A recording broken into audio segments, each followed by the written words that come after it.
Essays, First Series, by Ralph Waldo Emerson. Read by Bob Neufeld. History. There is no great and no small to the soul that maketh all, and where it cometh all things are, and it cometh everywhere. I am the owner of the sphere, of the 7 stars and the solar year, of Caesar's hand and Plato's brain, of Lord Christ's heart and Shakespeare's strain. There is one mind common to all individual men. Every man is an inlet to the same and to all of the same. He that is once admitted to the right of reason is made a free man of the whole estate. What Plato has thought, he may think. What a saint has felt, he may feel. What at any time has befallen any man, he can understand. Who hath access to this universal mind is a party to all that is or can be done, for this is the only and sovereign agent. Of all the works of this mind history is the record. Its genius is illustrated by the entire series of days. Man is explicable by nothing less than all his history. Without hurry, without rest, the human spirit goes forth from the beginning to embody every faculty, every thought, every emotion which belongs to it, in appropriate events. But the thought is always prior to the fact. All the facts of history pre-exist in the mind as laws. Each law in turn is made by circumstances predominant, and the limits of nature give power to but one at a time. A man is a whole encyclopedia of facts.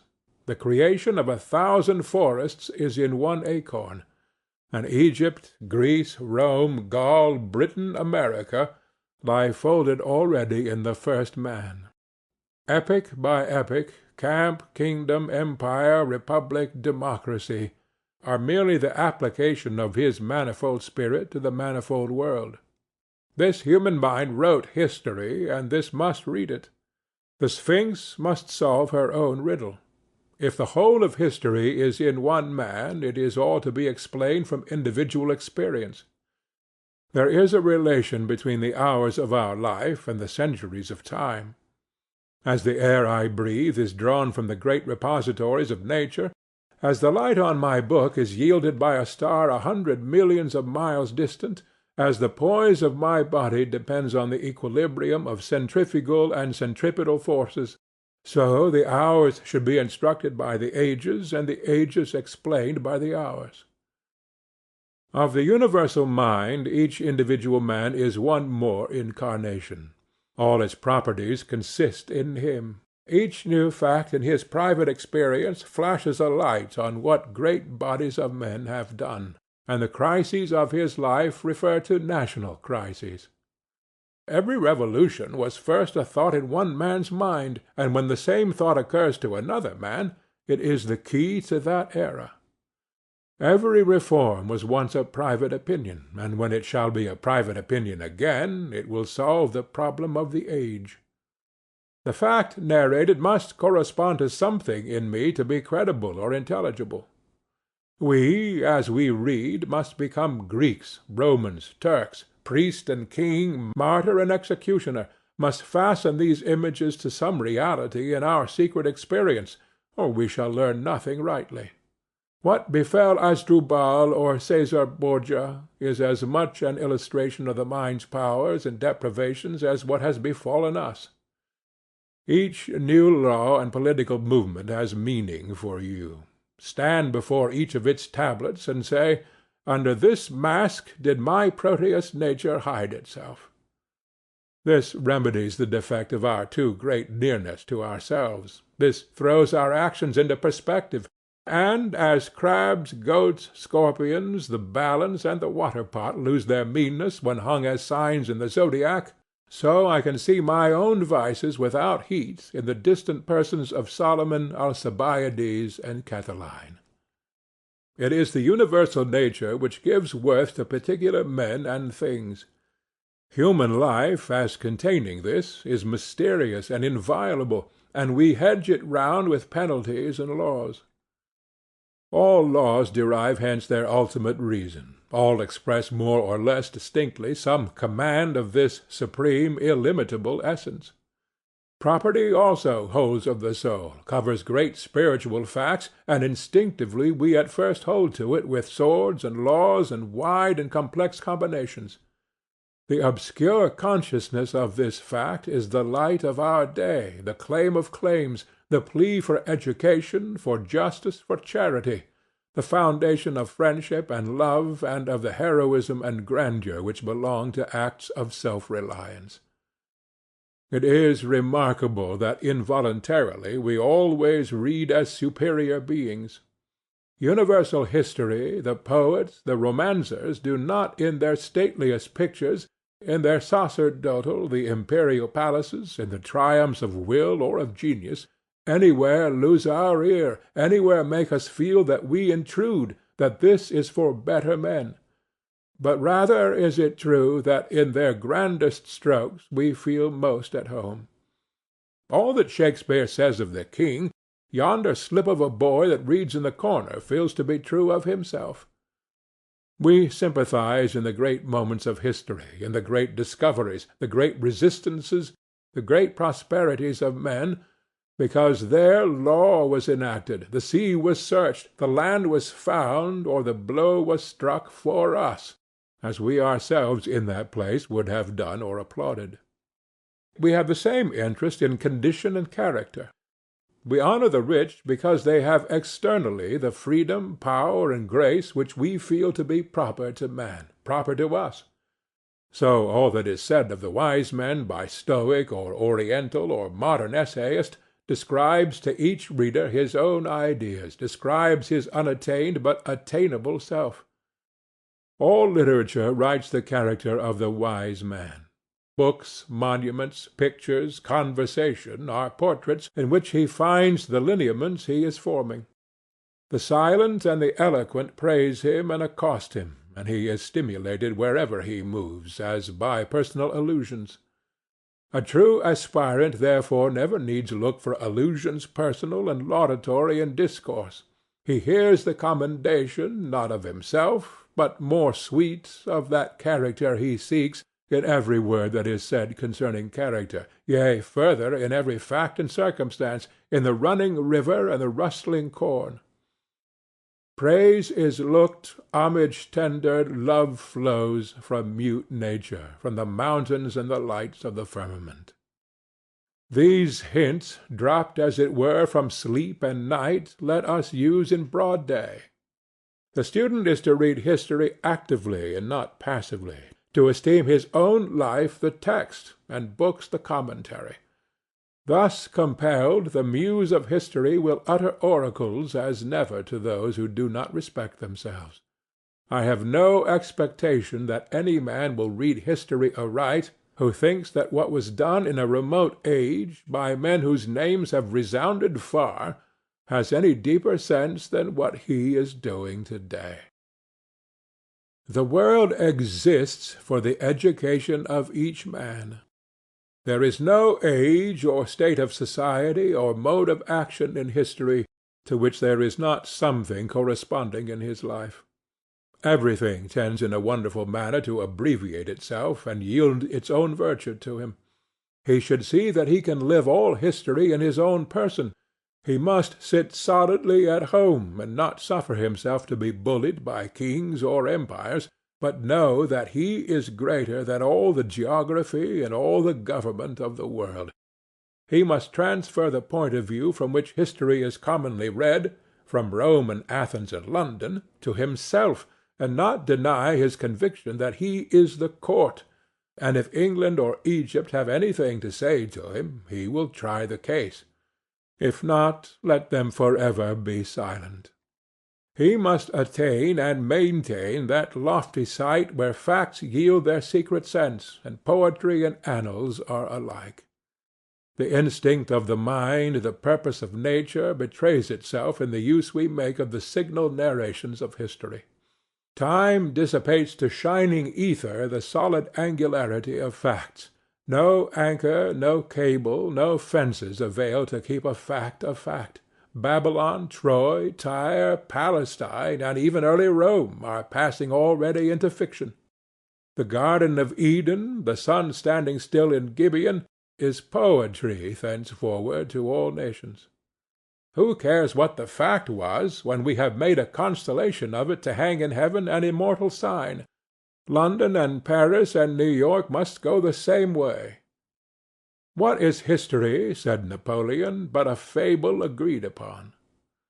This life of ours is stuck round with Egypt, Greece, Gaul, England, war, colonization, church, court, and commerce, as with so many flowers and wild ornaments, grave and gay. I will not make more account of them. I believe in eternity. I can find Greece, Asia, Italy, Spain, and the islands, the genius and creative principle of each and of all eras, in my own mind. We are always coming up with the emphatic facts of history in our private experience and verifying them here. All history becomes subjective. In other words, there is properly no history, only biography. Every mind must know the whole lesson for itself, must go over the whole ground. What it does not see, what it does not live, it will not know. What the former age has epitomized into a formula or rule for manipular convenience, it will lose all the good of verifying for itself by means of the wall of that rule. Somewhere, sometime, it will demand and find compensation for that loss by doing the work itself. Ferguson discovered many things in astronomy which had long been known. The better for him. History must be this, or it is nothing. Every law which the state enacts indicates a fact in human nature. That is all. We must in ourselves see the necessary reason of every fact, see how it could and must be. So stand before every public and private work, before an oration of Burke, before a victory of Napoleon, before a martyrdom of Sir Thomas More, of Sidney, of Marmaduke Robinson, before a French reign of terror and a Salem hanging of witches, before a fanatic revival and the animal magnetism in Paris or in Providence. We assume that we, under the influence, should be like affected and achieve the like. And we aim to master intellectually the steps and reach the same height or the same degradation that our fellow, our proxy, has done. All inquiry into antiquity, all curiosity respecting the pyramids, the excavated cities, Stonehenge, the Ohio circles, Mexico, Memphis, is the desire to do away this wild, savage, and preposterous there and then, and introduce in its place the here and now. Belzoni digs and measures in the mummy pits and pyramids of Thebes until he can see the end of the difference between the monstrous work and himself. When he has satisfied himself, in general and in detail, that it was made by such a person as he, so armed and so motived, and to ends to which he himself should also have worked, the problem is solved. His thought lives along the whole line of temples and sphinxes and catacombs, passes through them all with satisfaction, and they live again to the mind, or are now. A Gothic cathedral affirms that it was done by us and not done by us. Surely it was by man, but we find it not in our man. But we apply ourselves to the history of its production. We put ourselves into the place and state of the builder. We remember the forest dwellers, the first temples, the adherence to the first type, and the decoration of it as the wealth of the nation increased. The value which is given to wood by carving led to the carving over the whole mountain of stone of a cathedral. When we have gone through this process, and added thereto the Catholic Church, its cross, its music, its processions, its saints' days and image worship, we have, as it were, been the man that made the minster. We have seen how it could and must be. We have the sufficient reason. The difference between men is in their principle of association. Some men classify objects by color and size and other accidents of appearance, others by intrinsic likeness, or by the relation of cause and effect. The progress of the intellect is to the clearer vision of causes, which neglects surface differences. To the poet, to the philosopher, to the saint, all things are friendly and sacred, all things profitable, all days holy, all men divine. For the eye is fastened on the life, and slights the circumstance. Every chemical substance, every plant, every animal in its growth, teaches the unity of cause, the variety of appearance. Upborne and surrounded as we are by all this all-creating nature, soft and fluid as a cloud or the air, why should we be such hard pedants, and magnify a few forms? Why should we make account of time, or of magnitude, or of figure? The soul knows them not, and genius, obeying its law, knows how to play with them as a young child plays with graybeards and in churches. Genius studies the causal thought, and far back in the womb of things sees the rays parting from one orb that diverge ere they fall by infinite diameters. Genius watches the monad through all his masks, as he performs the metempsychosis of nature. Genius detects through the fly, through the caterpillar, through the grub, through the egg, the constant individual. Through countless individuals the fixed species, through many species the genus, through all genera the steadfast type, through all the kingdoms of organized life the eternal unity. Nature is a mutable cloud which is always and never the same. She casts the same thought into troops of forms as a poet makes 20 fables with one moral. Through the bruteness and toughness of matter a subtle spirit bends all things to its own will. The adamant streams into soft but precise form before it, and whilst I look at it, its outline and texture are changed again. Nothing is so fleeting as form, yet never does it quite deny itself. In man we still trace the remains or hints of all that we esteem badges of servitude in the lower races, yet in him they enhance his nobleness and grace, as lo, in Aeschylus, transformed to a cow, offends the imagination. But how changed when as Isis in Egypt she meets Osiris, Jove, a beautiful woman with nothing of the metamorphosis left but the lunar horns as the splendid ornament of her brows. The identity of history is equally intrinsic, the diversity equally obvious. There is, at the surface, infinite variety of things. At the centre there is simplicity of cause. How many are the acts of one man in which we recognize the same character? Observe the sources of our information in respect to the Greek genius. We have the civil history of that people, as Herodotus, Thucydides, Xenophon, and Plutarch have given it. A very sufficient account of what manner of persons they were and what they did. We have the same national mind expressed for us again in their literature, in epic and lyric poems, drama, and philosophy, a very complete form. Then we have it once more in their architecture, a beauty as of temperance itself, limited to the straight line and the square, a builded geometry. Then we have it once again in sculpture, the tongue on the balance of expression, a multitude of forms in the utmost freedom of action and never transgressing the ideal serenity. Like votaries performing some religious dance before the gods, and, though in convulsive pain or mortal combat, never daring to break the figure and decorum of their dance.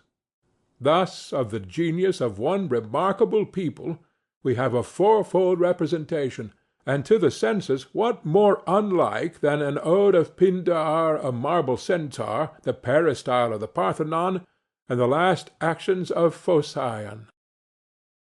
Every one must have observed faces and forms which, without any resembling feature, made a like impression on the beholder. A particular picture or copy of verses, if it do not awaken the same train of images, will yet superinduce the same sentiment as some wild mountain walk, although the resemblance is nowise obvious to the senses, but is occult and out of the reach of the understanding. Nature is an endless combination and repetition of very few laws. She hums the old well-known air through innumerable variations. Nature is full of a sublime family likeness throughout her works, and delights in startling us with resemblances in the most unexpected quarters.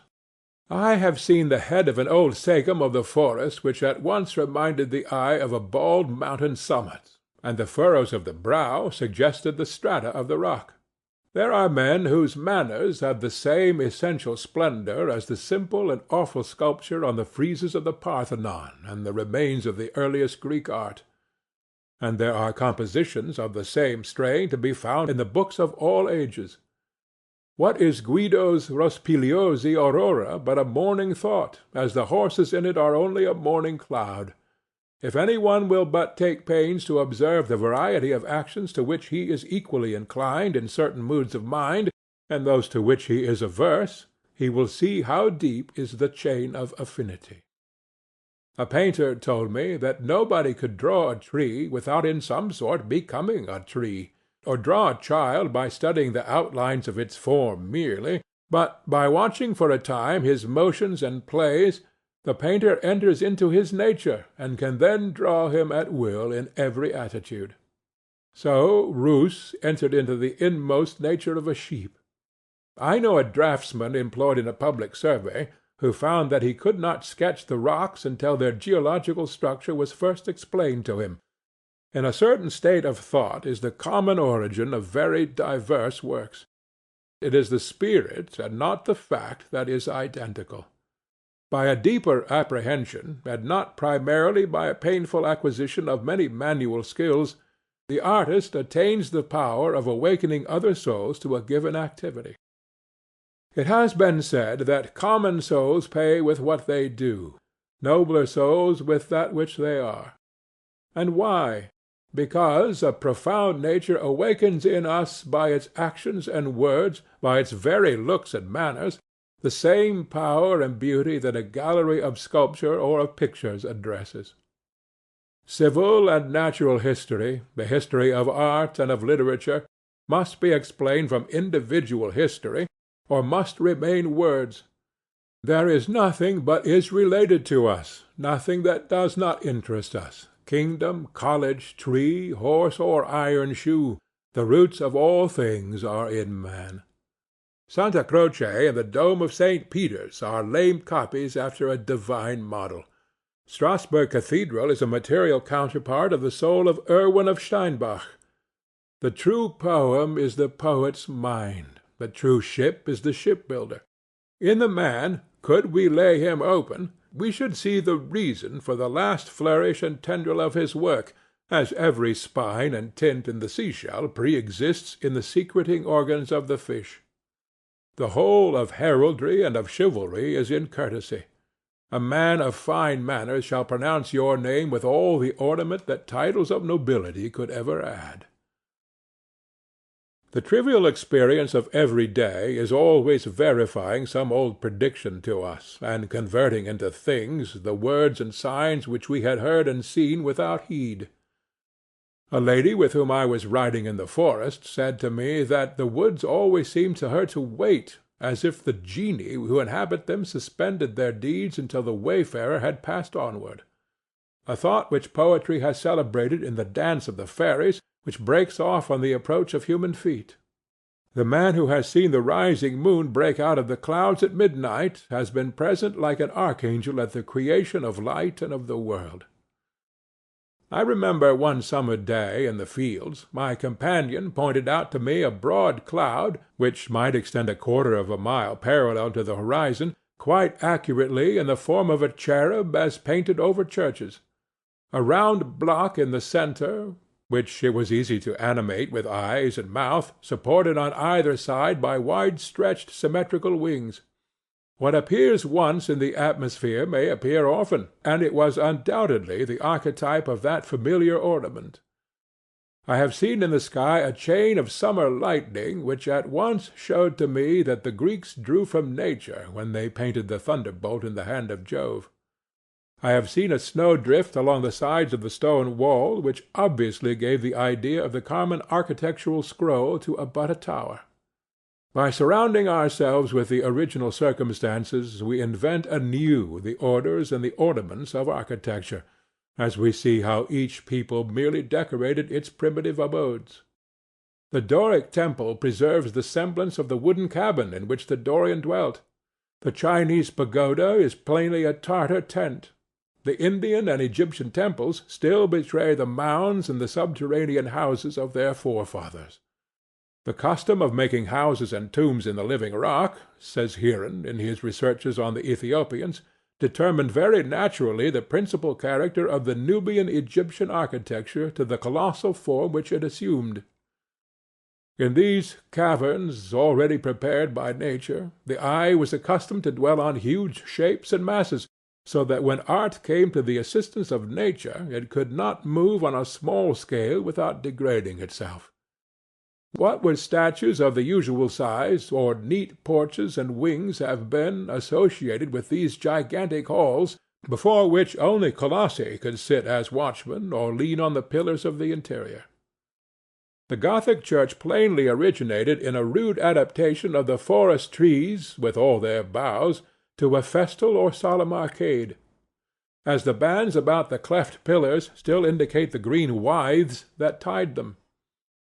No one can walk in a road cut through pine woods without being struck with the architectural appearance of the grove, especially in winter, when the barrenness of all other trees shows the low arch of the Saxons. In the woods in a winter afternoon one will see as readily the origin of the stained-glass window with which the Gothic cathedrals are adorned in the colours of the western sky seen through the bare and crossing branches of the forest.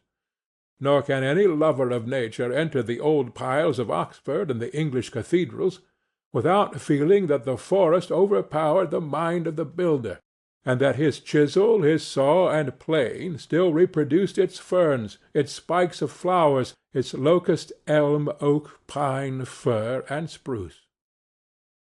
The Gothic cathedral is blossoming in stone subdued by the insatiable demand of harmony in man. The mountain of granite blooms into an eternal flower, with the lightness and delicate finish as well as the aerial proportions and perspective of vegetable beauty.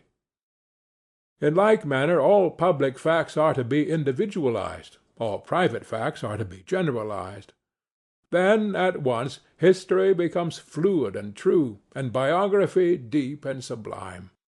As the Persian imitated in the slender shafts and capitals of his architecture the stem and flower of the lotus and palm, so the Persian court in its magnificent era never gave over the nomadism of its barbarous tribes, but travelled from Ecbatana, where the spring was spent, to Susa in summer and to Babylon for the winter. In the early history of Asia and Africa, nomadism and agriculture are the two antagonist facts. The geography of Asia and Africa necessitated a nomadic life, but the nomads were the terror of all those whom the soil or the advantages of a market had induced to build towns. Agriculture, therefore, was a religious injunction, because of the perils of the state from nomadism. And in these late and civil countries of England and America these propensities still fight out the old battle, in the nation and in the individual. The nomads of Africa were constrained to wander by the attacks of the gadfly, which drives the cattle mad, and so compels the tribe to emigrate in the rainy season and to drive off the cattle to the higher sandy regions. The nomads of Asia follow the pasturage from month to month. In America and Europe the nomadism is of trade and curiosity, a progress certainly from the gadfly of Astaboras to the Anglo and Italomania of Boston Bay.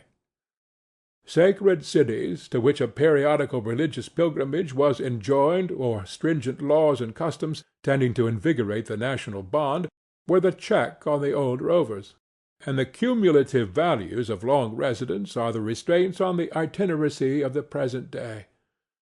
The antagonism of the two tendency is not less active in individuals, as the love of adventure or the love of repose happens to predominate.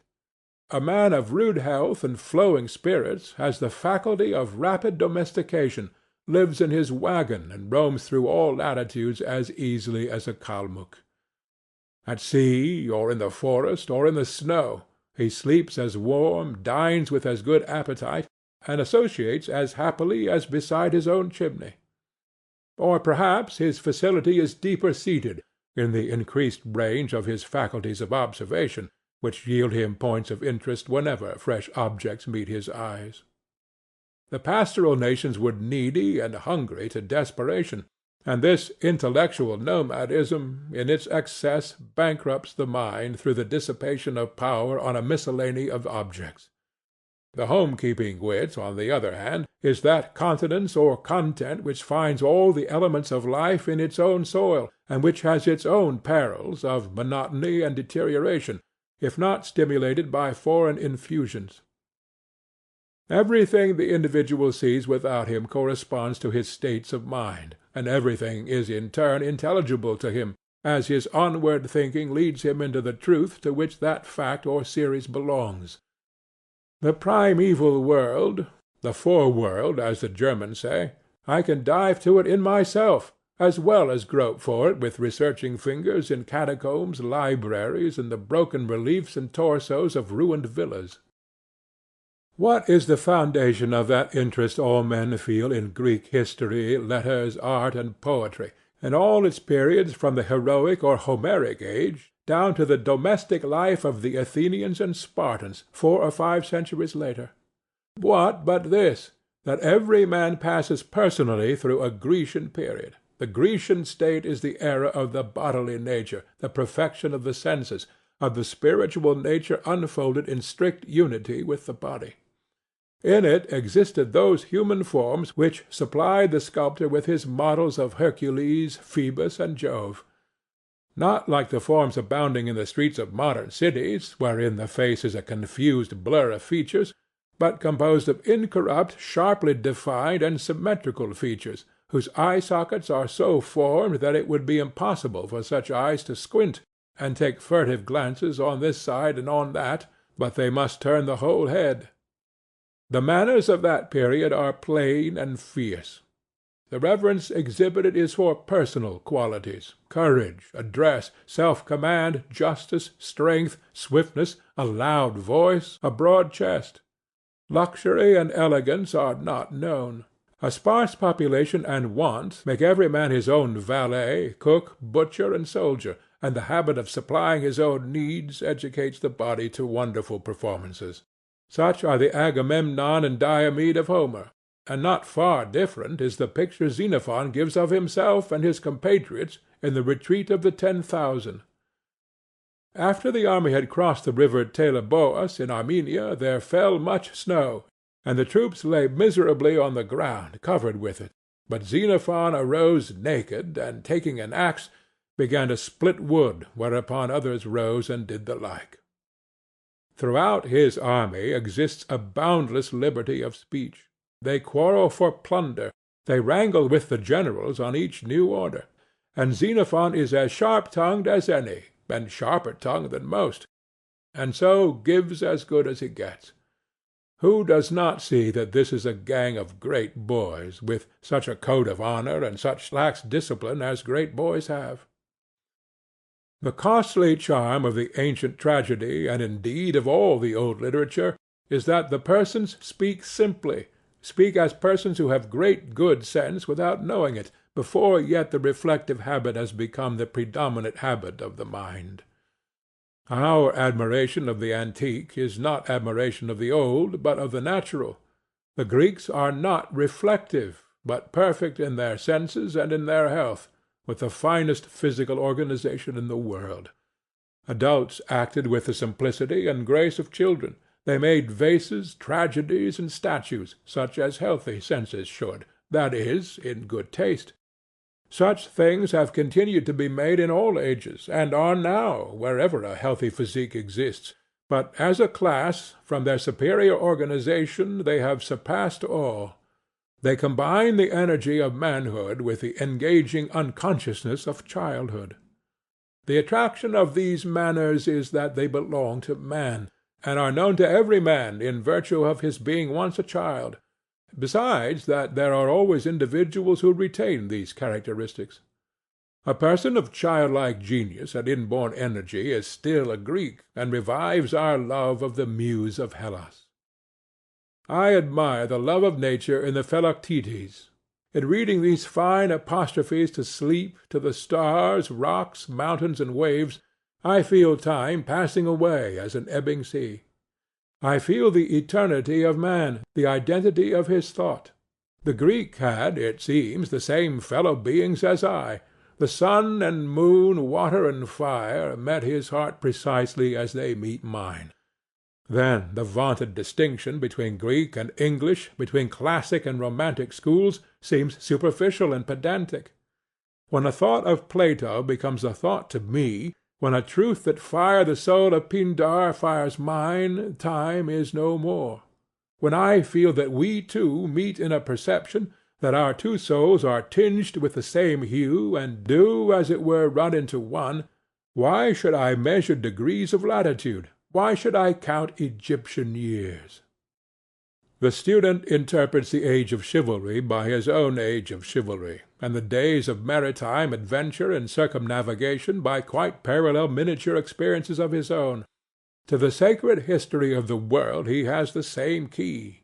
When the voice of a prophet out of the deeps of antiquity merely echoes to him a sentiment of his infancy, a prayer of his youth, he then pierces to the truth through all the confusion of tradition and the caricature of institutions. Rare, extravagant spirits come by us at intervals, who disclose to us new facts in nature. I see that men of God have from time to time walked among men and made their commission felt in the heart and soul of the commonest hearer. Hence evidently the tripod, the priest, the priestess, inspired by the divine afflatus. Jesus astonishes and overpowers sensual people. They cannot unite him to history, or reconcile him with themselves. As they come to revere their intuitions, and to aspire to live holily, their own piety explains every fact, every word. How easily these old worships of Moses, of Zoroaster, of Menu, of Socrates domesticate themselves in the mind! I cannot find any antiquity in them. They are mine as much as theirs. I have seen the first monks and anchorets without crossing seas or centuries. More than once some individual has appeared to me with such negligence of labor and such commanding contemplation, a haughty beneficiary begging in the name of God, as made good to the 19th century Simeon the Stylite, the Thebais, and the first Capuchins.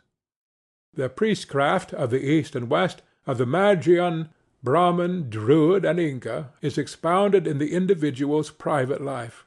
The cramping influence of a hard formalist on a young child, in repressing his spirits and courage, paralyzing the understanding, and that without producing indignation, but only fear and obedience, and even much sympathy with the tyranny, is a familiar fact, explained to the child when he becomes a man, only by seeing that the oppressor of his youth is himself a child, tyrannized over by those names and words and forms of whose influence he was merely the organ to the youth. The fact teaches him how Belus was worshipped and how the pyramids were built, better than the discovery by Champollion of the names of all the workmen and the cost of every tile. He finds Assyria and the mounds of Chulola at his door, and himself has laid the courses. Again, in that protest which each considerate person makes against the superstition of his times, he repeats step by step the part of old reformers, and in the search after truth finds, like them, new perils to virtue. He learns again what moral vigor is needed to supply the girdle of a superstition. A great licentiousness treads on the heels of a reformation. How many times in the history of the world has the Luther of the day had to lament the decay of piety in his own household? "Doctor," said his wife to Martin Luther one day, "how is it that whilst subject to papacy we prayed so often with such fervour, whilst now we pray with the utmost coldness and very seldom?" The advancing man discovers how deep a property he has in literature, in all fable as well as in all history. He finds that the poet was no odd fellow who described strange and impossible situations, but that universal man wrote by his pen a confession true for one and true for all. His own secret biography he finds in lines wonderfully intelligible to him, dotted down before he was born. One after another he comes up in his private adventures with every fable of Aesop, of Homer, of Hafiz, of Ariosto, of Chaucer, of Scott, and verifies them with his own head and hands. The beautiful fables of the Greeks, being proper creations of the imagination, and not of the fancy, are universal verities. What a range of meanings and what perpetual pertinence has the story of Prometheus! Besides its primary value as the first chapter of the history of Europe, the mythology thinly veiling authentic facts, the invention of the mechanic arts, and the migration of colonies, it gives the history of religion, with some closeness to the faith of later ages. Prometheus is the Jesus of the old mythology. He is the friend of man, stands between the unjust justice of the eternal Father and the race of mortals, and readily suffers all things on their account. But where it departs from Calvinistic Christianity and exhibits him as the defier of Jove, it represents a state of mind which readily appears wherever the doctrine of theism is taught in a crude objective form, and which seems the self-defense of man against his untruth, namely a discontent with the believed fact that a God exists, and a feeling that the obligation of reverence is onerous. It would steal, if it could, the fire of the Creator, and live apart from him and independent of him. The Prometheus Vinctus is the romance of skepticism. Not less true to all time are the details of that stately apologue. Apollo kept the flocks of Admetus, said the poets. When the gods come among men, they are not known. Jesus was not. Socrates and Shakespeare were not.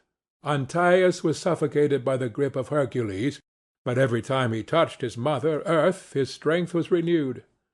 Man is the broken giant, and in all his weakness both his body and his mind are invigorated by habits of conversation with nature. The power of music, the power of poetry to unfix and as it were clap wings to solid nature, interprets the riddle of Orpheus.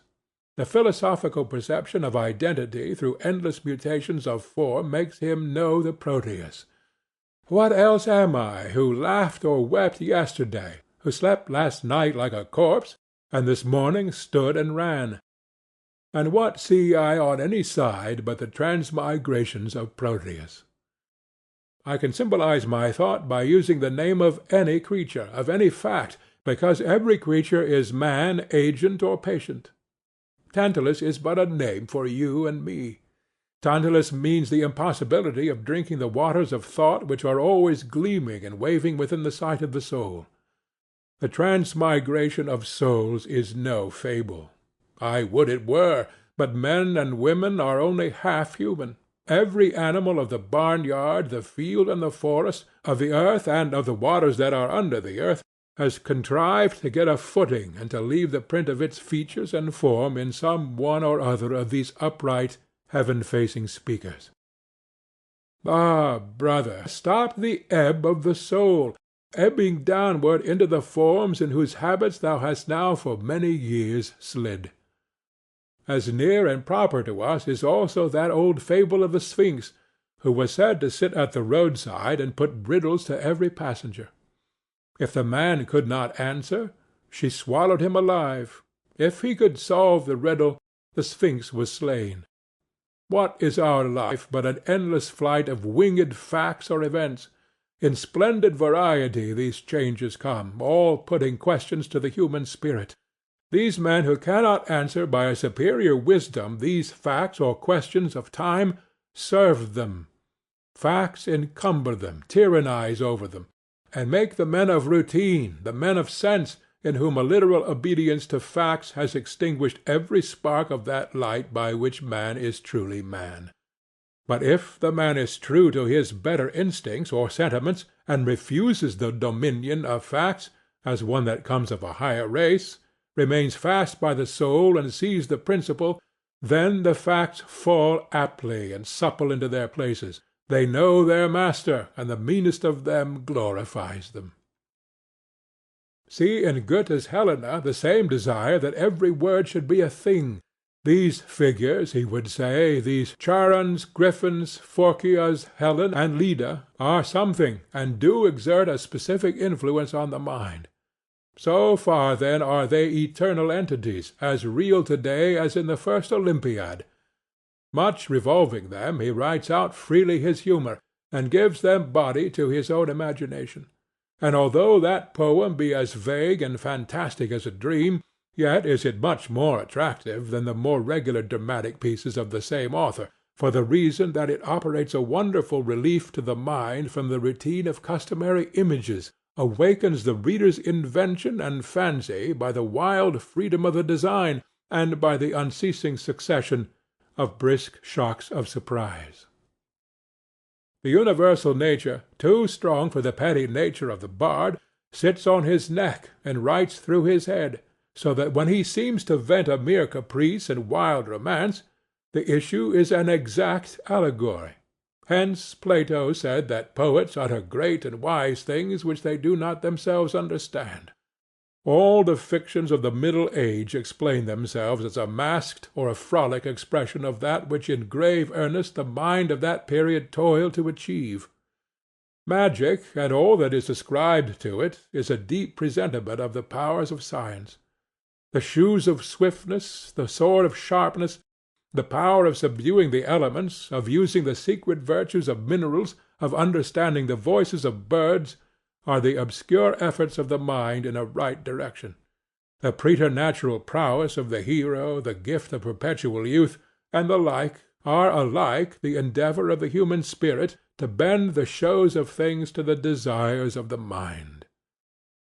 In Perceforest and Amadis de Gaul, a garland and a rose bloom on the head of her who is faithful, and fade on the brow of the inconstant.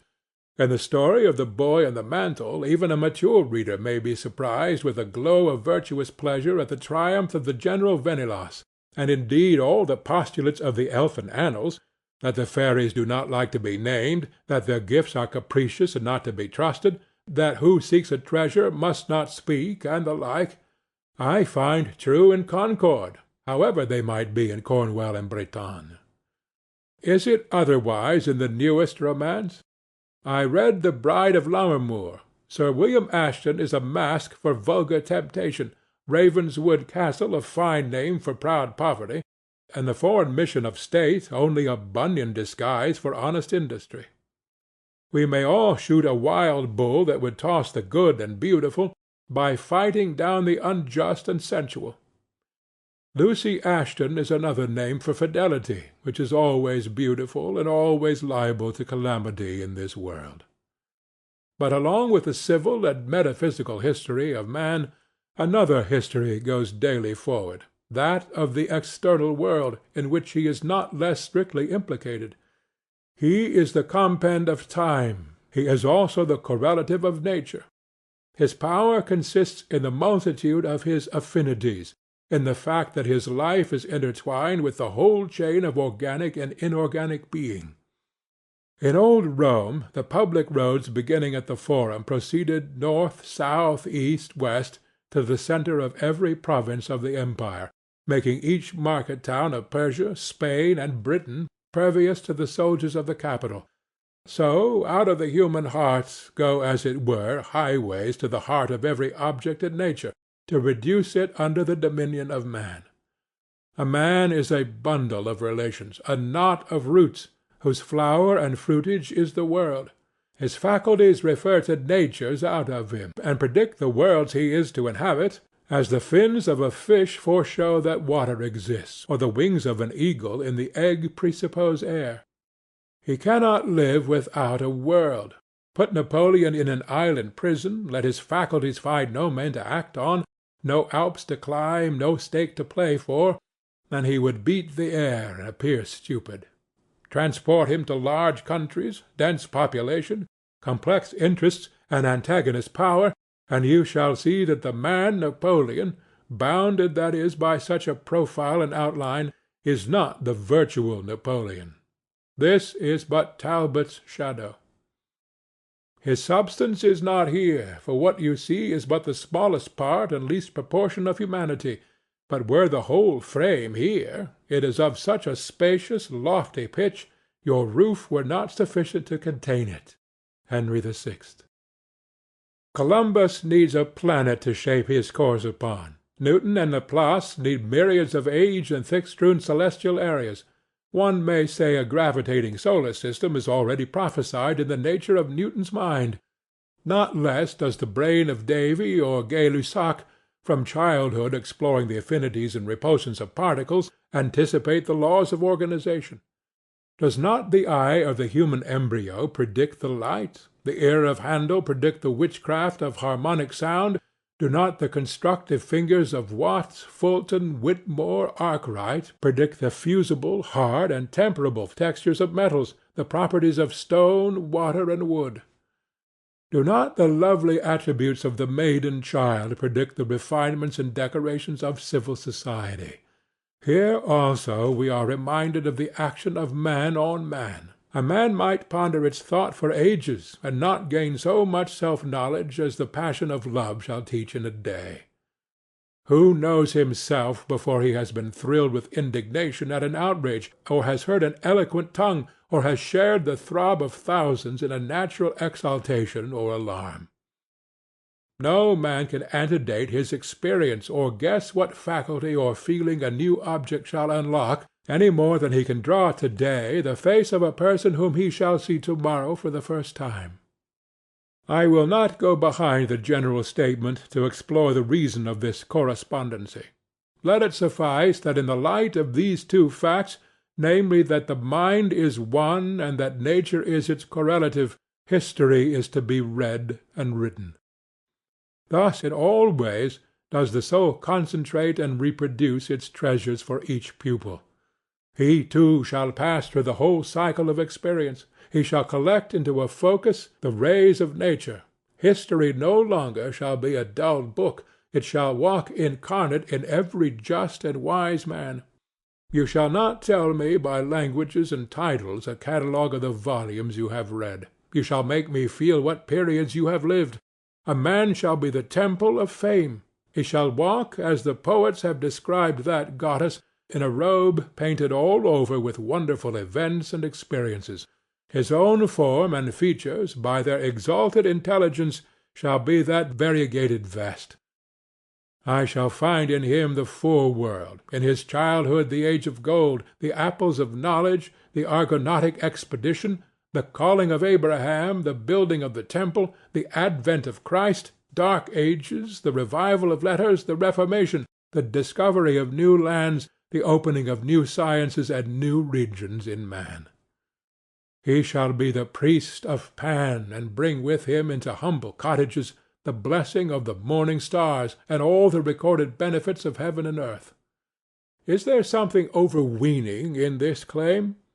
Then I reject all I have written, for what is the use of pretending to know what we know not? But it is the fault of our rhetoric that we cannot strongly state one fact without seeming to belie some other. I hold our actual knowledge very cheap. Hear the rats in the wall, see the lizard on the fence, the fungus underfoot, the lichen on the log. What do I know sympathetically, morally, of either of these worlds of life? As old as the Caucasian man, perhaps older, these creatures have kept their counsel beside him, and there is no record of any word or sign that has passed from one to the other. What connection do the books show between the 50 or 60 chemical elements and the historical eras?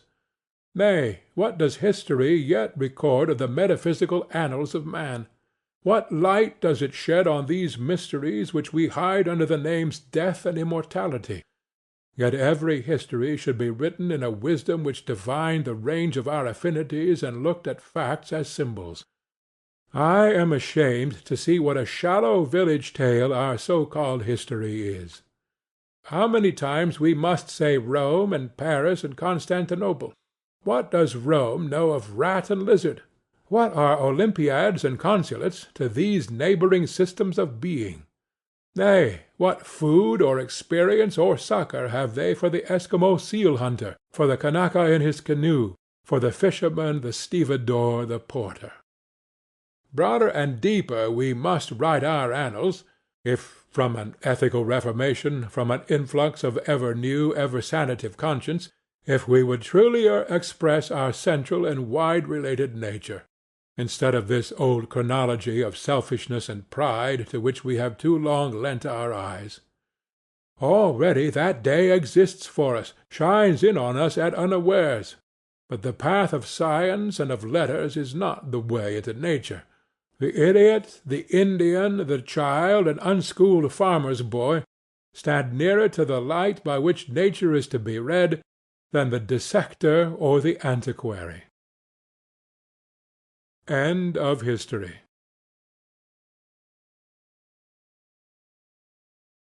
Self-reliance. Ne te quasi veris extra. Man is his own star, and the soul that can render an honest and a perfect man commands all light, all influence, all fate. Nothing to him falls early or too late. Our acts our angels are, or good or ill, our fatal shadows that walk by us still. Epilogue to Beaumont and Fletcher's Honest Man's Fortune. Cast the bantling on the rocks, suckle him with the she-wolf's teat, wintered with the hawk and fox, power and speed be hands and feet. I read the other day some verses written by an eminent painter, which were original and not conventional. The soul always hears an admonition in such lines, let the subject be what it may. The sentiment they instil is of more value than any thought they may contain. To believe your own thought, to believe that what is true for you in your private heart is true for all men, that is genius. Speak your latent conviction, and it shall be the universal sense. For the inmost in due time becomes the outmost, and our first thought is rendered back to us by the trumpets of the last judgment. Familiar as the voice of the mind is to each, the highest merit we ascribe to Moses, Plato, and Milton is that they set at naught books and traditions, and spoke not what men, but what they thought. A man should learn to detect and watch that gleam of light which flashes across his mind from within more than the lustre of the firmament of bards and sages. Yet he dismisses without notice his thought because it is his. In every work of genius we recognize our own rejected thoughts. They come back to us with a certain alienated majesty. Great works of art have no more affecting lesson for us than this. They teach us to abide by our spontaneous impression with good-humored inflexibility the most, when the whole cry of voices is on the other side. Else tomorrow a stranger will say with masterly good sense precisely what we have thought and felt all the time, and we shall be forced to take with shame our own opinion from another. There is a time in every man's education when he arrives at the conviction that envy is ignorance, that imitation is suicide, that he must take himself for better or worse as his portion, that though the wide universe is full of good, no kernel of nourishing corn can come to him but through his toil, bestowed on that plot of ground which is given to him to till. The power which resides in him is new in nature, and none but he knows what that is which he can do. Nor does he know until he has tried. Not for nothing one face, one character, one fact makes much impression on him, and another none. This sculpture in the memory is not without pre-established harmony. The eye was placed where one ray should fall, that it might testify of that particular ray. We but half express ourselves, and are ashamed of that divine idea which each of us represents. It may be safely trusted as proportionate and of good issues, so it be faithfully imparted, but God will not have his work made manifest by cowards. A man is relieved and gay when he has put his heart into his work and done his best, but what he has said or done otherwise shall give him no peace. It is a deliverance which does not deliver. In the attempt his genius deserts him. No muse befriends, no invention, no hope. Trust thyself. Every heart vibrates to that iron string. Accept the place the divine providence has found for you, the society of your contemporaries, the connection of events. Great men have always done so, and confided themselves childlike to the genius of their age, betraying their perception that the absolutely trustworthy was seated at their heart, working through their hands, predominating in all their being. And we are now men, and must accept in the highest mind the same transcendent destiny, and not minors and invalids in a protracted corner, nor cowards fleeing before a revolution, but guides, redeemers, and benefactors, obeying the almighty effort, and advancing on chaos and the dark. What pretty oracles nature yields us on this text in the face and behaviour of children, babes, and even brutes! That divided and rebel mind, that distrust of a sentiment because our arithmetic has computed the strength and means opposed to our purpose, these have not. Their mind being whole, their eye is as yet unconquered, and when we look in their faces we are disconcerted. Infancy conforms to nobody, all conform to it, so that one babe commonly makes 4 or 5 out of the adults who prattle and play to it. So God has armed youth and puberty and manhood no less with its own piquancy and charm, and made it enviable and gracious, and its claims not to be put by, if it will stand by itself. Do not think the youth has no force because he cannot speak to you and me. Hark! In the next room his voice is sufficiently clear and emphatic. It seems he knows how to speak to his contemporaries. Bashful or bold, then, he will know how to make us seniors very unnecessary. The nonchalance of boys who are sure of a dinner, and would disdain as much as a lord to do or say aught to conciliate one, is the healthy attitude of human nature. A boy is in the parlour what the pit is in the playhouse, independent, irresponsible.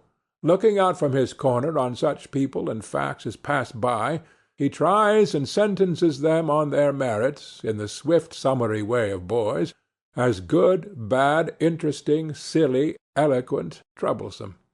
He cumbers himself never about consequences, about interests. He gives an independent, genuine verdict. You must court him. He does not court you.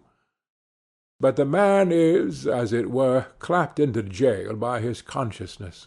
As soon as he has once acted or spoken with éclat, he is a committed person, watched by the sympathy or the hatred of hundreds, whose affections must now enter into his account.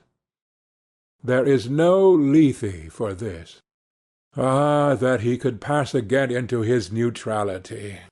Who can thus avoid all pledges, and, having observed, observe again from the same unaffected, unbiased, unbribable, unaffrighted innocence, must always be formidable. He would utter opinions on all passing affairs, which, being seen to be not private but necessary, would sink like darts into the ear of men, and put them in fear. These are the voices which we hear in solitude, but they grow faint and inaudible as we enter into the world. Society everywhere is in conspiracy against the manhood of every one of its members. Society is a joint stock company in which the members agree, for the better securing of his bread to each shareholder, to surrender the liberty and culture of the eater. The virtue in most request is conformity. Self-reliance is its aversion. It loves not realities and creators, but names and customs. Whoso would be a man must be a nonconformist. He who would gather immortal points must not be hindered by the name of goodness, but must explore if it be goodness. Nothing is at last sacred but the integrity of your own mind. Absolve you to yourself, and you shall have the suffrage of the world. I remember an answer which, when quite young, I was prompted to make to a valued adviser who was wont to importune me with the dear old doctrines of the Church. On my saying, "What have I to do with the sacredness of traditions if I live wholly from within?" my friend suggested, "But these impulses may be from below, not from above." I replied, "They do not seem to me to be such, but if I am the devil's child, I will live then from the devil. No law can be sacred to me but that of my nature. Good and bad are but names, very readily transferable to that or this. The only right is what is after my constitution, the only wrong what is against it. A man is to carry himself in the presence of all opposition as if everything were titular and ephemeral but he. I am ashamed to think how easily we capitulate to badges and names, to large societies and dead institutions. Every decent and well-spoken individual affects and sways me more than is right. I ought to go upright and vital, and speak the rude truth in all ways. If malice and vanity wear the coat of philanthropy, shall that pass? If an angry bigot assumes this bountiful cause of abolition, and comes to me with his last news from Barbados, why should I not say to him, Go love thy infant, love thy wood-chopper, be good-natured and modest, have that grace, and never varnish your hard, uncharitable ambition with this incredible tenderness for black folks 1,000 miles off. Thy love afar is spite at home. Rough and graceless would be such a greeting, but truth is handsomer than the affectation of love. Your goodness must have some edge to it, else it is none. The doctrine of hatred must be preached as the counteraction of the doctrine of love when that pules and whines. I shun father and mother and wife and brother when my genius calls me. I would write on the lintels of the door-post, Whim. I hope it is somewhat better than whim at last, but we cannot spend the day in explanation. Expect me not to show cause why I seek or why I exclude company. Then again, do not tell me, as a good man did to-day, of my obligation to put all poor men in good situations. Are they my poor? I tell thee, thou foolish philanthropist, that I grudge the dollar, the dime, the cent I give to such men as do not belong to me and to whom I do not belong. There is a class of persons to whom by all spiritual affinity I am bought and sold. For them I will go to prison if need be. But your miscellaneous popular charities, the education at college of fools, the building of meeting-houses to the vain end to which many now stand, alms to sots, and the thousand-fold relief societies, though I confess with shame I sometimes succumb and give the dollar, it is a wicked dollar, which by and by I shall have the manhood to withhold. Virtues are, in the popular estimate, rather the exception than the rule. There is the man and his virtues. Men do what is called a good action as some piece of courage or charity, much as they would pay a fine in expiation of daily non-appearance on parade. Their works are done as an apology or extenuation of their living in the world, as invalids and the insane pay a high board. Their virtues are penances. I do not wish to expiate, but to live. My life is for itself, and not for a spectacle. I much prefer that it should be of a lower strain, so it be genuine and equal, than that it should be glittering and unsteady. I wish it to be sound and sweet, and not to need diet and bleeding. I ask primary evidence that you are a man, and refuse this appeal from the man to his actions.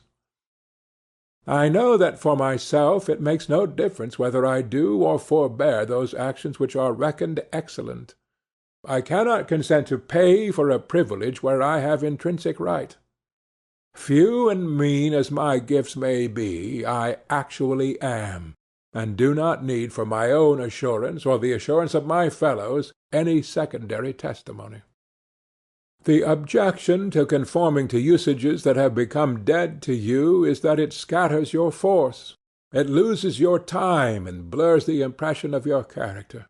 If you maintain a dead church, contribute to a dead Bible society, vote with a great party, either for the government or against it, spread your table like base housekeepers, under all these screens I have difficulty to detect the precise man you are, and of course so much force is withdrawn from your proper life. But do your work, and I shall know you. Do your work, and you shall reinforce yourself.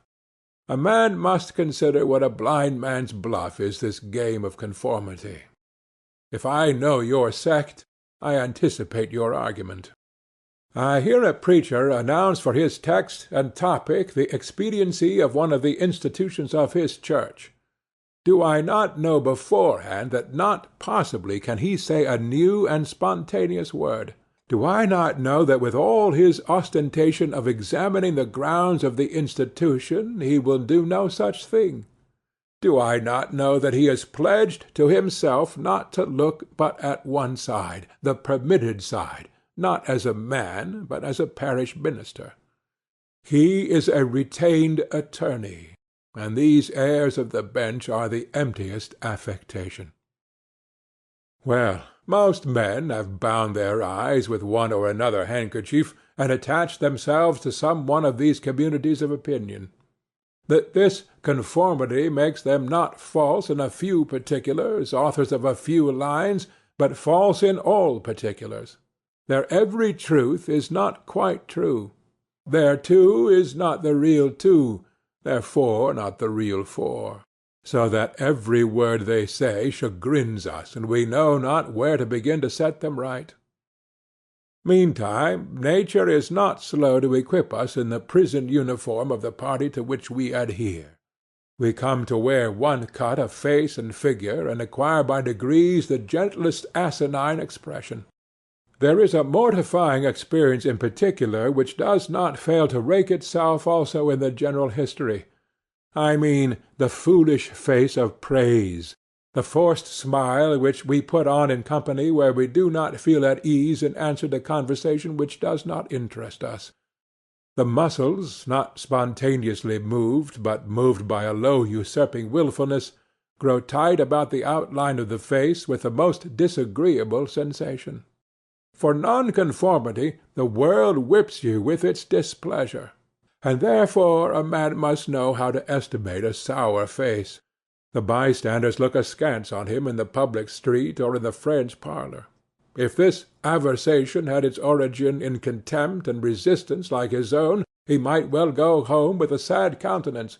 But the sour faces of the multitude, like the sweet faces, have no deep cause, but are put on and off as the wind blows and a newspaper directs. Yet is the discontent of the multitude more formidable than that of the Senate and the college.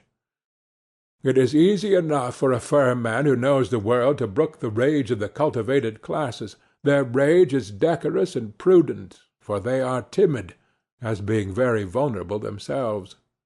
But when to their feminine rage the indignation of the people is added, when the ignorant and the poor are aroused, when the unintelligent brute force that lies at the bottom of society is made to growl and mow, it needs the habit of magnanimity in religion to treat it godlike as a trifle of no concernment. The other terror that scares us from self-trust is our consistency. A reverence for our past act or word because the eyes of others have no other data for computing our orbit than our past acts, and we are loath to disappoint them. But why should you keep your head over your shoulder? Why drag about this corpse of memory, lest you contradict something you have stated in this or that public place? Suppose you should contradict yourself. What then?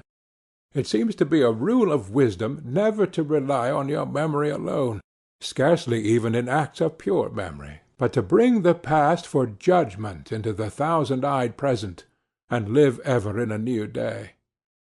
In your metaphysics you have denied personality to the deity, yet when the devout motions of the soul come, yield to them heart and life, though you should clothe God with shape and colour. Leave your theory, as Joseph his coat in the hand of the harlot, and flee. A foolish consistency is the hobgoblin of little minds, adored by little statesmen and philosophers and divines. With consistency a great soul has simply nothing to do. He may as well concern himself with his shadow on the wall. Speak what you think now in hard words, and tomorrow speak what tomorrow thinks in hard words again, though it contradict everything you said today. Ah, so you shall be sure to be misunderstood. Is it so bad, then, to be misunderstood? Pythagoras was misunderstood, and Socrates, and Jesus, and Luther, and Copernicus, and Galileo, and Newton, and every pure and wise spirit that ever took flesh. To be great is to be misunderstood. I suppose no man can violate his nature. All the sallies of his will are rounded in by the law of his being, as the inequalities of the Andes and the Himalaya are insignificant in the curve of the sphere.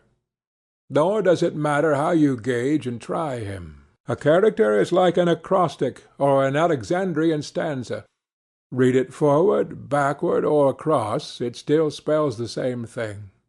In this pleasing, contrite wood-life which God allows me, let me record day by day my honest thought, without prospect or retrospect, and I cannot doubt it will be found symmetrical, though I mean it not and see it not.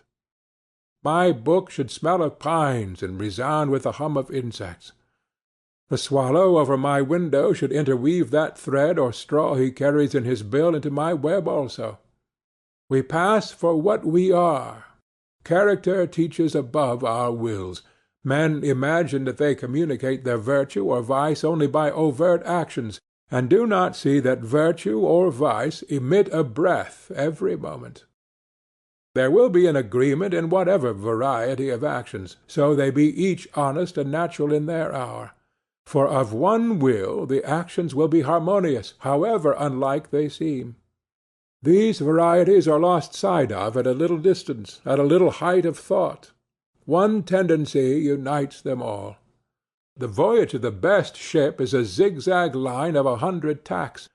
See the line from a sufficient distance, and it straightens itself to the average tendency. Your genuine action will explain itself, and will explain your other genuine actions. Your conformity explains nothing. Act singly, and what you have already done singly will justify you now. Greatness appeals to the future. If I can be firm enough today to do right and scorn eyes, I must have done so much right before as to defend me now. Be it how it will, do right now. Always scorn appearances, and you always may. The force of character is cumulative. All the foregone days of virtue work their health into this. What makes the majesty of the heroes of the Senate and the field which so fills the imagination? The consciousness of a train of great days and victories behind. They shed a united light on the advancing actor. He is attended as by a visible escort of angels. That is it which throws thunder into Chatham's voice, and dignity into Washington's port, and America into Adams's eye. Honor is venerable to us because it is no ephemera. It is always ancient virtue. We worship it today because it is not of today. We love it and pay it homage because it is not a trap for our love and homage, but is self-dependent, self-derived, and therefore of an old immaculate pedigree, even if shown in a young person. I hope in these days we have heard the last of conformity and consistency. Let the words be gazetted and ridiculous henceforward. Instead of a gong for dinner, let us hear a whistle from the Spartan fife. Let us never bow and apologize more. A great man is coming to eat at my house. I do not wish to please him. I wish that he should wish to please me. I will stand here for humanity, and though I would make it kind, I would make it true. Let us affront and reprimand the smooth mediocrity and squalid contentment of the times, and hurl in the face of custom and trade and office the fact which is the upshot of all history, that there is a great responsible thinker and actor working wherever a man works, that a true man belongs to no other time or place, but is the centre of things. Where he is, there is nature. He measures you and all men and all events. Ordinarily, everybody in society reminds us of something else, or of some other person. Character, reality, reminds you of nothing else. It takes place of the whole creation. The man must be so much that he must make all circumstances indifferent. Every true man is a cause, a country, and an age, requires infinite spaces and numbers and time fully to accomplish his design, and posterity seem to follow his steps as a train of clients. A man Caesar is born, and for ages after we have a Roman Empire. Christ is born, and millions of minds so grow and cleave to his genius that he is confounded with virtue and the possible of man. An institution is the lengthened shadow of one man, as monarchism of the hermit Antony, the Reformation of Luther, Quakerism of Fox, Methodism of Wesley, abolition of Clarkson, Scipio Milton called the height of Rome, and all history revolves itself very easily into the biography of a few stout and earnest persons. Let a man then know his worth, and keep things under his feet. Let him not peep or steal or skulk up and down with the air of a charity boy, a bastard or an interloper in the world which exists for him. But the man in the street, finding no worth in himself which corresponds to the force which built a tower or sculptured a marble god, feels poor when he looks on these. To him a palace, a statue, or a costly book have an alien and forbidding air, much like a gay equipage, and seem to say like that, "Who are you, sir?" Yet they are all his, suitors for his notice, petitioners to his faculties that they will come out and take possession. The picture waits for my verdict. It is not to command me, but I am to settle its claims to praise. That popular fable of the sot who was picked up dead drunk in the street, carried to the duke's house, washed and dressed and laid in the duke's bed, and on his waking treated with all obsequious ceremony like the duke, and assured that he had been insane, owes its popularity to the fact that it symbolizes so well the state of man, who is in the world a sort of sot, but now and then wakes up, exercises his reason, and finds himself a true prince. Our reading is mendicant and sycophantic. In history our imagination plays us false. Kingdom and lordship, power and estate are a gaudier vocabulary than Private John and Edward in a small house and a common day's work. But the things of life are the same to both. The sum total of both is the same. Why all this deference to Alfred and Scanderbeg and Gustavus? Suppose they were virtuous. Did they wear out virtue? As great a stake depends on your private act to-day as followed their public and renowned steps. When private men shall act with original views, the lustre will be transferred from the actions of kings to those of gentlemen. The world has been instructed by its kings, who have so magnetized the eyes of nations. It has been taught by this colossal symbol the mutual reverence that is due from man to man. The joyful loyalty with which men have everywhere suffered the king, the noble, or the great proprietor to walk among them by a law of his own, make his own scale of men and things and reverse theirs, pay for benefits not with money but with honor, and represent the law in his person, was the hieroglyphic by which they obscurely signified their consciousness of their own right and comeliness, the right of every man. The magnetism which all original action exerts is explained when we inquire the reason of self-trust. Who is the trustee? What is the aboriginal self on which a universal reliance may be grounded? What is the nature and power of that science-baffling star, without parallax, without calculable elements, which shoots a ray of beauty even into trivial and impure actions, if the least mark of independence appear? The inquiry leads us to that source, at once the essence of genius, of virtue, and of life, which we call spontaneity or instinct. We denote this primary wisdom as intuition, whilst all later teachings are tuitions. In that deep force, the last fact behind which analysis cannot go, all things find their common origin. For the sense of being which in calm hours rises, we know not how, in the soul, is not diverse from things, from space, from light, from time, from man, but one with them, and proceeds obviously from the same source whence their life and being also proceed. We first share the life by which things exist, and afterwards see them as appearance in nature and forget that we have shared their cause.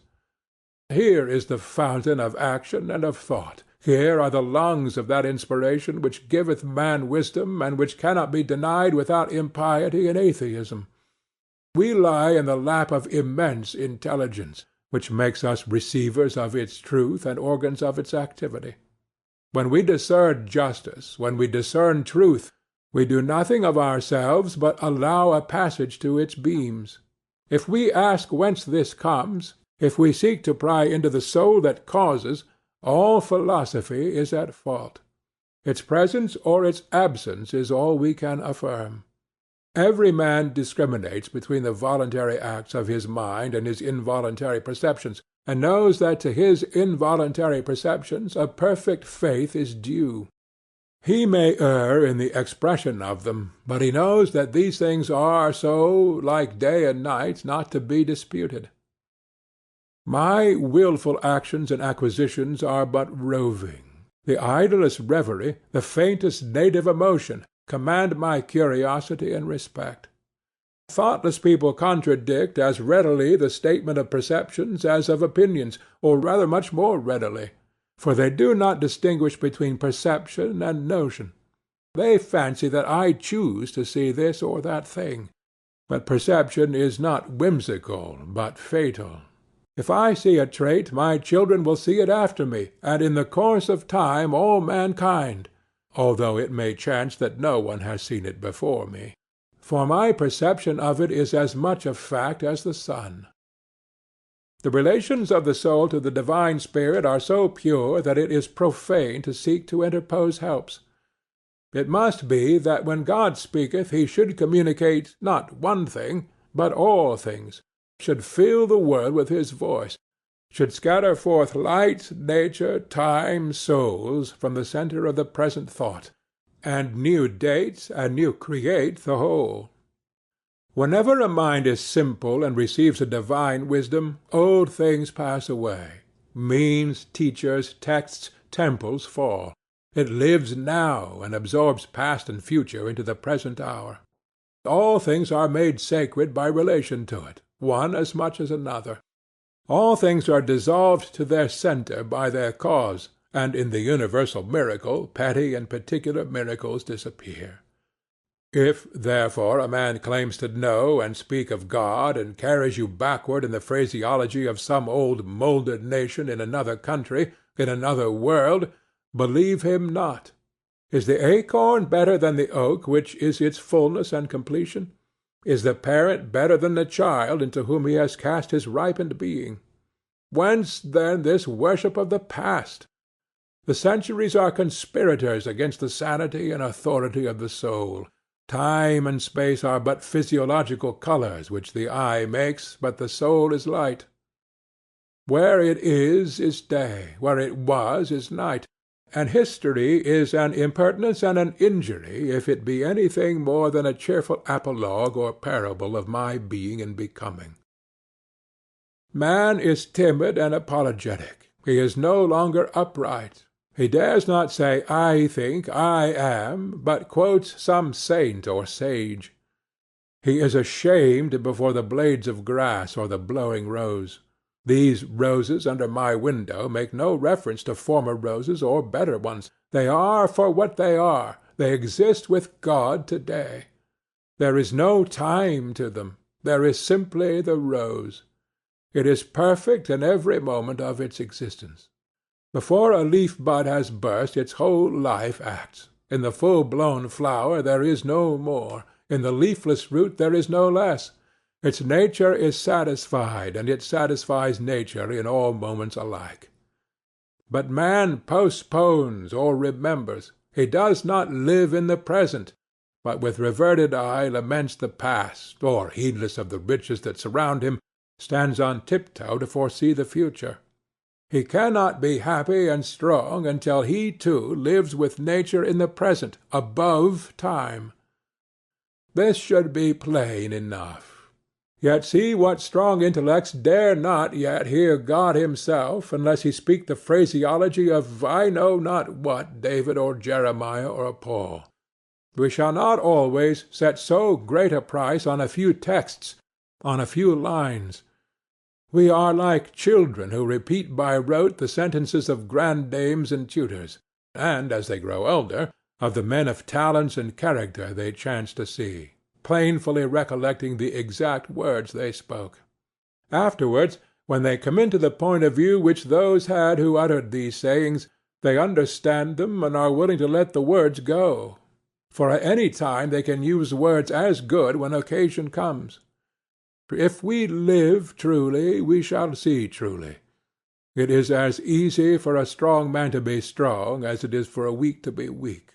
When we have new perception, we shall gladly disburden the memory of its hoarded treasures of old rubbish.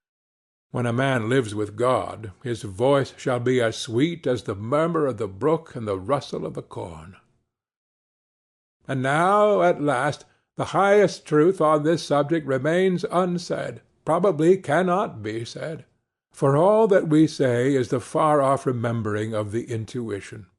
That thought by what I can now nearest approach to say it is this: when good is near you, when you have life in yourself, it is not by any known or accustomed way. You shall not discern the footprints of any other. You shall not see the face of man. You shall not hear any name. The way, the thought, the good shall be wholly strange and new. It shall exclude example and experience. You take the way from man, not to man. All persons that ever existed are its forgotten ministers. Fear and hope are alike beneath it. There is something low even in hope. In the hour of vision there is nothing that can be called gratitude, nor properly joy. The soul raised over passion beholds identity and eternal causation, perceives the self-existence of truth and right, and calms itself with knowing that all things go well. Vast spaces of nature, the Atlantic Ocean, the South Sea, long intervals of time, years, centuries, are of no account. This which I think and feel underlay every former state of life and circumstances, as it does underlay my present, and what is called life, and what is called death. Life only avails, not the having lived. Power ceases in the instant of repose. It resides in the moment of transition from a past to a new state, in the shooting of the gulf, in the darting to an aim. This one fact the world hates, that the soul becomes, for that forever degrades the past, turns all riches to poverty, all reputation to a shame, confounds the saint with the rogue, shoves Jesus and Judas equally aside. Why then do we prate of self-reliance? Inasmuch as the soul is present, there will be power not confident, but agent. To talk of reliance is a poor external way of speaking.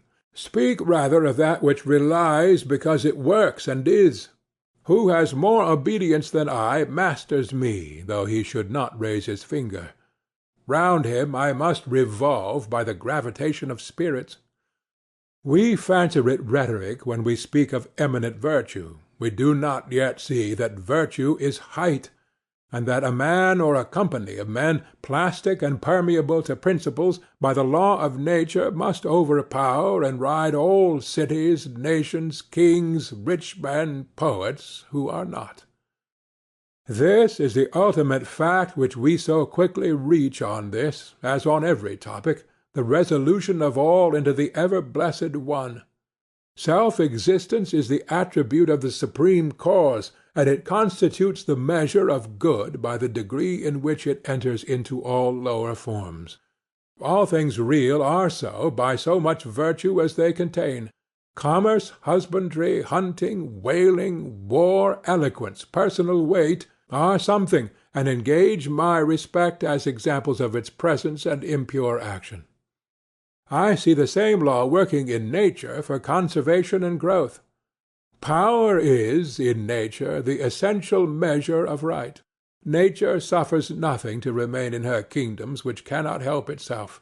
the genesis and maturation of a planet, its poise and orbit, the bended tree recovering itself from the strong wind, the vital resources of every animal and vegetable, are demonstrations of the self-sufficing and therefore self-relying soul. Thus all concentrates. Let us not rove, let us sit at home with the cause. Let us stun and astonish the intruding rabble of men and books and institutions by a simple declaration of the divine fact. Bid the invaders take the shoes from off their feet, for God is here within. Let our simplicity judge them, and our docility to our own law demonstrate the poverty of nature and fortune beside our native riches. But now we are a mob. Man does not stand in awe of man, nor is his genius admonished to stay at home, to put itself in communication with the internal ocean, but it goes abroad to beg a cup of water of the urns of other men. We must go alone. I like the silent church before the service begins better than any preaching. How far off, how cool, how chaste the persons look, begirt each one with a precinct or sanctuary. So let us always sit. Why should we assume the faults of our friend, of wife, or father, or child, because they sit around our hearth, or are said to have the same blood? All men have my blood, and I have all men's. Not for that will I adopt their petulance or folly, even to the extent of being ashamed of it. But your isolation must not be mechanical, but spiritual. That is, must be elevation. At times the whole world seems to be in conspiracy to importune you with emphatic trifles. Friend, client, child, sickness, fear, want, charity, all knock at once at thy closet door, and say, Come out unto us. But keep thy state, come not into their confusion. The power men possess to annoy me I give them by a weak curiosity. No man can come near me but through my act. What we love, that we have, but by desire we bereave ourselves of the love. If we cannot at once rise to the sanctities of obedience and faith, let us at least resist our temptations. Let us enter into the state of war, and wake Thor and Woden, courage and constancy in our Saxons' breasts. This is to be done in our smooth times by speaking the truth. Check this lying hospitality and lying affection. Live no longer to the expectation of these deceived and deceiving people with whom we converse. Say to them, O father, O mother, O wife, O brother, O friend, I have lived with you after appearances hitherto. Henceforward I am the truth's. Be it known unto you that henceforward I obey no law less than the eternal law. I will have no covenants, but proximities. I shall endeavor to nourish my parents, to support my family, to be the chaste husband of one wife, but these relations I must fill after a new and unprecedented way. I appeal from your customs. I must be myself. I cannot break myself any longer for you or you.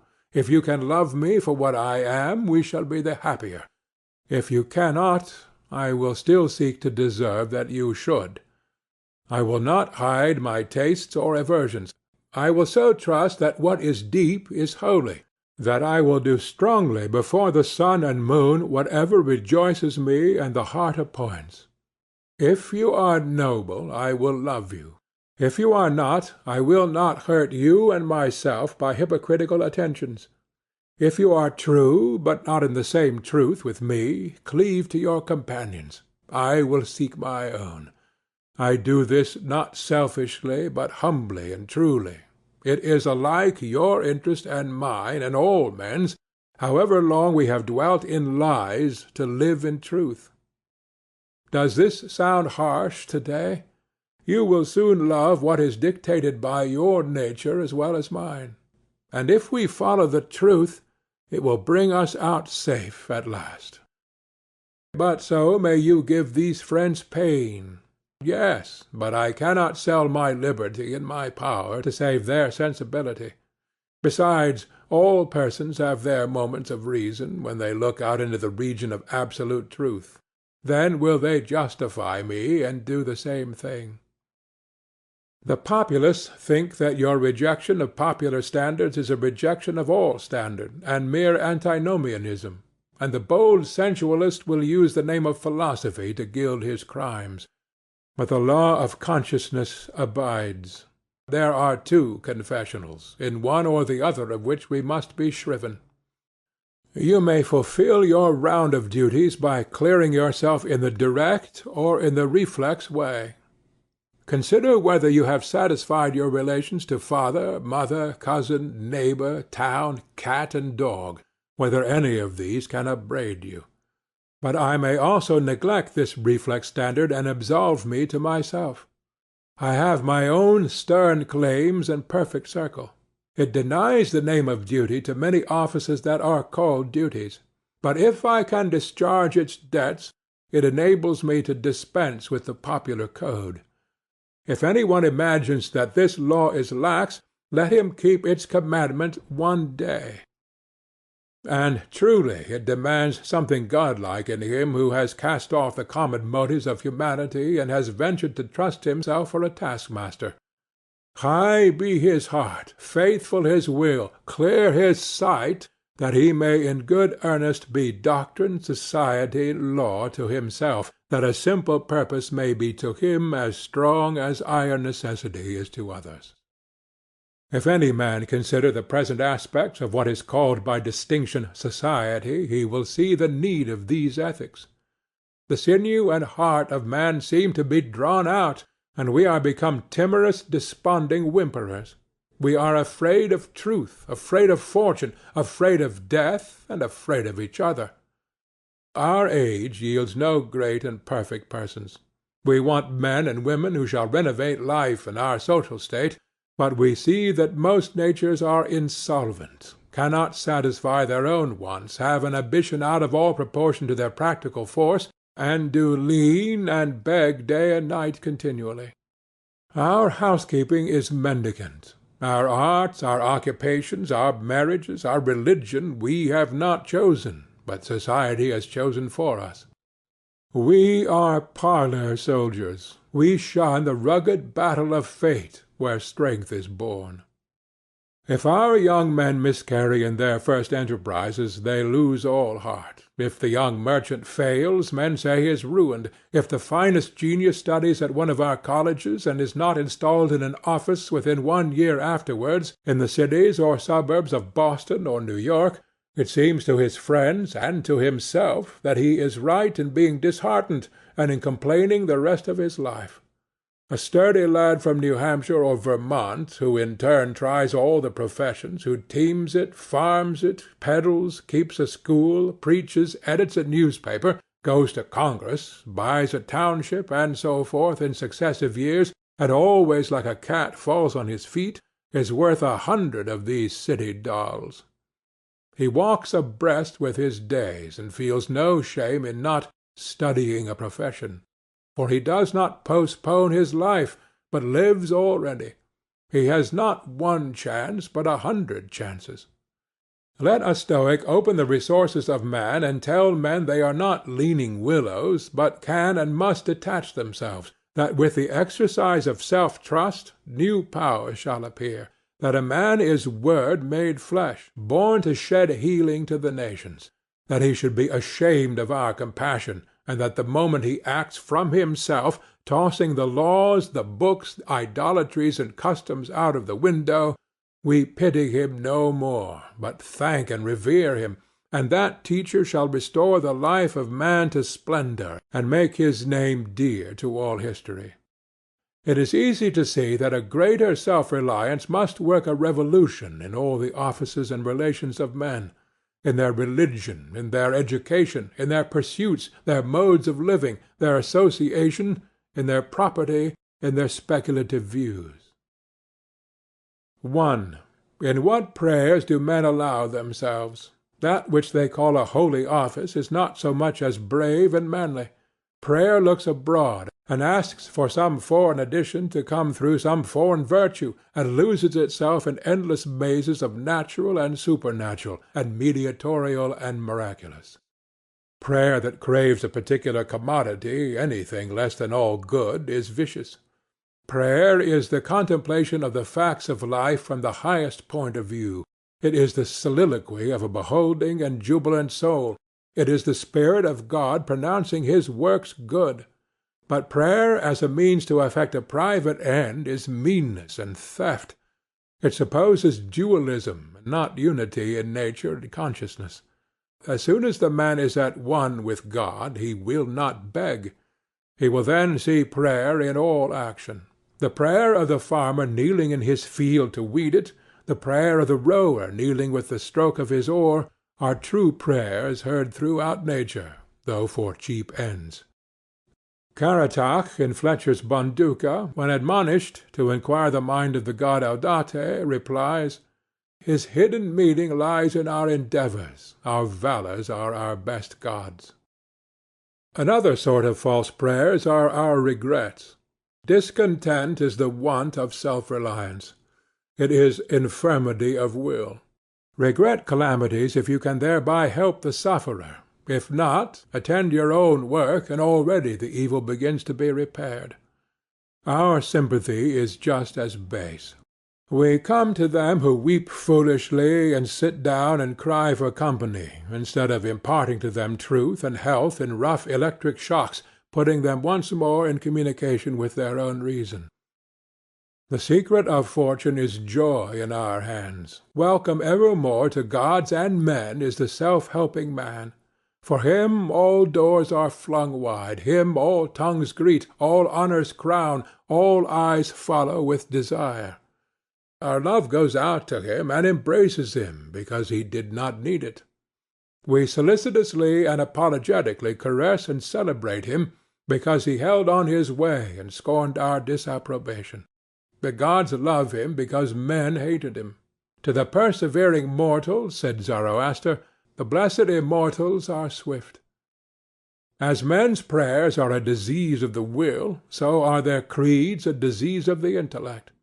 They say with those foolish Israelites, "Let no god speak to us lest we die. Speak thou, speak any man with us, and we will obey." Everywhere I am hindered of meeting God in my brother, because he has shut his own temple doors, and recites fable merely of his brother's, or his brother's brother's God. Every new mind is a new classification. If it prove a mind of uncommon activity and power, a Locke, a Lavoisier, a Hutton, a Bentham, a Fourier, it imposes its classification on other men, and lo, a new system. In proportion to the depth of the thought, and so to the number of the objects it touches and brings within reach of the pupil, is its complacency. But chiefly is this apparent in creeds and churches, which are also classifications of some powerful mind acting on the elemental thought of duty, and man's relation to the highest. Such is Calvinism, Quakerism, Swedenborgism. The pupil takes the same delight in subordinating everything to the new terminology as a girl who has just learned botany and seeing a new earth and new seasons thereby. It will happen for a time that the pupil will find his intellectual power has grown by the study of his master's mind, but in all unbalanced minds the classification is idolized, passes for the end, and not for a speedily exhaustible means, so that the walls of the system blend to their eye in the remote horizon with the walls of the universe. The luminaries of heaven seem to them hung on the arch their master built. They cannot imagine how you aliens have any right to see, how you can see. It must be somehow that you stole the light from us.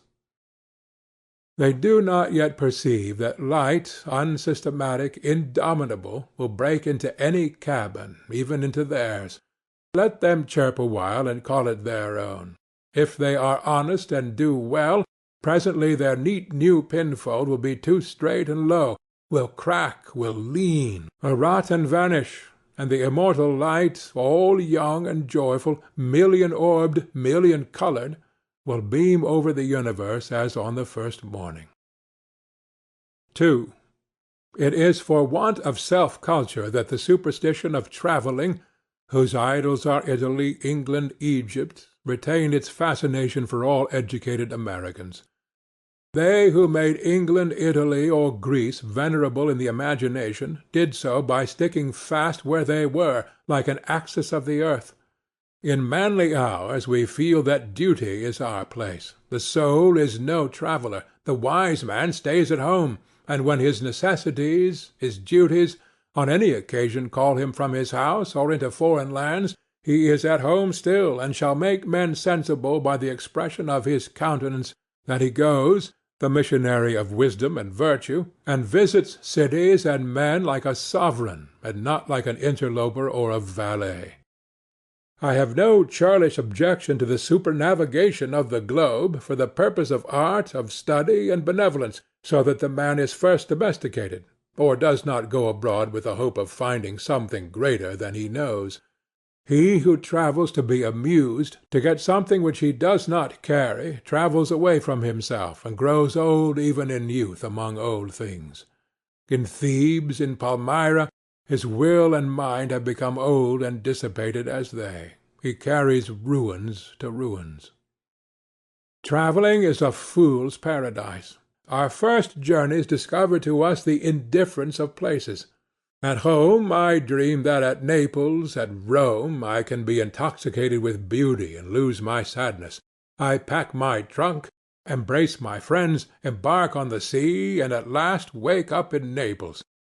And there beside me is the stern fact, the sad self, unrelenting, identical, that I fled from. I seek the Vatican and the palaces. I affect to be intoxicated with sights and suggestions. But I am not intoxicated. My giant goes with me wherever I go. 3. But the rage of travelling is a symptom of a deeper unsoundness affecting the whole intellectual action. The intellect is vagabond, and our system of education fosters restlessness. Our minds travel when our bodies are forced to stay at home. We imitate, and what is imitation but the travelling of the mind? Our houses are built with foreign taste, our shelves are garnished with foreign ornaments, our opinions, our tastes, our faculties lean and follow the past and the distant. The soul created the arts wherever they have flourished. It was in his own mind that the artist sought his model. It was an application of his own thought to the thing to be done and the conditions to be observed. And why need we copy the Doric or the Gothic model? Beauty, convenience, grandeur of thought, and quaint expression are as near to us as to any, and if the American artist will study with hope and love the precise thing to be done by him, considering the climate, the soil, the length of the day, the wants of the people, the habit and form of the government, he will create a house in which all these will find themselves fitted, and taste and sentiment will be satisfied also. Insist on yourself. Never imitate. Your own gift you can present every moment with the cumulative force of a whole life's cultivation, but of the adopted talent of another you have only an extemporaneous half-possession. That which each can do best, none but his Maker can teach him. No man yet knows what it is, nor can, till that person has exhibited it. Where is the master who could have taught Shakespeare? Where is the master who could have instructed Franklin, or Washington, or Bacon, or Newton? Every great man is a unique. The Scipionism of Scipio is precisely that part he could not borrow. Shakespeare will never be made by the study of Shakespeare. Do that which is assigned you, and you cannot hope too much or dare too much. There is at this moment for you an utterance brave and grand as that of the colossal chisel of Phidias, or trowel of the Egyptians, or the pen of Moses or Dante, but different from all these. Not possibly will the soul, all rich, all eloquent, with thousand-cloven tongue, deign to repeat itself, but if you can hear what these patriarchs say, surely you can reply to them in the same pitch of voice, for the ear and the tongue are two organs of one nature. Abide in the simple and noble regions of thy life, obey thy heart, and thou shalt reproduce the foreworld again. 4. As our religion, our education, our art look abroad, so does our spirit of society. All men plume themselves on the improvement of society, and no man improves. Society never advances. It recedes as fast on one side as it gains on the other. It undergoes continual changes. It is barbarous, it is civilized, it is Christianized, it is rich, it is scientific, but this change is not amelioration. For everything that is given, something is taken. Society acquires new arts and loses old instincts. What a contrast between the well-clad, reading, writing, thinking American, with a watch, a pencil, and a bill of exchange in his pocket, and the naked New Zealander, whose property is a club, a spear, a mat, and an undivided 20th of a shed to sleep under. But compare the health of the two men, and you shall see that the white man has lost his aboriginal strength. If the traveller tells us truly, strike the savage with a broad axe, and in a day or two the flesh shall unite and heal, as if you struck the blow into soft pitch, and the same blow shall send the white to his grave. The civilized man has built a coach, but has lost the use of his feet. He is supported on crutches, but lacks so much support of muscle. He has a fine Geneva watch, but he fails of the skill to tell the hour by the sun. A Greenwich nautical almanac he has, and so being sure of the information when he wants it, the man in the street does not know a star in the sky. The solstice he does not observe, the equinox he knows as little, and the whole bright calendar of the years without a dial in his mind. His note-books impair his memory, his libraries overload his wit, the insurance office increases the number of accidents, and it may be a question whether machinery does not encumber, whether we have not lost by refinement some energy, by a Christianity entrenched in establishments and forms some vigor of wild virtue. For every Stoic was a Stoic, but in Christendom where is the Christian? There is no more deviation in the moral standard than in the standard of height or bulk. No greater men are now than ever were. A singular equality may be observed between the great men of the first and of the last ages, nor can all the science, art, religion, and philosophy of the 19th century avail to educate greater men than Plutarch's heroes, 3 or 4 and 20 centuries ago. Not in time is the race progressive. Phocion, Socrates, Anaxagoras, Diogenes are great men, but they leave no class. He who is really of their class will not be called by their name, but will be his own man, and in his turn the founder of a sect. The arts and inventions of each period are only its costume, and do not invigorate men. The harm of the improved machinery may compensate its good. Hudson and Bering accomplished so much in their fishing boats as to astonish Parry and Franklin, whose equipment exhausted the resources of science and art. Galileo, with an opera glass, discovered a more splendid series of celestial phenomena than any one since. Columbus found the New World in an undecked boat. It is curious to see the periodical disuse and perishing of means and machinery which were introduced with loud laudation a few years or centuries before. The great genius returns to essential man. We reckoned the improvements of the art of war among the triumphs of science, and yet Napoleon conquered Europe by the bivouac, which consisted of falling back on naked valor and disencumbering it of all aids. The Emperor held it impossible to make a perfect army, says Lacasis. Without abolishing our arms, magazines, commissaries, and carriages, until, in the imitation of the Roman custom, the soldier should receive his supply of corn, grind it in his hand-mill, and bake his bread himself. Society is a wave. The wave moves onward, but the water of which it is composed does not. The same particle does not rise from the valley to the ridge. Its unity is only phenomenal. The persons who make up a nation today, next year die, and their experience with them. And so the reliance on property, including the reliance on governments which protect it, is the want of self-reliance. Men have looked away from themselves and at things so long that they have come to esteem the religious, learned, and civil institutions as guards of property, and they deprecate assaults on these, because they feel them to be assaults on property. They measure their esteem of each other by what each has, and not by what each is.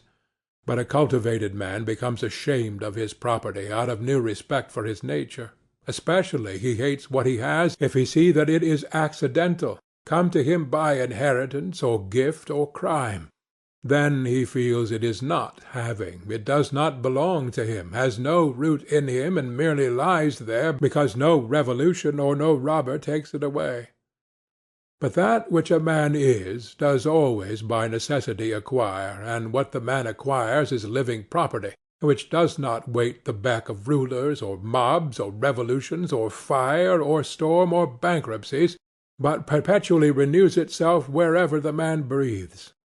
Thy lot or portion of life, said the Caliph Ali, is seeking after thee, therefore be at rest from seeking after it. Our dependence on these foreign goods leads us to our slavish respect for numbers.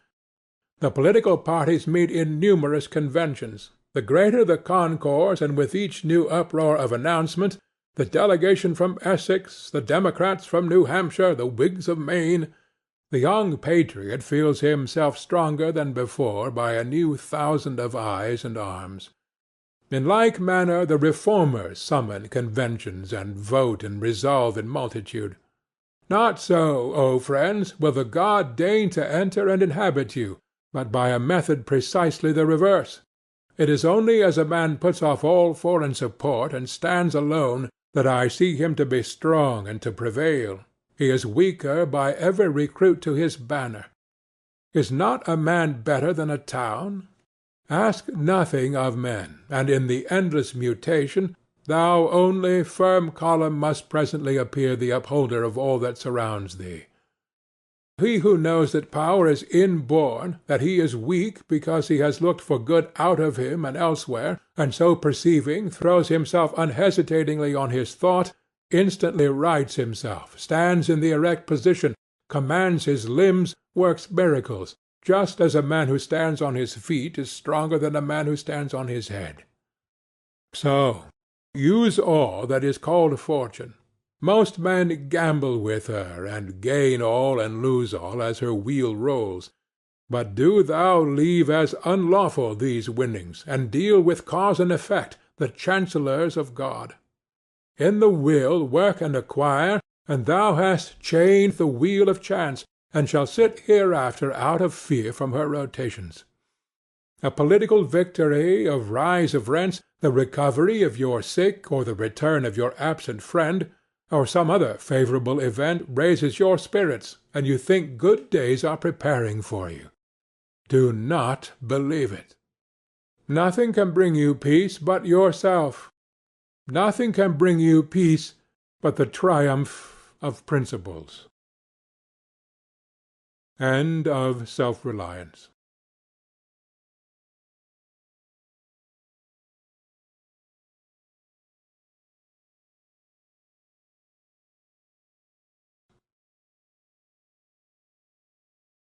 Compensation. The wings of time are black and white, pied with morning and with night. Mountain tall and ocean deep, trembling balance duly keep. In changing moon, in tidal wave, glows the feud of want and half. Gauge of more or less through space, electric star and pencil plays. The lonely earth, amid the balls that hurry through the eternal halls, a make-weight flying to the void, supplemental asteroid or compensatory spark, shoots across the neutral dark. Man's the elm and wealth the vine, staunch and strong the tendrils twine. Though the frail ringlets thee deceive, none from its stock that vine can reave. Fear not then, thou child infirm, there's no god dare wrong a worm. Laurel crowns cleave to deserts, and power to him who power exerts. Hast not thy share? On winged feet lo it rushes thee to meet, and all that nature made thine own, floating in air or pent in stone, will rive the hills and swim the sea, and like thy shadow follow thee. Ever since I was a boy I have wished to write a discourse on compensation, for it seemed to me when very young that on this subject life was ahead of theology, and the people knew more than the preachers taught. The documents, too, from which the doctrine is to be drawn charmed my fancy by their endless variety, and lay always before me, even in sleep. For they are the tools in our hands, the bread in our basket, the transactions of the street, the farm, and the dwelling-house, greetings, relations, debts, and credits, the influence of character, the nature and endowment of all men. It seemed to me also that in it might be shown men a ray of divinity, the present action of the soul of this world, clean from all vestige of tradition. And so the heart of man might be bathed by an inundation of eternal love, conversing with that which he knows was always and always must be, because it really is now. It appeared, moreover, that if this doctrine could be stated in terms with any resemblance to those bright intuitions in which this truth is sometimes revealed to us, it would be a star in many dark hours and crooked passages in our journey that would not suffer us to lose our way. I was lately confirmed in these desires by hearing a sermon at church. The preacher, a man esteemed for his orthodoxy, unfolded in the ordinary manner the doctrine of the last judgment. He assumed that judgment is not executed in this world, that the wicked are successful, that the good are miserable, and then urged from reason and from Scripture a compensation to be made to both parties in the next life. No offence appeared to be taken by the congregation at this doctrine. As far as I could observe, when the meeting broke up, they separated without remark on the sermon. Yet what was the import of this teaching? What did the preacher mean by saying that the good are miserable in the present life? Was it that houses and lands, offices, wine, horses, dress, luxury, are had by unprincipled men, whilst the saints are poor and despised? And that a compensation is to be made to these last hereafter by giving them the like gratifications another day, bank stock and doubloons, venison and champagne? This must be the compensation intended, for what else? Is it that they are to have leave to pray and praise, to love and serve men? Why, that they can do now. The legitimate inference the disciple would draw was, we are to have such a good time as the sinners have now. Or, to push it to its extreme import, you sin now, we shall sin by and by. We would sin now if we could. Not being successful, we expect our revenge tomorrow. The fallacy lay in the immense concession that the bad are successful, that justice is not done now. The blindness of the preacher consisted in deferring to the base estimate of the market of what constitutes a manly success, instead of confronting and convicting the world from the truth, announcing the presence of the soul, the omnipotence of the will, and so establishing the standard of good and ill, of success and falsehood. I find a similar base tone in the popular religious works of the day, and the same doctrines assumed by the literary men when occasionally they treat the related topics. I think our popular theology has gained in decorum, and not in principle, over the superstitions it has replaced. But men are better than their theology. Their daily life gives it the lie. Every ingenious and aspiring soul leaves the doctrine behind him in his own experiences, and all men feel sometimes the falsehood which they cannot demonstrate. For men are wiser than they know. That which they hear in schools and pulpits without afterthought, if said in conversation, would probably be questioned in silence. If a man dogmatize in a mixed company on Providence and the divine laws, he is answered by a silence which conveys well enough to an observer the dissatisfaction of the hearer, but his incapacity to make his own statement.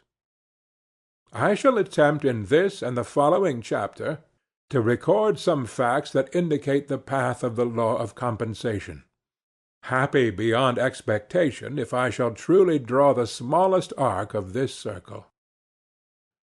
Polarity, or action and reaction, we meet in every part of nature, in darkness and light, in heat and cold, in the ebb and flow of waters, in male and female, in the inspiration and expiration of plants and animals, in the equation of quantity and quality in the fluids of the animal body, in the systole and diastole of the heart, in the undulations of fluids and of sound, in the centrifugal and centripetal gravity, in electricity, galvanism, and chemical affinity.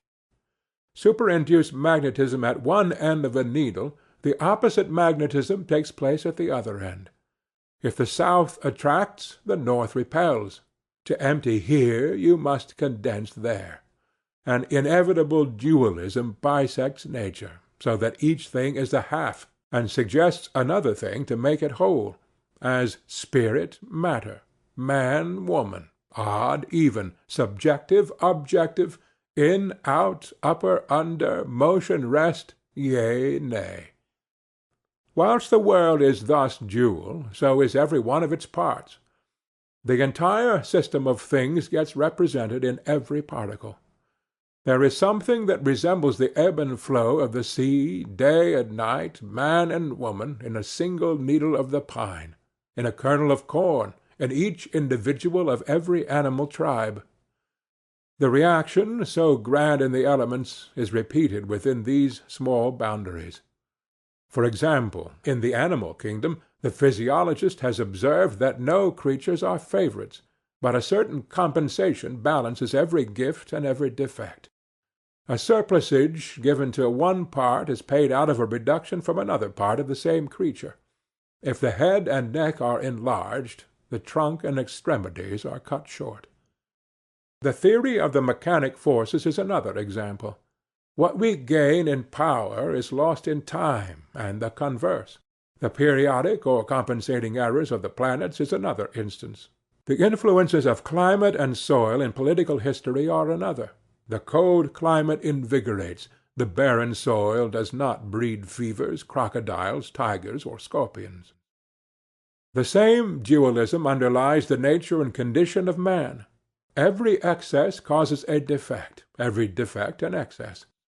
Every sweet hath its sour, every evil its good. Every faculty which is a receiver of pleasure has an equal penalty put on its abuse. It is to answer for its moderation with its life. For every grain of wit there is a grain of folly. For everything you have missed you have gained something else, and for everything you gain you lose something. If riches increase, they are increased that use them. If the gatherer gathers too much, nature takes out of the man what she puts into his chest, swells the estate, but kills the owner. Nature hates monopolies and exceptions. The waves of the sea do not more speedily seek a level from their loftiest tossing than the varieties of condition tend to equalize themselves. There is always some leveling circumstance that puts down the overbearing, the strong, the rich, the fortunate, substantially on the same ground with all others.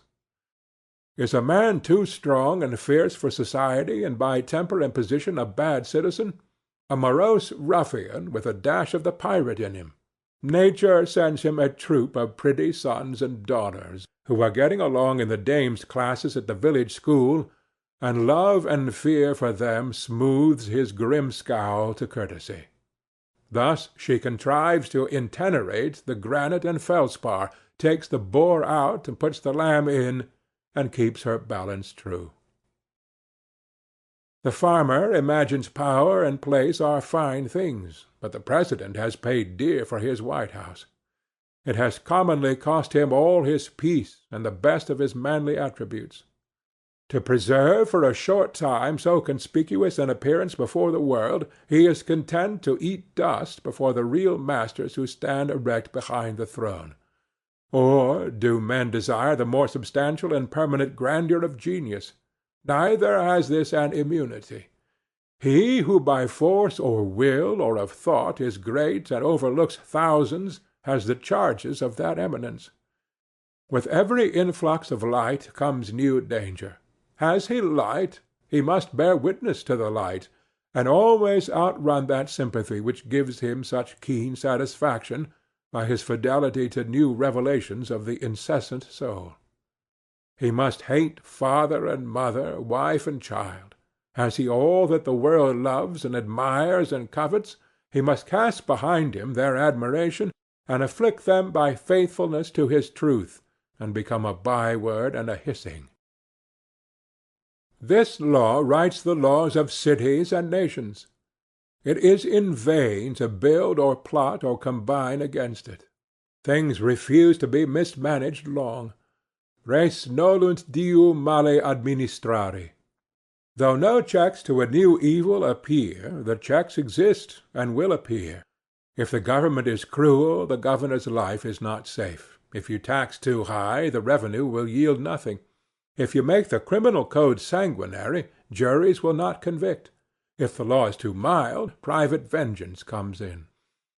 If the government is a terrific democracy, the pressure is resisted by an overcharge of energy in the citizen, and life glows with a fiercer flame. The true life and satisfactions of man seem to elude the utmost rigors or felicities of condition, and to establish themselves with great indifferency under all varieties of circumstances. Under all governments the influence of character remains the same. In Turkey and in New England about alike. Under the primeval despots of Egypt, history honestly confesses that man must have been as free as culture could make him. These appearances indicate the fact that the universe is represented in every one of its particles. Everything in nature contains all the powers of nature. Everything is made of one hidden stuff, as the naturalist sees one type under every metamorphosis, and regards a horse as a running man, a fish as a swimming man, a bird as a flying man, a tree as a rooted man. Each new form repeats not only the main character of the type, but part for part all the details, all the aims, furtherances, hindrances, energies, and whole system of every other. Every occupation, trade, art, transaction is a compend of the world, and a correlative of every other. Each one is an entire emblem of human life, of its good and ill, its trials, its enemies, its course, and its end. And each one must somehow accommodate the whole man, and recite all his destiny. The world globes itself in a drop of dew. The microscope cannot find the animalcule which is less perfect for being little. Eyes, ears, taste, smell, motion, resistance, appetite, and organs of reproduction that take hold on eternity, all find room to consist in the small creature. So do we put our life into every act. The true doctrine of omnipresence is that God reappears with all his parts in every moss and cobweb. The value of the universe contrives to throw itself into every point. If the good is there, so is the evil. If the affinity, so the repulsion. If the force, so the limitation. Thus is the universe alive. All things are moral. That soul which within us is a sentiment, outside of us is a law. We feel its inspiration. Out there in history we can see its fatal strength.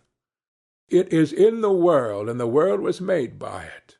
Justice is not postponed. A perfect equity adjusts its balance in all parts of life. Hoi kuboi dios ai epiptusi. The dice of God was always loaded. The world looks like a multiplication table or a mathematical equation, which, turn it how you will, balances itself. Take what figures you will, its exact value, not more nor less, still returns to you. Every secret is told, every crime is punished, every virtue rewarded, every wrong redressed, in silence and certainty. What we call retribution is the universal necessity by which the whole appears wherever a part appears. If you see smoke, there must be fire. If you see a hand or a limb, you know that the trunk to which it belongs is there behind. Every act rewards itself, or in other words integrates itself in a twofold manner. First in the thing, or in real nature, and secondly in the circumstance, or in apparent nature. Men call the circumstance the retribution. The casual retribution is in the thing and is seen by the soul. The retribution in the circumstance is seen by the understanding. It is inseparable from the thing, but is often spread over a long time, and so does not become distinct until after many years. The specific stripes may follow late after the offence, but they follow because they accompany it. Crime and punishment grow out of one stem. Punishment is a fruit that, unsuspected, ripens within the flower of the pleasure which concealed it. Cause and effect, means and ends, seed and fruit cannot be severed, for the effect already blooms in the cause, the end pre-exists in the means, the fruit in the seed. Whilst thus the world will be whole and refuses to be disparted, we seek to act partially to sunder, to appropriate. For example, to gratify the senses, we sever the pleasure of the senses from the needs of the character. The ingenuity of man has always been dedicated to the solution of one problem: how to detach the sensual sweet, the sensual strong, the sensual bright, etc., from the moral sweet, the moral deep, the moral fair. That is, again, to contrive to cut clean off this upper surface so thin as to leave it bottomless, to get a one end without another end. The soul says, "Eat." The body would feast. The soul says, "The man and woman shall be one flesh and one soul." The body would join the flesh only. The soul says, "Have dominion over all things to the ends of virtue." The body would have the power over things to its own ends. The soul strives amain to live and work through all things. It would be the only fact. All things should be added unto it: power, pleasure, knowledge, beauty. The particular man aims to be somebody, to set up for himself, to truck and higgle for a private good, and, in particulars, to ride that he may ride, to dress that he may be dressed, to eat that he may eat, and to govern that he may be seen. Men seek to be great. They would have offices, wealth, power, and fame. They think that to be great is to possess one side of nature, the sweet, without the other side, the bitter. This dividing and detaching is steadily counteracted. Up to this day, it must be owned, no projector has had the smallest success. The parted water reunites behind our hand. Pleasure is taken out of pleasant things, profit out of profitable things, power out of strong things, as soon as we seek to separate them from the whole. We can no more have things and get the sensual good by itself than we can get an inside that shall have no outside, or a light without a shadow. Drive out nature with a fork, she comes running back. Life invests itself with inevitable conditions, which the unwise seek to dodge, which one and another brags that he does not know, that they do not touch him. But the brag is on his lips, the conditions are in his soul. If he escapes them in one part, they attack him in another more vital part. If he has escaped them in form and in appearance, it is because he has resisted his life and fled from himself, and the retribution is so much death. So signal is the failure of all attempts to make this separation of the good from the tax that the experiment would not be tried, since to try it is to be mad, but for the circumstance that when the disease began in the will of rebellion and separation, the intellect is at once infected, so that man ceases to see God whole in each object, but is able to see the sensual allurement of an object and not see the sensual hurt. He sees the mermaid's head, but not the dragon's tail, and thinks he can cut off that which he would have from that which he would not have. Quote, "How secret art thou who dwellest in the highest heavens in silence, O thou only great God, sprinkling with an unwearied providence certain penal blindnesses upon such as have unbridled desires." St. Augustine, Confessions. The human soul is true to these facts in the painting of fable, of history, of law, of proverbs, of conversation. It finds a tongue in literature unawares. Thus the Greeks called Jupiter Supreme Mind, but having traditionally ascribed to him many base actions, they involuntarily made amends to reason by tying up the hands of so bad a god. He is made as helpless as a king of England. Prometheus knows one secret which Jove must bargain for, Minerva another. He cannot get his own thunders. Minerva keeps the key of them. Of all the gods I only know the keys that ope the solid doors within whose vaults his thunders sleep. A plain confession of the inworking of the All and of its moral aim. The Indian mythology ends in the same ethics, and it would seem impossible for any fable to be invented and get any currency which was not moral. Aurora forgot to ask youth for her lover, and though Tithonus is immortal, he is old. Achilles is not quite invulnerable. The sacred waters did not wash the heel by which Thetis held him.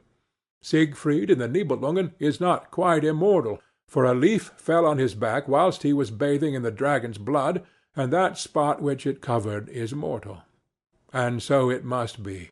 There is a crack in everything God has made.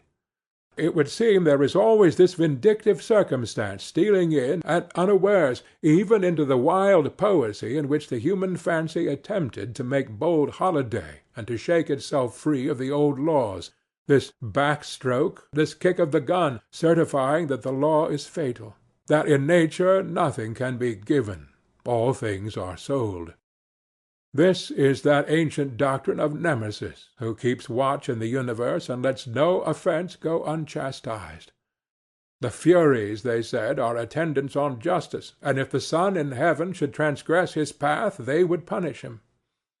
The poets related that stone walls and iron swords and leathern thongs had an occult sympathy with the wrongs of their owners, that the belt which Ajax gave Hector dragged the Trojan hero over the field at the wheels of the car of Achilles, and the sword which Hector gave Ajax was that on whose point Ajax fell.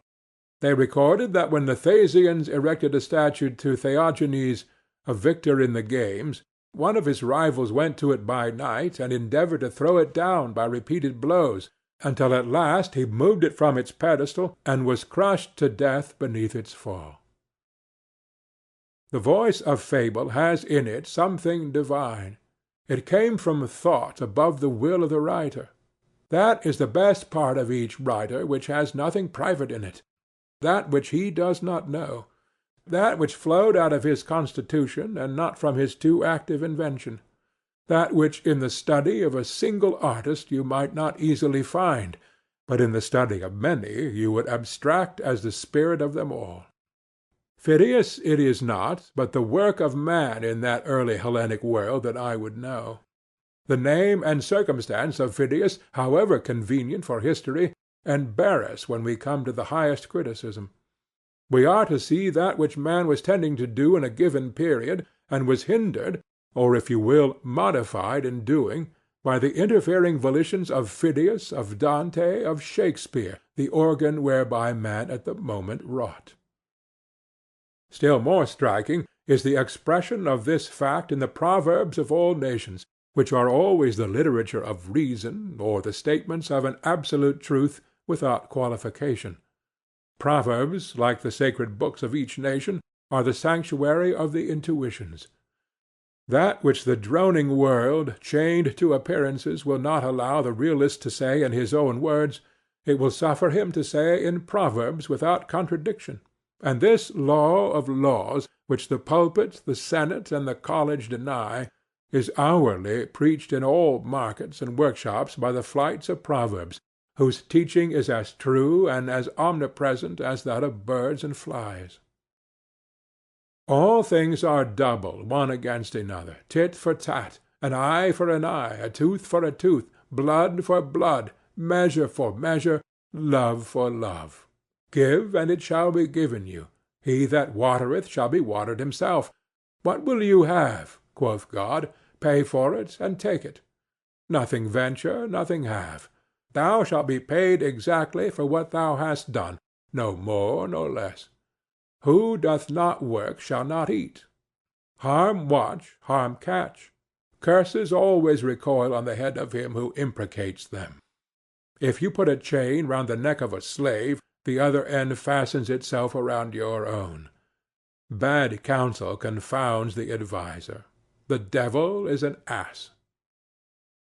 It is thus written because it is thus in life. Our action is overmastered and characterized above our will by the law of nature. We aim at a petty end quite aside from the public good, but our act arranges itself by irresistible magnetism in a line with the poles of the world. A man cannot speak, but he judges himself. With his will or against his will, he draws his portrait to the eye of his companions by every word. Every opinion reacts on him who utters it. It is a thread ball thrown at a mark, but the other end remains in the thrower's bag. Or rather it is a harpoon hurled at the whale, unwinding as it flies a coil of cord in the boat, and if the harpoon is not good or not well thrown, it will go nigh to cut the steersman in twain, or sink the boat. You cannot do wrong without suffering wrong. No man had ever a point of pride that was not injurious to him, said Burke. The exclusive and fashionable life does not see that he excludes himself from enjoyment in the attempt to appropriate it. The exclusionist in religion does not see that he shuts the door of heaven on himself in striving to shut out others. Treat men as pawns and ninepins, and you shall suffer as well as they. If you leave out their heart, you shall lose your own. The senses would make things of all persons, of women, of children, of the poor. The vulgar proverb, "I will get it from his purse or get it from his skin," is sound philosophy. All infractions of love and equity in our social relations are speedily punished. They are punished by fear. Whilst I stand in simple relations to my fellow man, I have no displeasure in meeting him.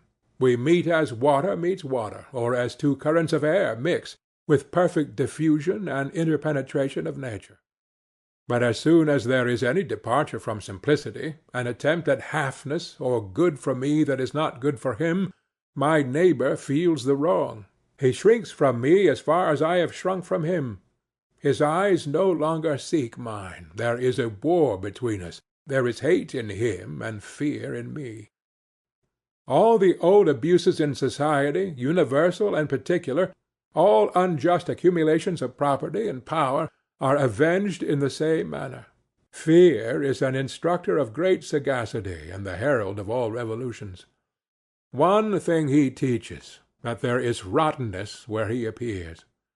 Here is a carrion crow, and though you see not well what he hovers for, there is death somewhere.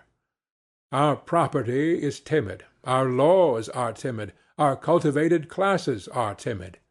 Fear for ages has boded and mowed and gibbered over government and property. That obscene bird is not there for nothing. He indicates great wrongs which must be revised.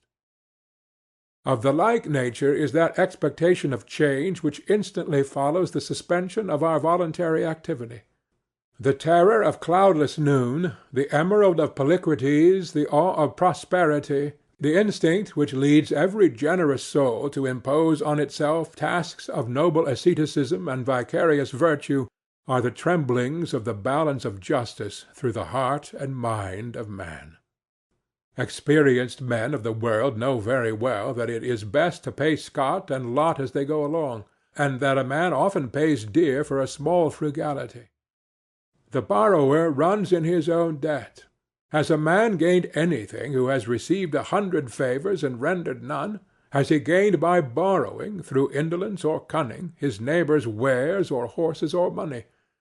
There arises on the deed the instant acknowledgment of benefit on the one part and of debt on the other, that is, of superiority and inferiority. The transaction remains in the memory of himself and his neighbor, and every new transaction alters according to its nature their relation to each other.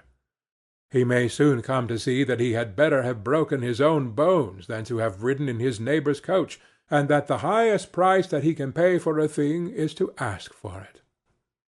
A wise man will extend this lesson to all parts of life, and know that it is the part of prudence to face every claimant and pay every just demand on your time, your talents, or your heart. Always pay. For first or last you must pay your entire debt. Persons and events may stand for a time between you and justice, but it is only a postponement. You must pay at last your own debt. If you are wise, you will dread a prosperity which only loads you with more. Benefit is the end of nature, but for every benefit which you receive a tax is levied. He is great who confers the most benefits. He is base, and that is the one base thing in the universe, to receive favors and render none. In the order of nature we cannot render benefits to those from whom we receive them, or only seldom. But the benefit we receive must be rendered again, line for line, deed for deed, cent for cent, to somebody. Beware of too much good staying in your hand. It will fast corrupt and worm worms. Pay it away quickly in some sort. Labor is watched over by the same pitiless laws. Cheapest, say the prudent, is the dearest labor. What we buy in a broom, a mat, a wagon, a knife, is some application of good sense to a common want. It is best to pay in your land a skilful gardener, or to buy good sense applied to gardening. In your sailor, good sense applied to navigation. In the house, good sense applied to cooking, sewing, serving. In your agent, good sense applied to accounts and affairs. So do you multiply your presence, or spread yourself throughout your estate. But because of the dual constitution of things, in labor as in life there can be no cheating. The thief steals from himself, the swindler swindles himself. For the real price of labor is knowledge and virtue, whereof wealth and credit are signs. These signs, like paper money, may be counterfeited or stolen, but that which they represent, namely, knowledge and virtue, cannot be counterfeited or stolen. These ends of labor cannot be answered but by real exertions of the mind and in obedience to pure motives. The cheat, the defaulter, the gambler cannot extort the knowledge of material and moral nature which his honest care and pains yield to the operative. The law of nature is, do the thing and you shall have the power, but they who do not the thing have not the power. Human labor, through all its forms, from the sharpening of a stake to the construction of a city or an epic, is one immense illustration of the perfect compensation of the universe. The absolute balance of give and take.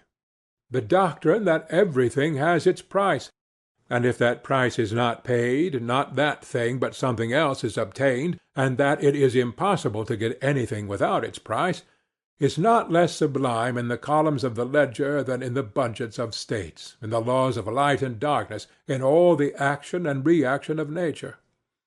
I cannot doubt that the high laws which each man sees implicated in those processes with which he is conversant, the stern ethics which sparkle on his chisel edge, which are measured out by his plumb and foot rule, which stand as manifest in the footing of the shop bill as in the history of the state, do recommend to him his trade, and, though seldom named, exalt his business to his imagination.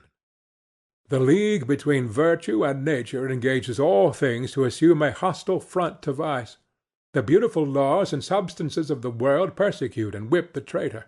He finds that things are arranged for truth and benefit, but there is no den in the whole world to hide a rogue. Commit a crime, and the earth is made of glass. Commit a crime, and it seems as if a coat of snow fell on the ground, such as reveals in the woods the track of every partridge and fox and squirrel and mole.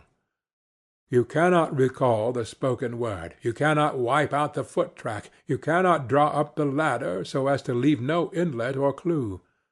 Some damning circumstance always transpires. The laws and the substances of nature, water, snow, wind, gravitation, become penalties to the thief. On the other hand, the law holds with equal sureness for all right action. Love, and you shall be loved. All love is mathematically just, as much as the two sides of an algebraic equation. The good man has absolute good, which like fire turns everything to its own nature, so that you cannot do him any harm. But as the royal armies sent against Napoleon, when he approached, cast down their colors, and from enemies became friends, so disasters of all kinds, as sickness, offence, poverty, prove benefactors. Winds blow and waters roll, strength to the brave, and power and deity, yet in themselves are nothing. The good are befriended even by weakness and defect.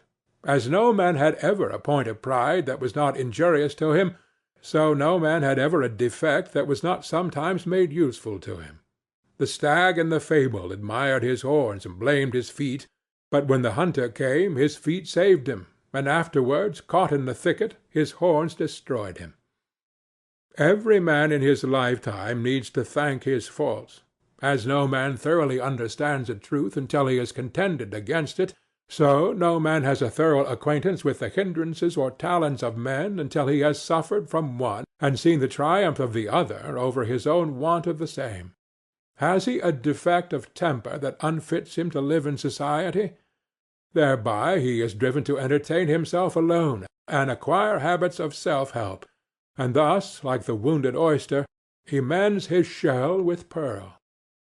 Our strength grows out of our weakness. The indignation which arms itself with secret forces does not awaken until we are pricked and stung and sorely assailed. A great man is always willing to be little. Whilst he sits on the cushion of advantages, he goes to sleep. When he is pushed, tormented, defeated, he has a chance to learn something. He has been put on his wits, on his manhood. He has gained facts, learns his ignorance, is cured of the insanity of conceit, has got moderation and real skill. The wise man throws himself on the side of his assailants. It is more his interest than it is theirs to find his weak point. The wound cicatrizes and falls off from him like a dead skin, and when they would triumph, lo, he has passed on invulnerable. Blame is safer than praise.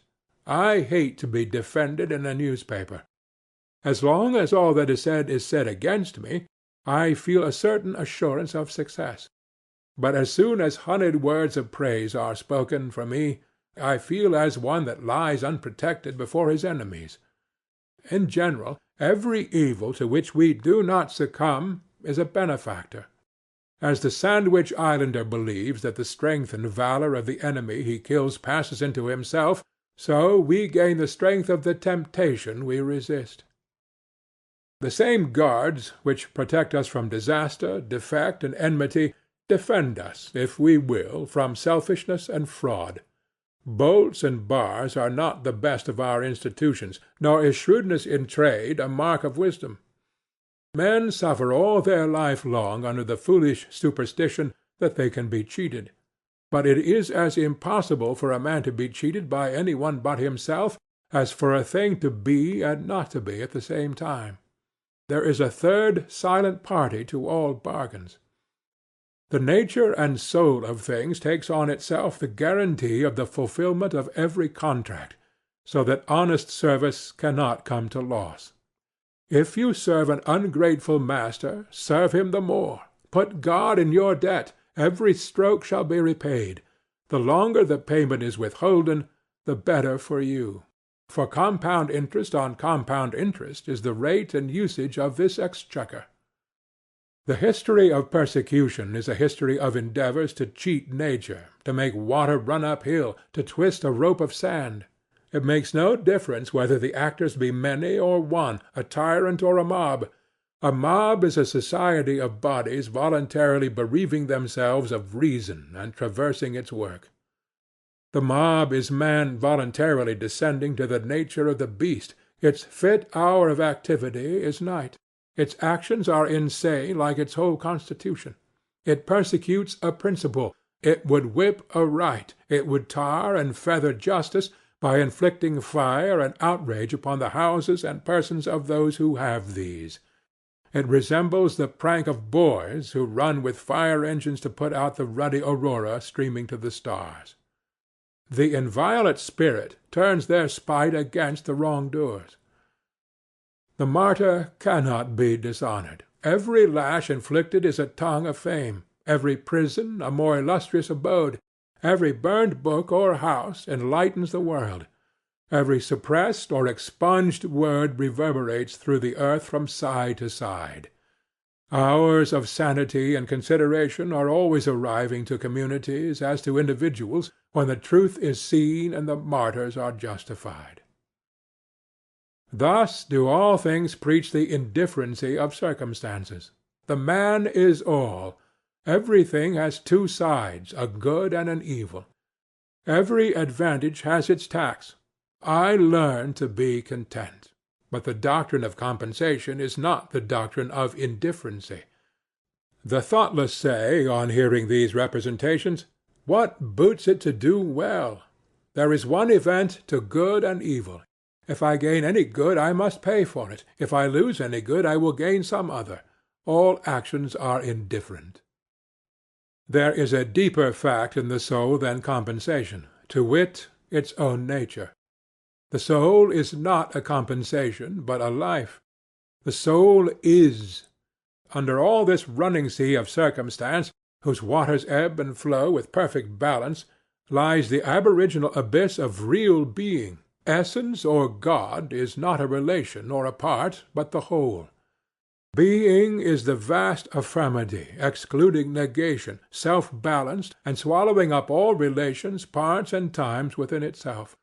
Nature, truth, virtue are the influx from thence. Vice is the absence or departure of the same. Nothing, falsehood, may indeed stand as the great night or shade on which as a background the living universe paints itself forth, but no fact is begotten by it. It cannot work, for it is not. It cannot work any good. It cannot work any harm. It is harm inasmuch as it is worse not to be than to be.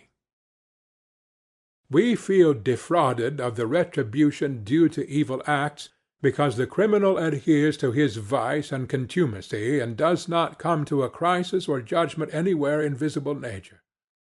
There is no stunning confutation of this nonsense before men and angels. Has he therefore outwitted the law? Inasmuch as he carries the malignity and the lie with him, he so far decreases from nature. In some manner there will be a demonstration of the wrong to the understanding also. But should we not see it, this deadly deduction makes square the eternal account. Neither can it be said, on the other hand, that the gain of rectitude must be bought by any loss. There is no penalty to virtue, no penalty to wisdom. They are proper additions of being. In a virtuous action I properly am. In a virtuous act I add to the world. I plant into deserts conquered from chaos and nothing, and see the darkness receding on the limits of the horizon. There can be no excess to love, none to knowledge, none to beauty, when these attributes are considered in the purest sense. The soul refuses limits, and always affirms an optimism, never a pessimism. His life is a progress, and not a station. His instinct is trust. Our instinct uses more and less in the application to man of the presence of the soul and not of its absence. The brave man is greater than the coward. The true, the benevolent, the wise, is more a man and not less than the fool and knave. There is no tax on the good of virtue, for that is the incoming of God himself, or absolute existence without any comparative. Material good has its tax, and if it came without desert or sweat, has no root in me, and the next wind will blow it away. But all the good of nature is the soul's, and may be had, if paid for, in nature's lawful coin, that is, by labor which the heart and the head allow. I no longer wish to meet a good I do not earn, for example, to find a pot of buried gold, knowing that it brings with it new burdens. I do not wish more external goods, neither possessions, nor honors, nor powers, nor persons. The gain is apparent, the tax is certain, but there is no tax on the knowledge that the compensation exists, and that it is not desirable to dig up treasure. Herein I rejoice with a serene eternal peace. I contract the boundaries of possible mischief. I learn the wisdom of Saint Bernard. Nothing can work me damage except myself. The harm that I sustain I carry about with me, and never am I a real sufferer but by my own fault. In the nature of the soul is the compensation for the inequalities of condition. The radical tragedy of nature seems to be the distinction of more and less. How can less not feel the pain? How not feel indignation or malevolence towards more? Look at those who have less faculty, and one feels sad and knows not well what to make of it. He almost shuns their eye. He fears they will upbraid God. What should they do? It seems a great injustice. But see the facts nearly, and those mountainous inequalities vanish. Love reduces them as the sun melts the iceberg in the sea. The heart and soul of all men being one, this bitterness of his and mine ceases. His is mine. I am my brother, and my brother is me. If I feel overshadowed and outdone by great neighbors, I can yet love, I can still receive, and he that loveth maketh his own the grandeur he loves. Thereby I make the discovery that my brother is my guardian, acting for me with the friendliest designs, and the estate I so admired and envied is my own. It is the nature of the soul to appropriate all things. Jesus and Shakespeare are fragments of the soul, and by love I conquer and incorporate them in my own conscious domain. His virtue, is not that mine? His wit, if it cannot be made mine, it is not wit. Such also is the natural history of calamity.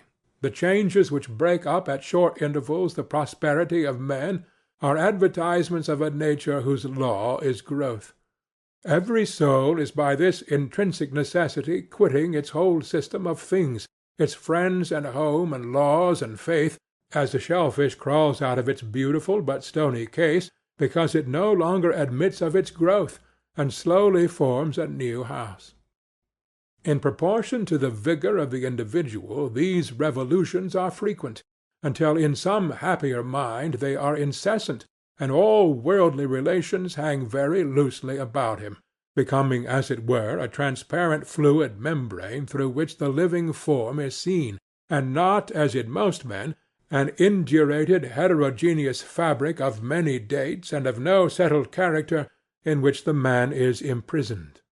Then there can be enlargement, and the man of to-day scarcely recognizes the man of yesterday.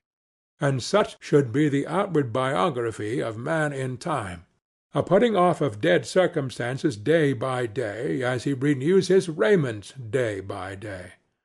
But to us, in our lapsed estate, resting, not advancing, resisting, not cooperating with the divine expansion, this growth comes by shocks. We cannot part with our friends. We cannot let our angels go. We do not see that they only go out, that archangels may come in. We are idolaters of the old. We do not believe in the riches of the soul, in its proper eternity and omnipresence. We do not believe there is any force in to-day to rival or recreate that beautiful yesterday. We linger in the ruins of the old tent where once we had bread and shelter and organs, nor believe that the spirit can feed, cover, and nerve us again. We cannot again find aught so dear, so sweet, so graceful. But we sit and weep in vain. The voice of the Almighty saith, "Up and onward for evermore." We cannot stay amid the ruins, neither will we rely on the new. And so we walk ever with reverted eyes, like those monsters who look backwards. And yet the compensation of calamity are made apparent to the understanding also, after long intervals of time. A fever, a mutilation, a cruel disappointment, a loss of wealth, a loss of friends, seems at the moment unpaid loss and unpayable. But the sure years reveal the deep remedial force that underlies all facts.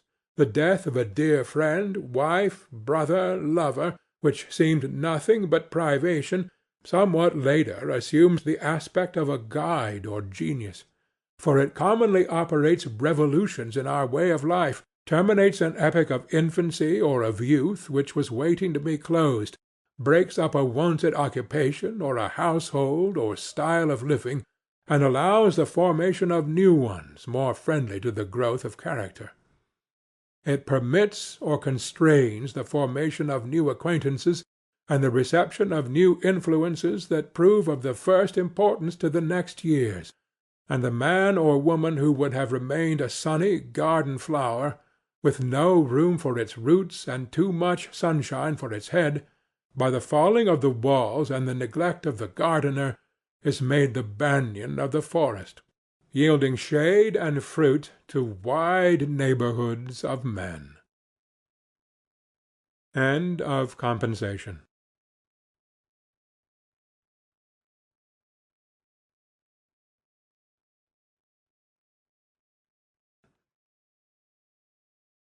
Spiritual laws. The living heaven thy prayers respect, house at once and architect. Quarrying man's rejected hours, builds therewith eternal towers. Soul and self-commanded works, fears not undermining days, grows by decays, and, by the famous might that lurks in reaction and recoil, makes flame to freeze and ice to boil, forging through swart arms of offence the silver seat of innocence. When the act of reflection takes place in the mind, when we look at ourselves in the light of thought, we discover that our life is embosomed in beauty. Behind us as we go, all things assume pleasing forms, as clouds do far off. Not only things familiar and stale, but even the tragic and terrible are comely as they take their place in the pictures of memory. The river-bank, the weed at the water-side, the old house, the foolish person, however neglected in the passing, have a grace in the past. Even the corpse that has lain in the chambers has added a solemn ornament to the house. The soul will not know either deformity or pain. If in the hours of clear reason we should speak the severest truth, we should say that we had never made a sacrifice. In these hours the mind seems so great that nothing can be taken from us that seems much. All loss, all pain is particular. The universe remains to the heart unhurt. Neither vexations nor calamities abate our trust. No man ever stated his griefs as lightly as he might. Allow for exaggeration in the most patient and sorely ridden hack that ever was driven, for it is only the finite that has wrought and suffered. The infinite lies stretched in smiling repose. The intellectual life may be kept clean and healthful if man will live the life of nature and not import into his mind difficulties which are none of his. No man need be perplexed in his speculations. Let him do and say what strictly belongs to him, and though very ignorant of books, his nature shall not yield him any intellectual obstructions and doubts. Our young people are diseased with the theological problems of original sin, origin of evil, predestination, and the like. These never presented a practical difficulty to any man, never darkened across any man's road who did not go out of his way to seek them. These are the soul's mumps and measles and whooping coughs, and those who have not caught them cannot describe their health and describe the cure. A simple mind will not know these enemies. It is quite another thing that he should be able to give account of his faith and expound to another the theory of his self-union and freedom. This requires rare gifts. Yet without this self-knowledge there may be a sylvan strength and integrity in that which he is. A few strong instincts and a few plain rules suffice us. My will never gave the images in my mind the rank they now take. The regular course of studies, the years of academical and professional education have not yielded me better facts than some idle books under the bench at the Latin school. What we do not call education is more precious than that which we call so. We form no guess at the time of receiving a thought of its comparative value. And education often wastes its efforts in attempts to thwart and balk this natural magnetism, which is sure to select what belongs to it. In like manner, our moral nature is vitiated by any interference of our will. People represent virtue as a struggle, and take to themselves great airs upon their attainments, and the question is everywhere vexed when a noble nature is commended, whether the man is not better who strives with temptation. But there is no merit in the matter. Either God is there or he is not there. We love characters in proportion as they are impulsive and spontaneous. The less a man thinks or knows about his virtues, the better we like him. Timoleon's victories are the best victories, which ran and flowed like Homer's verses, Plutarch said. When we see a soul whose acts are all regal, graceful, and pleasant as roses, we must thank God that such things can be and are, and not turn sourly on the angel and say, Crump is a better man with his grunting resistance to all his native devils. Not less conspicuous is the preponderance of nature over will in our practical life. There is less intention in history than we ascribe to it. We impute deep-laid, far-sighted plans to Caesar and Napoleon, but the best of their power was in nature and not in them. Men of an extraordinary success in their honest moments have always sung, Not unto us, not unto us. According to the faith of their times, they have built altars to Fortune or to Destiny or to St. Julian. Their success lay in their parallelism to the course of thought, which found in them an unobstructed channel, and the wonders of which they were the visible conductors seemed to the eye their deed. Did the wires generate the galvanism? It is even true that there was less in them on which they could reflect than in another, as the virtue of a pipe is to be smooth and hollow. That which externally seemed will and immovableness was willingness and self-annihilation. Could Shakespeare give a theory of Shakespeare? Could ever a man of prodigious mathematical genius convey to others any insight into his methods? If he could communicate that secret, it would instantly lose its exaggerated value, blending with the daylight and the vital energy, the power to stand and to go.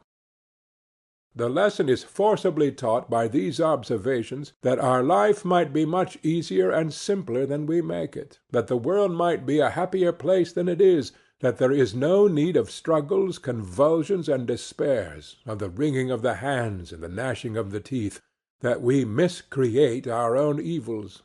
We interfere with the optimism of nature, for whenever we get this vantage ground of the past or of a wiser mind in the present, we are able to discern that we are begirt with laws which execute themselves. The face of external nature teaches the same lesson. Nature will not have us fret and fume. She does not like our benevolence or our learning much better than she likes our frauds and wars. When we come out of the caucus, or the bank, or the abolition convention, or the temperance meeting, or the transcendental club into the fields and woods, she says to us, "So hot, my little sir?" We are full of mechanical actions. We must needs intermeddle and have things in our own way, until the sacrifices and virtues of society are odious. Love should make joy, but our benevolence is unhappy. Our Sunday schools and churches and pauper societies are yokes to the neck. We pain ourselves to please nobody. There are natural ways of arriving at the same ends at which these aim but do not arrive. Why should all virtue work in one and the same way? Why should all give dollars? It is very inconvenient to us country folk, and we do not think any good will come of it. We have not dollars. Merchants have. Let them give them. Farmers will give corn. Poets will sing. Women will sew. Laborers will lend a hand. The children will bring flowers. And why drag this dead weight of a Sunday school over the whole Christendom? It is natural and beautiful that childhood should inquire and maturity should teach. But it is time enough to answer questions when they are asked. Do not shut up the young people against their will in a pew, and force the children to ask them questions for an hour against their will. If we look wider, things are all alike. Laws and letters and creeds and modes of living seem a travesty of truth. Our society is encumbered by ponderous machinery. which resembles the endless aqueducts which the Romans built over hill and dale, and which are superseded by the discovery of the law that water rises to the level of its source. It is a Chinese wall which any nimble Tartar can leap over. It is a standing army, not so good as a peace. It is a graduated, titled, richly appointed empire, quite superfluous when town meetings are found to answer just as well. Let us draw a lesson from nature, which always works by short ways. When the fruit is ripe, it falls. When the fruit is dispatched, the leaf falls. The circuit of the waters is mere falling. The walking of man and all animals is a falling forward. All our manual labor and works of strength, as prying, splitting, digging, rowing, and so forth, are done by dint of continually falling, and the globe, earth, moon, comet, sun, star, fall for ever and ever. The simplicity of the universe is very different from the simplicity of a machine. He who sees moral nature out and out, and thoroughly knows how knowledge is acquired and character formed, is a pedant. The simplicity of nature is not that which may easily be read, but is inexhaustible. The last analysis can nowise be made.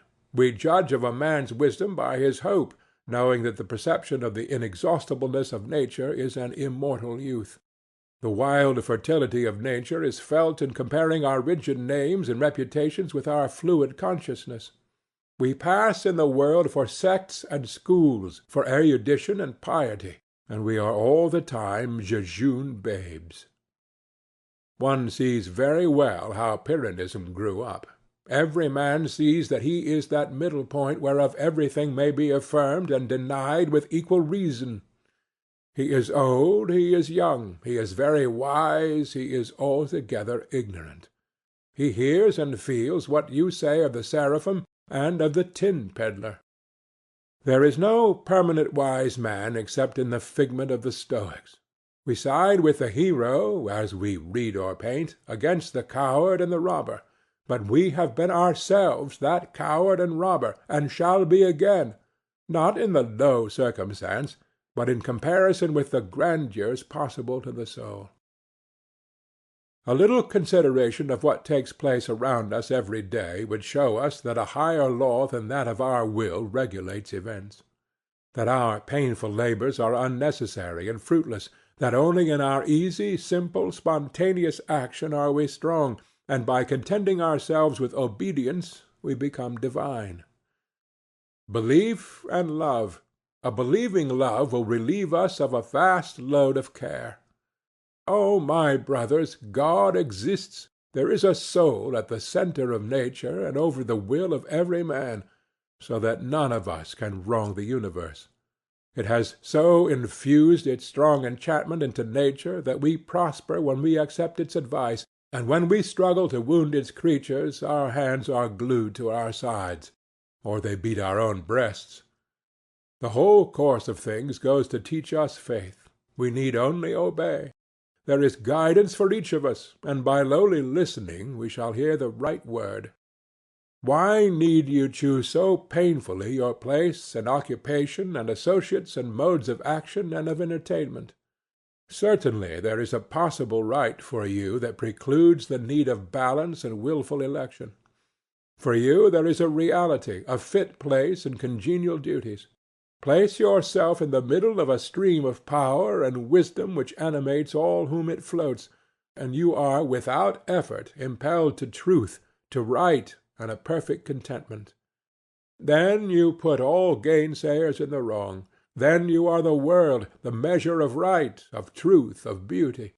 If we will not be marplots with our miserable interferences, the work, the society, letters, arts, science, religion of men would go on far better than now, and the heaven predicted from the beginning of the world, and still predicted from the bottom of the heart, would organize itself, as do now the rose and the air and the sun. I say, do not choose.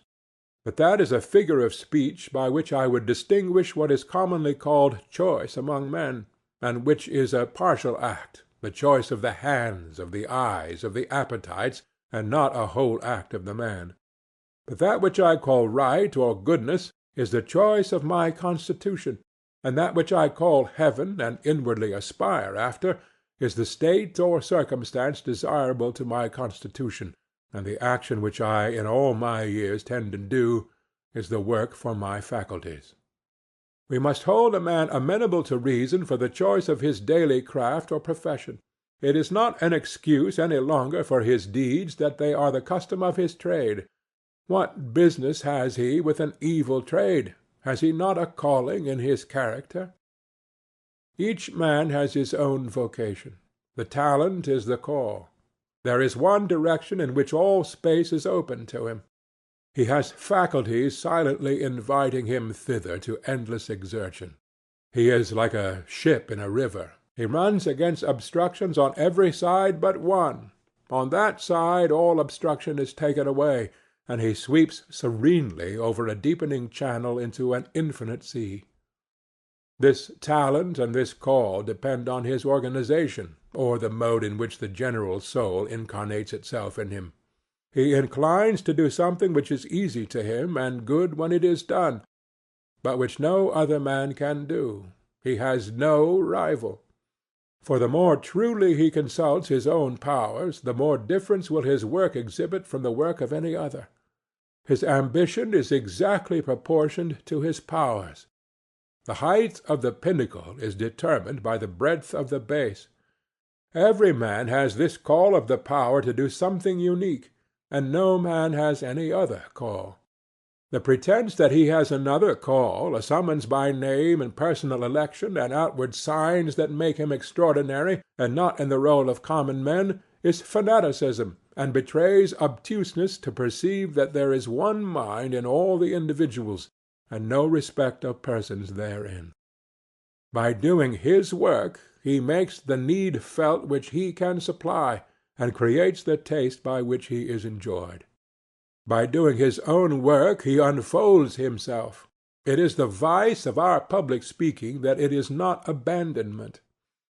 Somewhere, not only every orator, but every man should let out all the length of all the reins, should find or make a frank and hearty expression of what force and meaning is in him. The common experience is that the man fits himself as well as he can to the customary details of that work or trade he falls into, and tends it as a dog turns a spit. Then he is a part of the machine he moves. The man is lost. Until he can manage to communicate himself to others in his full stature and proportion, he does not yet find his vocation. He must find in that an outlet for his character, so that he may justify his work to their eyes. If the labor is mean, let him by his thinking and character make it liberal. Whatever he knows and thinks, whatever in his apprehension is worth doing, that let him communicate, or men will never know and honor him aright. Foolish whenever you take the meanness and formality of that thing you do, instead of converting it into the obedient spiracle of your character and aims. We like only such actions as have already long had the praise of men, and do not perceive that anything man can do may be divinely done. We think greatness entailed or organized in some places or duties, in certain offices or occasions, and do not see that Paganini can extract rapture from a catgut, and Eulenstein from a jew's harp, and a nimble-fingered lad out of shreds of paper with his scissors, and Landseer out of swine, and the hero out of the pitiful habitation and company in which he was hidden. What we call obscure condition or vulgar society is that condition and society whose poetry is not yet written, but which you shall presently make as enviable and renowned as any. In our estimates let us take a lesson from kings. The parts of hospitality, the connection of families, the impressiveness of death, and 1,000 other things, royalty makes its own estimate of, and a royal mind will. To make habitually a new estimate, that is elevation. What a man does, that he has. What has he to do with hope or fear? In himself is his might. Let him regard no good as solid but that which is in his nature, and which must grow out of him as long as he exists. The goods of fortune may come and go like summer leaves. Let him scatter them on every wind as the momentary signs of his infinite productiveness. He may have his own. A man's genius, the quality that differences him from every other, the susceptibility to one class of influences, the selection of what is fit for him, the rejection of what is unfit, determines for him the character of the universe. A man is a method, a progressive arrangement, a selecting principle, gathering his like to him wherever he goes. He takes only his own out of the multiplicity that sweeps and circles round him. He is like one of those booms which are set out from the shore on rivers to catch driftwood, or like the lodestone amongst splinters of steel. These facts, words, persons, which dwell in his memory without his being able to say why, remain because they have a relation to him not less real for being as yet unapprehended. They are symbols of value to him, as they can interpret parts of his consciousness which he would vainly seek words for in the conventional images of books and other minds. What attracts my attention shall have it, as I will go to the man who knocks at my door, whilst 1,000 persons as worthy go by it, to whom I give no regard. It is enough that these particulars speak to me. A few anecdotes, a few traits of character, manners, face, a few incidents, have an emphasis in your memory out of all the proportion to their apparent significance, if you measure them by the ordinary standards. They relate to your gift. Let them have their weight, and do not reject them and cast about for illustration and facts more usual in literature. What your heart thinks great is great. The soul's emphasis is always right.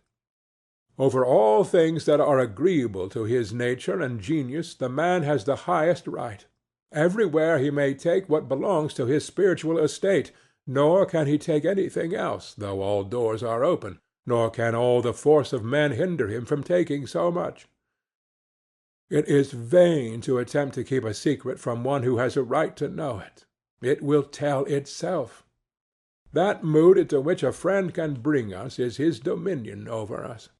To the thoughts of that state of mind he has a right. All the secrets of that state of mind he can compel.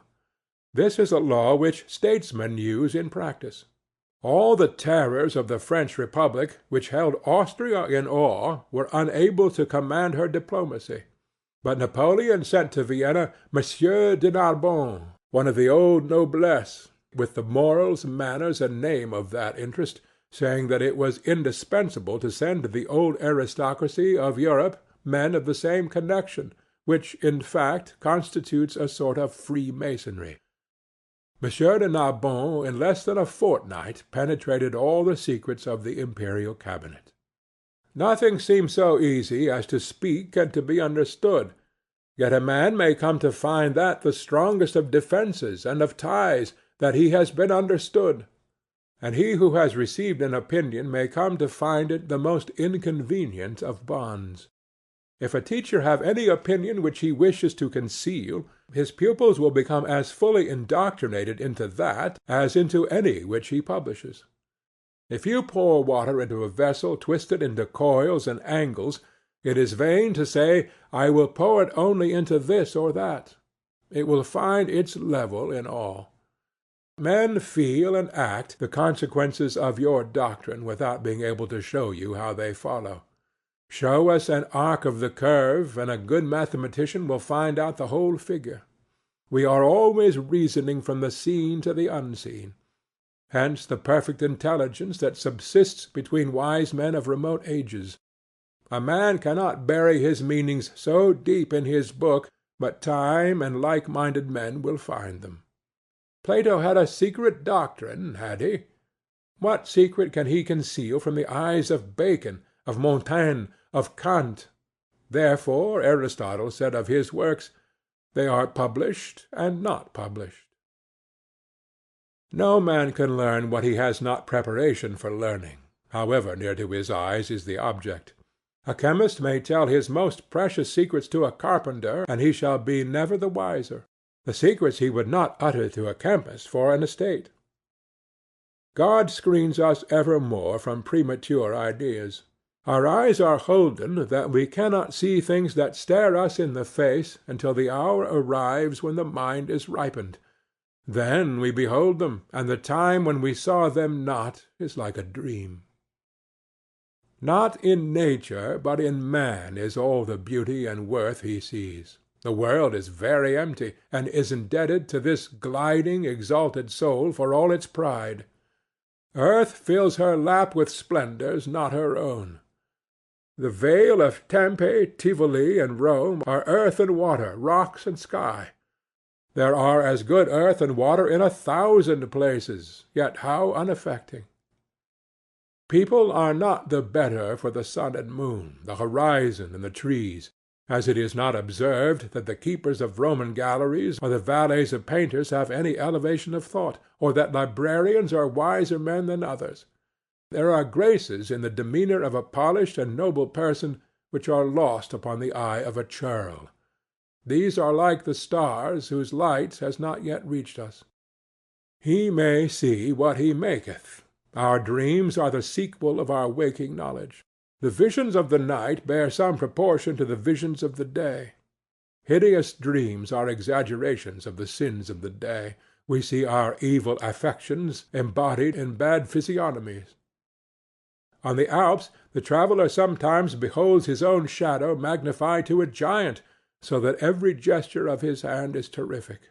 "My children," said an old man to his boys scared by a figure in the dark entry, "my children, you will never see anything worse than yourselves." As in dreams, so in the scarcely less fluid events of the world, every man sees himself in colosso, without knowing that it is himself. The good, compared to the evil which he sees, is as his own good to his own evil. Every quality of his mind is magnified in some one acquaintance, and every emotion of his heart in some one. He is like a quincunx of trees, which counts 5, east, west, north, or south, or an initial, medial, and terminal acrostic. And why not? He cleaves to one person and avoids another, according to their likeness or unlikeness to himself, truly seeking himself in his associates, and moreover in his trade and habits and gestures and meats and drinks, and comes at last to be faithfully represented by every view you take of his circumstances. He may read what he writes. What can we see or acquire but what we are? You have observed a skilful man reading Virgil. Well, that author is 1,000 books to 1,000 persons. Take your book into your 2 hands and read your eyes out, you will never find what I find. If any ingenious reader would have a monopoly of the wisdom or delight he gets, he is as secure, now the book is Englished, as if it were imprisoned in the Pelleas tongue. It is with a good book as it is with good company. Introduce a base person among gentlemen, it is all to no purpose. He is not their fellow. Every society protects itself. The company is perfectly safe, and he is not one of them, though his body is in the room. What avails it to fight with the eternal laws of mind which adjust the relation of all persons to each other by the mathematical measure of their havings and beings? Gertrude is enamored of Guy. How high, how aristocratic, how Roman his mien and manners! To live with him were life indeed, and no purchase is too great, and heaven and earth are moved to that end. Well, Gertrude has Guy. But what now avails how high, how aristocratic, how Roman his mien and manners, if his heart and aims are in the Senate, in the theatre, and in the billiard-room, and she has no aims, no conversation that can enchant her graceful lord? He shall have his own society. We can love nothing but nature. The most wonderful talents, the most meritorious exertions really avail very little with us. But nearness or likeness of nature, how beautiful is the ease of its victory!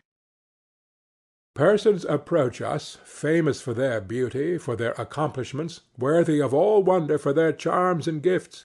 They dedicate their whole skill to the hour and the company, with very imperfect result. To be sure, it would be ungrateful in us not to praise them loudly.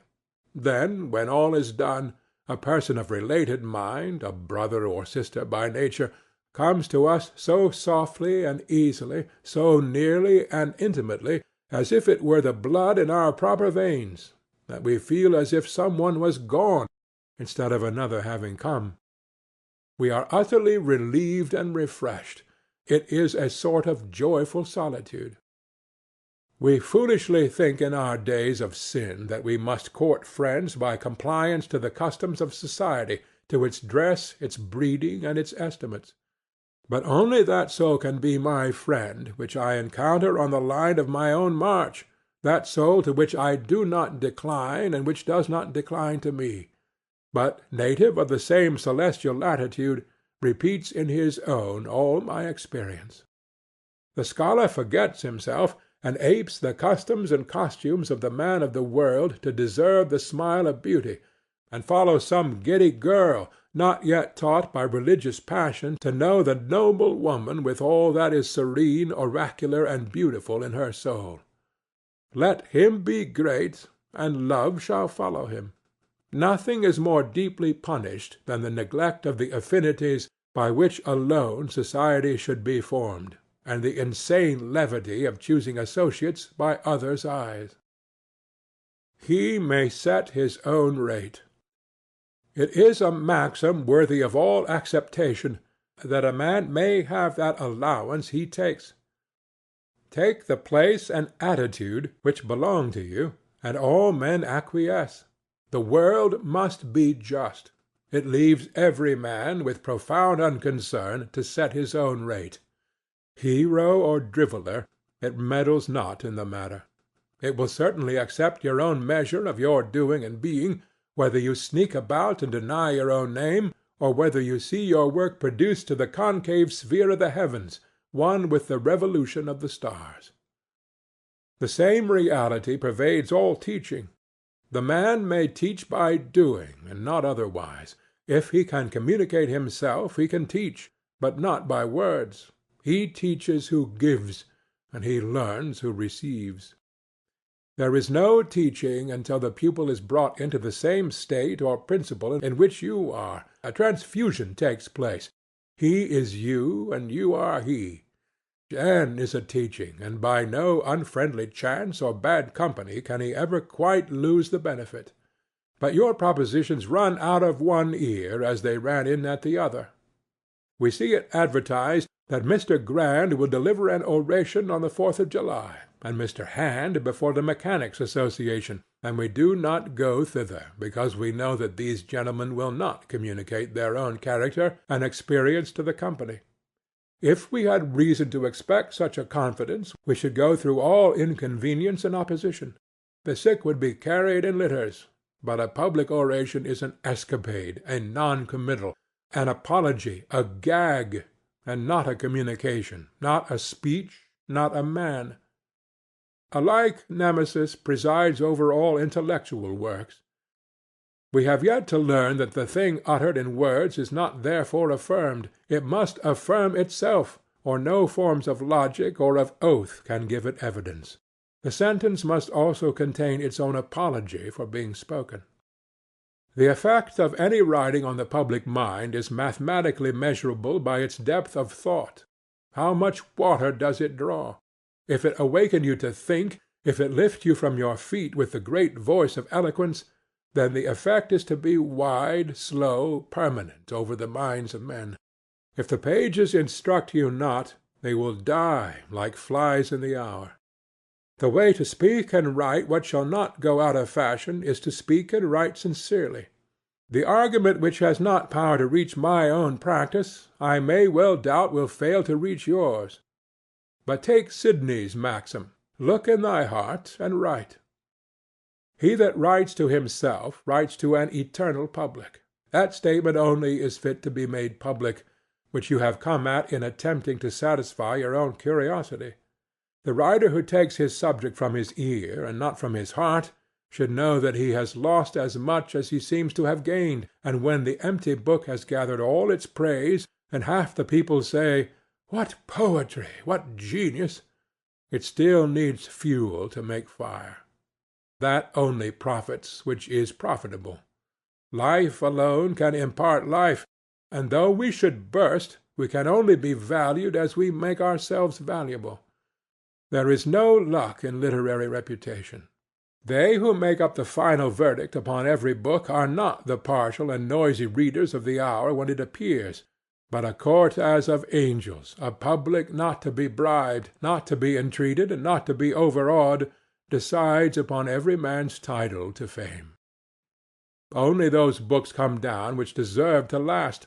Gilt edges, vellum and morocco, and presentation copies to all the libraries will not preserve a book in circulation beyond its intrinsic date. It must go with all Walpole's noble and royal authors to its fate. Blackmore, Kotzebue, or Pollock may endure for a night, but Moses and Homer stand forever. There are not in the world at any one time more than a dozen persons who read and understand Plato, never enough to pay for an edition of his works.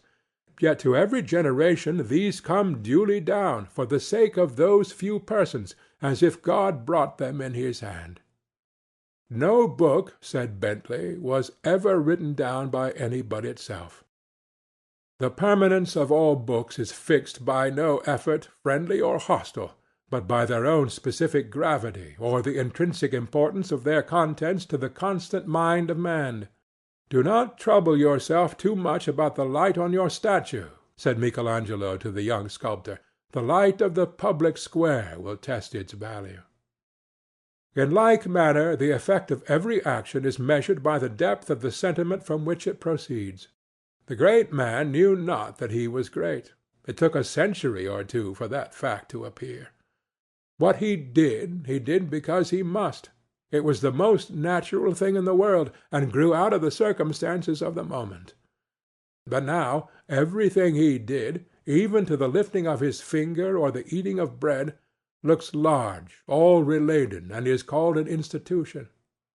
These are the demonstrations in a few particulars of the genius of nature. They show the direction of the stream. But the stream is blood. Every drop is alive.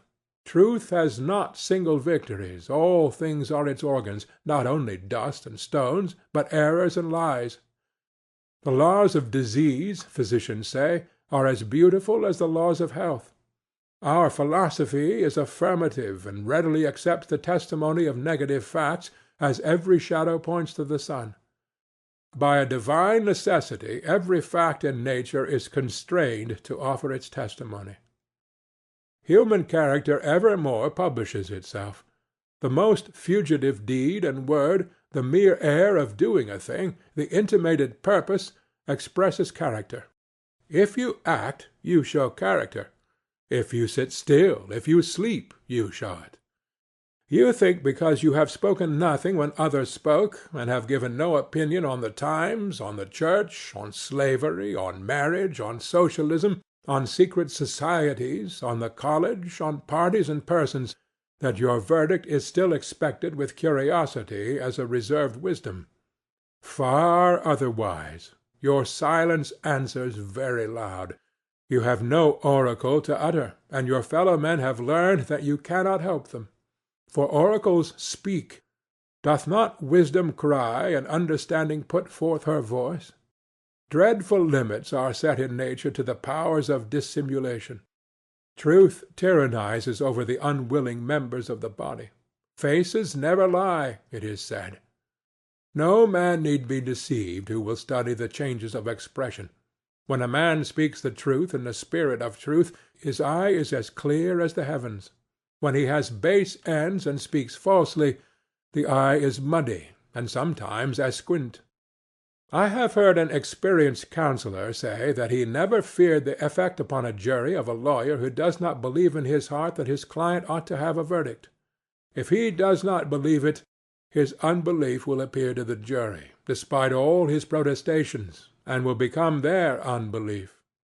This is that law whereby a work of art, of whatever kind, sets us in the same state of mind wherein the artist was when he made it. That which we do not believe we cannot adequately say. though we may repeat the words never so often. It was this conviction which Swedenborg expressed when he described a group of persons in the spiritual world endeavoring in vain to articulate a proposition which they did not believe. But they could not, though they twisted and folded their lips even to indignation. A man passes for that he is worth. Very idle is all curiosity concerning other people's estimate of us, and all fear of remaining unknown is not less so. If a man know that he can do anything, that he can do better than any one else, he has a pledge of the acknowledgment of that fact by all persons. The world is full of judgment days, and into every assembly that a man enters, in every action he attempts, he is gauged and stamped. In every troop of boys that whoop and run in each yard and square, a newcomer is as well and accurately weighed in the course of a few days and stamped with his right number, as if he had undergone a formal trial of his strength, speed, and temper.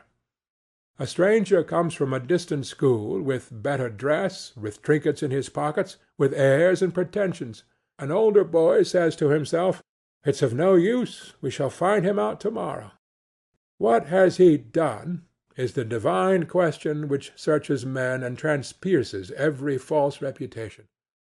A fop may sit in any chair of the world, nor be distinguished for his hour from Homer and Washington.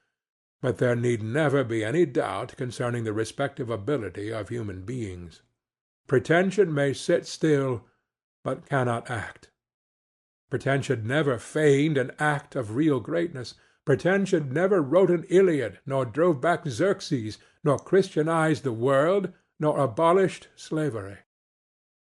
As much virtue as there is, so much appears. As much goodness as there is, so much reverence it commands. All the devils respect virtue. The high, the generous, the self-devoted sect will always instruct and command mankind. Never was a sincere word utterly lost. Never a magnanimity fell to the ground, but there is some heart to greet and accept it unexpectedly. A man passes for that he is worth. What he is engraves itself on his face, on his form, on his fortunes, in letters of light. Concealment avails him nothing, boasting nothing. There is confession in the glances of our eyes, in our smiles, in salutations, and the grasp of hands. His sin bedaubs him, mars all his good impression. Men know not why they do not trust him, but they do not trust him. His vice glasses his eyes, cuts lines of mean expression in his cheek, pinches the nose, sets the mark of the beast on the back of the head, and writes, "O fool, fool," on the forehead of a king. If you would not be known to do anything, never do it. A man may play the fool in the drifts of a desert, but every grain of sand shall seem to see. He may be a solitary eater, but he cannot keep his foolish counsel. A broken complexion, a swinish look, ungenerous acts, and the want of due knowledge, all blab. Can a cook, a chiffinch, a lachismo be mistaken for Zeno or Paul? Confucius exclaimed, "How can a man be concealed? How can a man be concealed?" On the other hand, the hero fears not that if he withhold the avowal of a just and brave act, it will go unwitnessed and unloved. One knows it himself, and he is pledged by it to sweetness of peace and to nobleness of aim, which will prove in the end a better proclamation of it than the relating of the incident. Virtue is the adherence in action to the nature of things, and the nature of things makes it prevalent. It consists in a perpetual substitution of being for seeing, and with sublime propriety God is described as saying, "I am." The lesson which these observations convey is, be and not seem. Let us acquiesce. Let us take our bloated nothingness out of the path of the divine circuits. Let us unlearn our wisdom in the world. Let us lie low in the Lord's power, and learn that truth alone makes rich and great. If you visit your friend, why need you apologize for not having visited him, and waste his time and deface your own act? Visit him now. Let him feel that the highest love has come to see him, in thee its lowest organ. Or why need you torment yourself and friend by secret self-reproaches that you have not assisted him, or complimented him with gifts and salutations heretofore? Be a gift and a benediction. Shine with real light, and not with the borrowed reflection of gifts. Common men are apologies for men. They bow their head, excuse themselves with prolix reasons, and accumulate appearances because the substance is not. We are full of these superstitions of sense, the worship of magnitude. We call the poet inactive because he is not a president, a merchant, or a porter. We adore our institution, and do not see that it is founded on a thought which we have. But real action is in silent moments. The epochs of our life are not in the visible facts of our choice of a calling, our marriage, our acquisition of an office, and the like, but in a silent thought by the wayside as we walk, a thought which revises our entire manner of life, and says, Thus hast thou done, but it were better thus. And all our after years, like menials, serve and wait on this, and according to their ability execute its will. This revisal or correction is a constant force, which, as a tendency, reaches through our lifetime. The object of the man, the aim of these moments, is to make daylight shine through him, to suffer the law to traverse his whole being without obstruction, so that on what point soever of his doing your eye falls, it shall report truly of his character, whether it be his diet, his house, his religious forms, his society, his mirth, his vote, his opposition. Now he is not homogeneous, but heterogeneous, and the ray does not traverse. There are no thorough lights, but the eye of the beholder is puzzled, detecting many unlike tendencies and a life not yet at one. Why should we make it a point with our false modesty to disparage that man we are and that form of being assigned to us? A good man is contented. I love and honor Epaminondas, but I do not wish to be Epaminondas. I hold it more just to love the world of this hour than the world of his hour. Nor can you, if I am true, excite me to the least uneasiness by saying, He acted, and thou sittest still. I see action to be good when the need is, and sitting still to be also good. Epaminondas, if he was the man I take him for, would have sat still with joy and peace if his lot had been mine. Heaven is large, and affords space for all modes of love and fortitude. Why should we be busybodies and superserviceable? Action and inaction are alike to the true. One piece of a tree is cut by a weathercock, and one for the sleeper of a bridge. The virtue of the wood is apparent in both. I desire not to disgrace the soul. The fact that I am here certainly shows me that the soul had need of an organ here. Shall I not assume the post? Shall I skulk and dodge and duck with my unseasonable apologies and vain modesty, and imagine my being here impertinent? Less permanent than Epaminondas or Homer being there, that the soul did not know its own needs? Besides, without any reasoning on the matter, I have no discontent. The good soul nourishes me and unlocks new magazines of power and enjoyment to me every day. I will not meanly decline the immensity of good because I have heard that it has come to others in another shape. Besides, why should we be cowed by the name of action? 'Tis a trick of the senses, no more. We know that the ancestor of every action is a thought. The poor mind does not seem to itself to be anything unless it have an outside badge, some Gentoo diet, or Quaker coat, or Calvinist prayer-meeting, or philanthropic society, or a great donation, or a high office, or anyhow some wild contrasting action to testify that it is something. The rich mind lies in the sun and sleeps, and is nature. To think is to act.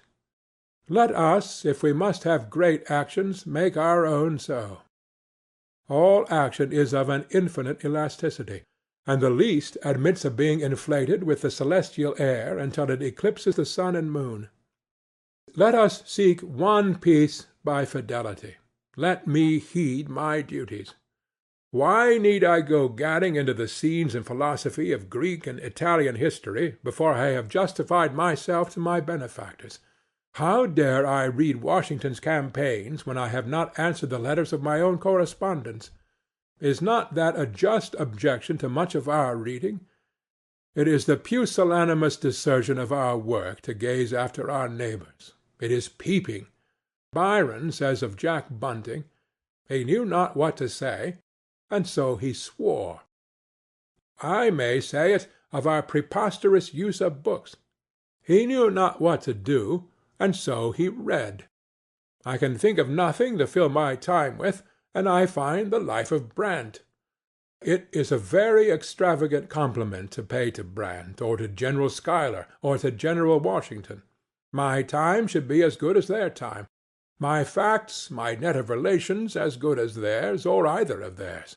Rather let me do my work so well that other idlers, if they choose, may compare my texture with the texture of these, and find it identical with the best. This overestimate of the possibilities of Paul and Pericles, this underestimate of our own, comes from a neglect of the fact of an identical nature. Bonaparte knew but one merit, and rewarded in one and the same way the good soldier, the good astronomer, the good poet, the good player. The poet uses the names of Caesar, of Tamerlane, of Bonduca, of Belisarius. The painter uses the conventional story of the Virgin Mary, of Paul, of Peter.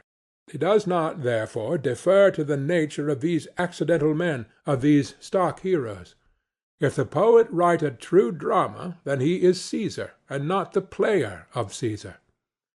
Then the selfsame strain of thought, emotion as pure, wit as subtle, motions as swift, mounting, extravagant, and the heart as great, self-sufficing, dauntless, which on the waves of its love and hope can uplift all that is reckoned solid and precious in the world, palaces, gardens, money, navies, kingdoms, making its own incomparable worth by the slight it casts on these gauds of men, these are all his, and by the power of these he rouses the nations.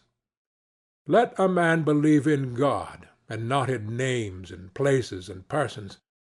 Let the great soul incarnated in some woman's form, poor and sad and single, in some Dolly or Joan, go out of service, and sweep chambers and scour floors, and its effulgent daybeams cannot be muffled or hid, but to sweep and scour will instantly appear supreme and beautiful actions, the top and radiance of human life, and all people will get mops and brooms, until, lo, suddenly, the great soul has enshrined itself in some other form and done some other deed, and that is now the flower and head of all living nature.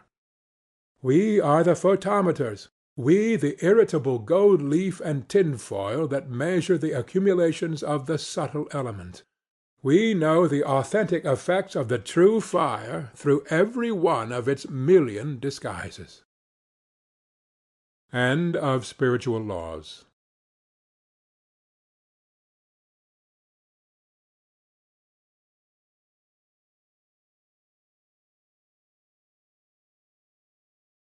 Love. I was as a gem concealed. Me my burning ray revealed. Koran. Every promise of the soul has innumerable fulfilments. Each of its joys ripens into a new want. Nature, uncontainable, flowing, forelooking, in the first sentiment of kindness, anticipates already a benevolence which shall lose all particular regards in its general light. The introduction to this felicity is in a private and tender relation of one to one, which is the enchantment of human life, which, like a certain divine rage and enthusiasm, seizes on man at one period and works a revolution in his mind and body, unites him to his race, pledges him to the domestic and civic relations, carries him with new sympathy into nature, enhances the power of the senses, opens the imagination, adds to his character heroic and sacred attributes, establishes marriage, and gives permanence to human society. The natural association of the sentiment of love with the heyday of the blood seems to require that in order to portray it in vivid tints, which every youth and maid should confess to be true to their throbbing experience, one must not be too old. The delicious fancies of youth reject the least savour of the mature philosophy, as chilling with age and pedantry their purple bloom. And therefore I know I incur the imputation of unnecessary hardness and stoicism from those who compose the court and parliament of love. But from these formidable censors I shall appeal to my seniors, for it is to be considered that this passion of which we speak, though it begin with the young, yet forsakes not the old, or rather suffers no one who is truly its servant to grow old, but makes the aged participators of it not less than the tender maiden, though in a different and nobler sort. For it is a fire that, kindling its first embers in the narrow nook of a private bosom, caught from a wandering spark out of another private heart, glows and enlarges until it warms and beams upon multitudes of men and women, upon the universal heart of all, and so lights up the whole world and all nature with its generous flames. It matters not, therefore, whether we attempt to describe the passion at 20, at 30, or at 80 years. He who paints it at the first period will lose some of its later, he who paints it at the last some of its earlier traits. Only it is to be hoped that by patience and the Muses' aid we may attain to that inward view of the law which shall describe a truth ever young and beautiful, so central that it shall commend itself to the eye, at whatever angle beholden. And the first condition is, that we must leave a too close and lingering adherence to facts, and study the sentiment as it appeared in hope and not in history. For each man sees his own life defaced and disfigured, as the life of man is not to his imagination. Every man sees over his own experience a certain stain of error, whilst that of other men looks fair and ideal. Let any man go back to those delicious relations which make the beauty of his life, which have given him sincerest instruction and nourishment, he will shrink and moan. Alas, I know not why, but infinite compunctions embitter in mature life the remembrances of budding joy, and cover every beloved name. Everything is beautiful seen from the point of the intellect or as truth, but all is sour if seen as experience. Details are melancholy, the plan is seemly and noble. In the actual world, the painful kingdom of time and place, dwell care and canker and fear. With thought, with the ideal, is immortal hilarity, the rose of joy. Round it all the Muses sing. But grief cleaves to names and persons and the partial interests of to-day and yesterday. The strong bent of nature is seen in the proportion which this topic of personal relations usurps in the conversation of society. What do we wish to know of any worthy person so much as how he has sped in the history of this sentiment?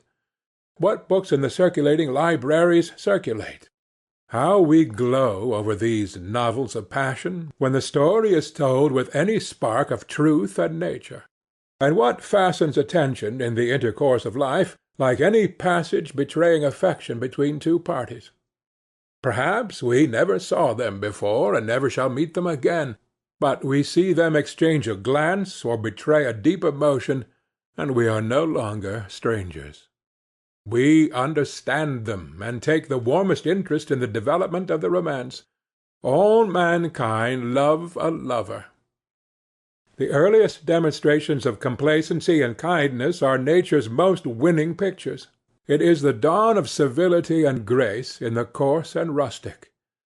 The rude village boy teases the girls about the schoolhouse door, but to-day he comes running into the entry and meets one fair child disposing her satchel.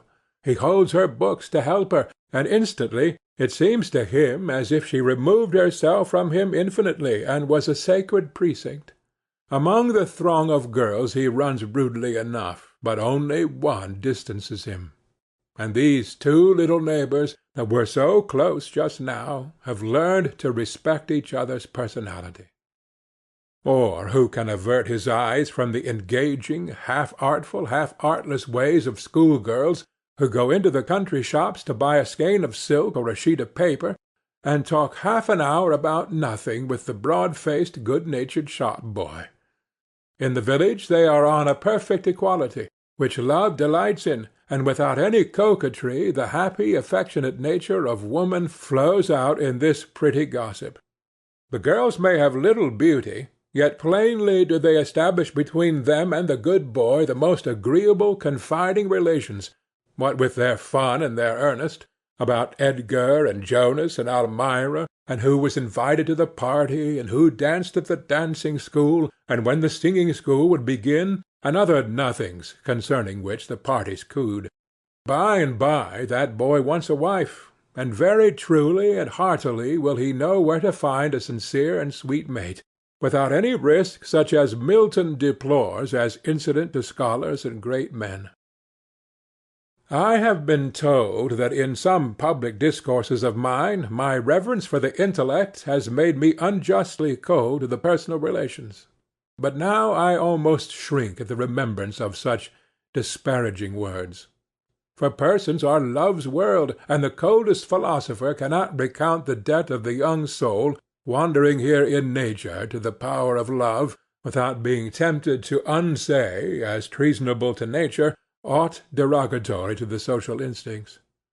For though the celestial rapture falling out of heaven seizes only upon those of tender age, and although a beauty overpowering all analysis or comparison, and putting us quite beside ourselves, we can seldom see after 30 years, yet the remembrance of these visions outlasts all other remembrances, and is a wreath of flowers on the oldest brows. But here is a strange fact. It may seem to many men, in revising their experience, that they have no fairer page in their life's book than the delicious memory of some passages wherein affection contrived to give a witchcraft, surpassing the deep attraction to its own truth, to a parcel of accidental and trivial circumstances. In looking backward, they may find that several things which were not the charm have more reality to this groping memory than the charm itself which embalmed them. But be our experience in particulars what it may, no man ever forgot the visitations of that power to his heart and brain which created all things anew, which was the dawn in him of music, poetry, and art, which made the face of nature radiant with purple light, the morning and the night varied enchantments, when a single tone of one voice could make the heart bound, and the most trivial circumstance associated with one form is put in the amber of memory, when he became all eye when one was present, and all memory when one was gone, when the youth becomes a watcher of windows and studious of a glove, a veil, a ribbon, or the wheels of a carriage, when no place is too solitary and none too silent for him who has richer company and sweeter conversation in his new thoughts than any old friends, though best and purest, can give him. For the figures, the motions, the words of the beloved object are not like other images written in water, but, as Plutarch said, enamelled in fire, and make the study of midnight. Thou art not gone, being gone. Where'er thou art, thou leavest in him thy watchful eyes, in him thy loving heart. In the noon and the afternoon of life we still throb at the recollection of days when happiness was not happy enough, but must be drugged with the relish of pain and fear. For he touched the secret of the matter who said of love, "All other pleasures are not worth its pains." And when the day was not long enough, but the night too must be consumed in keen recollections, when the head boiled all night on the pillow with the generous deed it resolved on, when the moonlight was a pleasing fever, and the stars were letters, and the flowers ciphers, and the air was coined into song, when all business seemed an impertinence, and all the men and women running to and fro in the streets mere pictures. The passion rebuilds the world for the youth. It makes all things alive and significant. Nature grows conscious.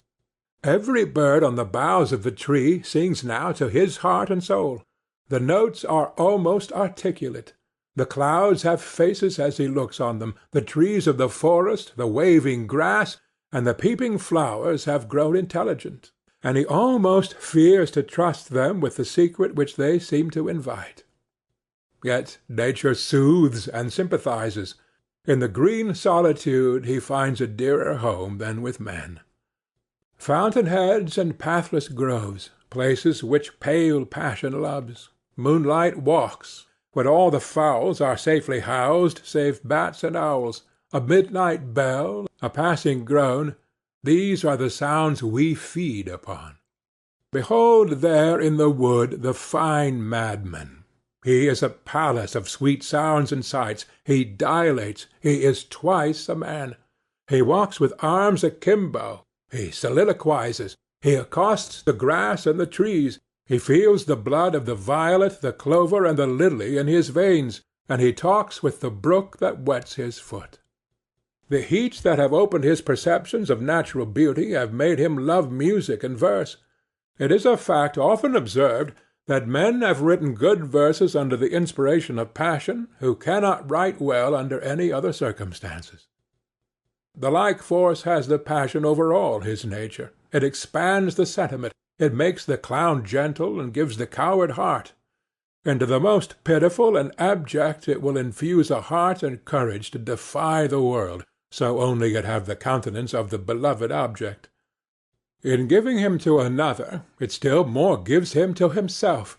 He is a new man, with new perceptions, new and keener purposes, and a religious solemnity of character and aims. He does not longer appertain to his family and society. He is something. He is a person. He is a soul. And here let us examine a little nearer the nature of that influence which is thus potent over the human youth. Beauty, whose revelation to man we now celebrate, welcome as the sun wherever it pleases to shine, which pleases everybody with it and with themselves, seems sufficient to itself. The lover cannot paint his maiden to his fancy poor and solitary. Like a tree in flower, so much soft budding and forming loveliness is society for itself. And she teaches his eye why beauty was pictured with loves and graces attending her steps. Her existence makes the world rich. Though she extrudes all other persons from his attention as cheap and unworthy, she indemnifies him by carrying out her own being into something impersonal, large, mundane, so that the maiden stands to him for a representative of all select things and virtues. For that reason the lover never sees personal resemblances in his mistress to her kindred or to others. Her friends find in her a likeness to her mother, or her sisters, or to persons not of her blood. The lover sees no resemblance, except to summer evenings and diamond mornings, to rainbows and the song of birds. The ancients called beauty the flowering of virtue. Who can analyze the nameless charm which glances from one and another face and form? We are touched with emotions of tenderness and complacency, but we cannot find whereat this dainty emotion, this wandering gleam, points. It is destroyed for the imagination by any attempt to refer it to organization. Nor does it point to any relations of friendship or love known and described in society, but, as it seems to me, a quite other and unattainable sphere, to relations of transcendent delicacy and sweetness, to what roses and violets hint and foreshow. We cannot approach beauty. Its nature is like opaline dove's neck lustres, hovering and evanescent. Herein it resembles the most excellent things, which all have this rainbow character, defying all attempts at appropriation and use. What else did Jean Pierre Richter signify when he said to music, "Away, away, thou speakest to me of things which in all my endless life I have not found and shall not find"? The same fluency may be observed in every work of the plastic arts. The statue is then beautiful when it begins to be incomprehensible, when it is passing out of criticism and can no longer be defined by compass and measuring wand, but demands an active imagination to go with it, and to say what it is in the act of doing. The god or hero of the sculptor is always represented in a transition from that which is representable to the senses to that which is not. Then first it ceases to be a stone. The same remark holds of painting, and of poetry the success is not attained when it lulls and satisfies, but when it astonishes and fires us with new endeavours after the unattainable. Concerning it, Landor inquires whether it is not to be referred to some purer state of sensation and existence. In like manner, personal beauty is then first charming and itself when it dissatisfies us with any end, when it becomes a story without an end, when it suggests gleams and visions, and not earthly satisfactions, when it makes the beholder feel his unworthiness, when he cannot feel his right to it, though he were Caesar. He cannot feel more right to it than to the firmament and the splendors of the sunset. Hence arose the saying, "If I love you, what is that to you?" We say so because we feel that what we love is not in your will but above it. It is not you, but your radiance. It is that which you know not in yourself and can never know. This agrees well with that high philosophy of beauty which the ancient writers delighted in, for they said that the soul of man, embodied here on earth, went roaming up and down in quest of that other world of its own out of which it came into this, but was soon stupefied by the light of the natural sun, and unable to see any other objects than those of this world, which are but shadows of real things. Therefore the Deity sends the glory of youth before the soul, that it may avail itself of beautiful bodies as aids to its recollection of the celestial good and fair. And the man beholding such a person in the female sex runs to her and finds the highest joy in contemplating the form, movement, and intelligence of this person, because it suggests to him the presence of that which indeed is within the beauty and the cause of the beauty. If, however, from too much conversing with material objects the soul was gross and misplaced its satisfaction in the body, it reaped nothing but sorrow, body being unable to fulfill the promise which beauty holds out. But if, accepting the hint of these visions and suggestions which beauty makes to his mind, the soul passes through the body, and fails to admire strokes of character, and the lovers contemplate one another in their discourse and their actions, then they pass to the true palace of beauty, more and more inflame their love of it, and by this love extinguishing the base affection, as the sun puts out the fire by shining on the hearth, they become pure and hallowed. By conversation with that which is in itself excellent, magnanimous, lowly, and just, the lover comes to a warmer love of these nobilities, and a quicker apprehension of them. Then he passes from loving them in one to loving them in all, and so is the one beautiful soul only the door through which he enters to the society of all true and pure souls. In the particular society of his mate he attains a clearer sight of any spot, any taint which her beauty has contracted from this world, and is able to point it out, and this with mutual joy that they are now able, without offence, to indicate blemishes and hindrances in each other, and to give to each all help and comfort in curing the same.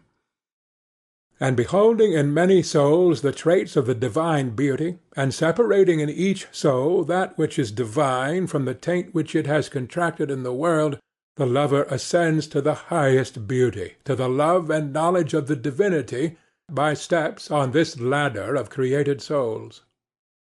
Something like this have the truly wise told us of love in all ages. The doctrine is not old, nor is it new. If Plato, Plutarch, and Apuleius taught it, so have Petrarch, Angelo, and Milton. It awaits a truer unfolding in opposition and rebuke to that subterranean prudence which presides at marriages with words that take hold of the upper world, whilst one eye is prowling in the cellar. so that its gravest discourse has a savour of hams and powdering tubs. Worst, when this sensualism intrudes into the education of young women, and withers the hope and affection of human nature, by teaching that marriage signifies nothing but a housewife's thrift, and that woman's life has no other aim. But this dream of love, though beautiful, is only one scene in our play. In the procession of the soul from within outward, it enlarges its circles ever, like the pebble thrown into the pond, or the light proceeding from an orb. The rays of the soul alight first on things nearest, on every utensil and toy, on nurses and domestics, on the house and yard and passengers, on the circle of household acquaintance, on politics and geography and history. But things are ever grouping themselves according to higher and more interior laws. Neighborhood, size, numbers, habits, persons, lose by degrees their power over us. Cause and effect, real affinities, the longing for harmony between the soul and the circumstance, the progressive idealizing instinct, predominate later, and the step backward from the higher to the lower relations is impossible. Thus even love, which is the deification of persons, must become more impersonal every day. Of this at first it gives no hint. Little think the youth and maiden who are glancing at each other across crowded rooms with eyes so full of mutual intelligence of the precious fruit long hereafter to proceed from this new, quite external stimulus. The work of vegetation begins first in the irritability of the bark and leaf buds. From exchanging glances they advance to acts of courtesy, of gallantry, then to fiery passion, to flighting troth and marriage. Passion beholds its object as a perfect unit. The soul is wholly embodied, and the body is wholly ensouled. Her pure and elegant blood spoke in her cheeks, and so distinctly wrought that one might also say her body thought. Romeo, if dead, should be cut up into little stars to make the heavens fine. Life with this pair has no other aim, asks no more than Juliet, than Romeo. Night, day, studies, talents, kingdoms, religion, are all contained in this form full of soul, in this soul which is all form. The lovers delight in endearments, in avowals of love, in comparisons of their regards. When alone, they solace themselves with the remembered image of the other. Does that other see the same star, the same melting cloud, read the same book, feel the same emotion, that now delight me? They try and weigh their affection, and adding up costly advantages, friends, opportunities, properties, exult in discovering that willingly, joyfully, they would give all as ransom for the beautiful, the beloved head, not one hair of which shall be harmed. But the lot of humanity is on these children. Danger, sorrow, and pain arrive to them as to all. Love prays. It makes covenants with eternal power in behalf of this dear mate.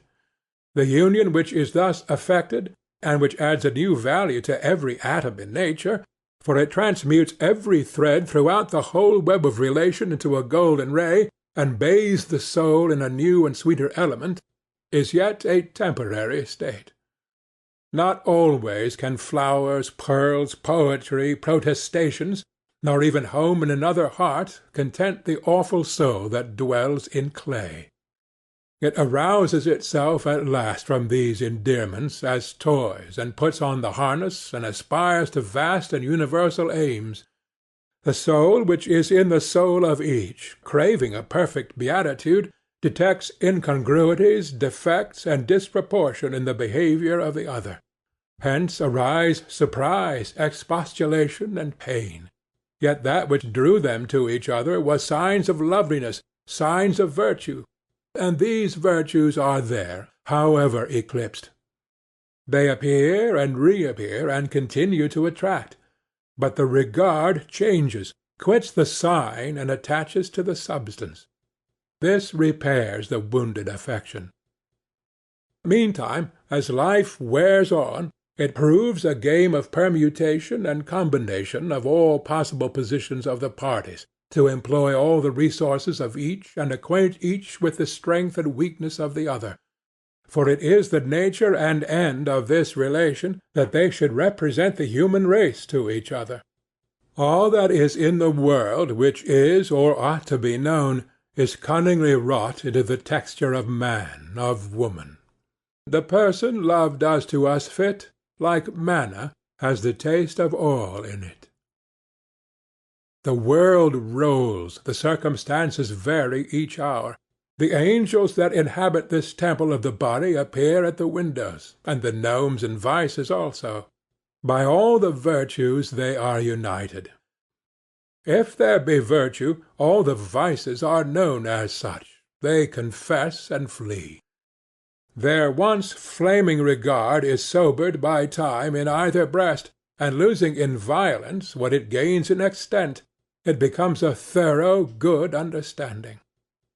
They resign each other without complaint to the good offices which man and woman are severally appointed to discharge in time, and exchange the passion which once could not lose sight of its object for a cheerful disengaged furtherance, whether present or absent, of each other's designs.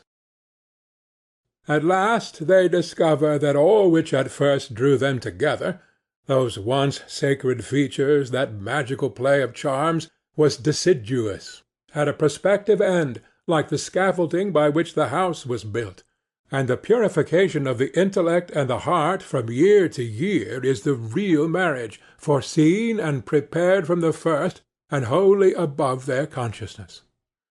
Looking at these aims, with which two persons, a man and a woman, so variously and correlatively gifted, are shut up in one house to spend in the nuptial society 40 or 50 years, I do not wonder at the emphasis with which the heart prophesies this crisis from early infancy, at the profuse beauty with which the instincts deck the nuptial bower, and nature and intellect and art emulate each other in the gifts and the melody they bring to the epithalamium. Thus we are put in training for a love which knows not sex, nor person, nor partiality, but which seeks virtue and wisdom everywhere, to the end of increasing virtue and wisdom.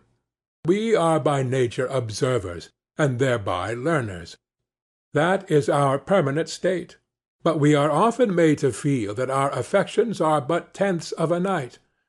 Though slowly and with pain the objects of the affections change, as the objects of thought do.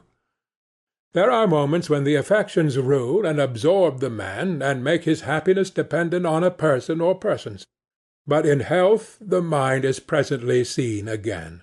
Its overarching vault, bright with galaxies of immutable lights, and the warm loves and fears that swept over us as clouds, must lose their finite character and blend with God to attain their own perfection. But we need not fear that we can lose anything by the progress of the soul. The soul may be trusted to the end. That which is so beautiful and attractive as these relations must be succeeded and supplanted only by what is more beautiful, and so on forever. End of Love.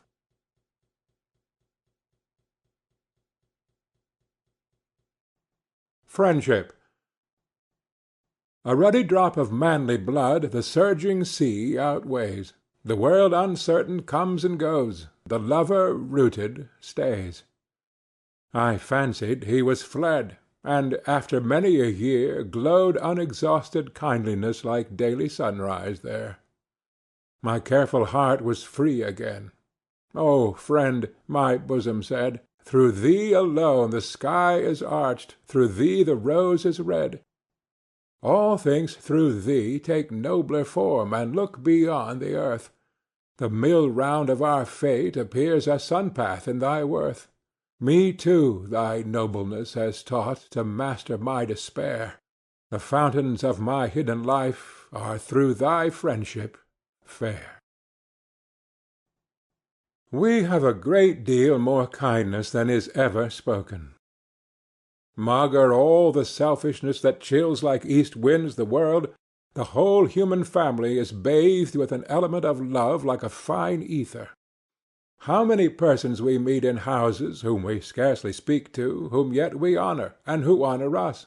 How many we see in the street or sit with in church, whom, though silently, we warmly rejoice to be with! Read the language of these wandering eye-beams. The heart knoweth. The effect of the indulgence of this human affection is certain cordial exhilaration. In poetry and in common speech the emotions of benevolence and complacency which are felt towards others are likened to the material effects of fire, so swift, or much more swift, more active, more cheering are these fine inward irradiations. From the highest degree of passionate love to the lowest degree of good-will they make the sweetness of life. Our intellectual and active powers increase with our affection.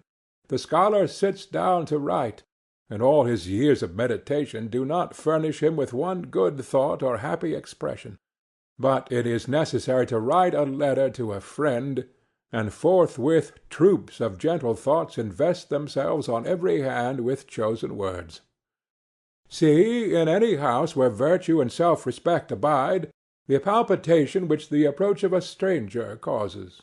A commended stranger is expected and announced, and an uneasiness betwixt pleasure and pain invades all the hearts of a household. His arrival almost brings fear to the good hearts that would welcome him. The house is dusted, all things fly into their places, the old coat is exchanged for the new, and they must get up a dinner if they can. Of a commended stranger only the good report is told by others, only the good and new is heard by us. He stands to us for humanity. He is what we wish.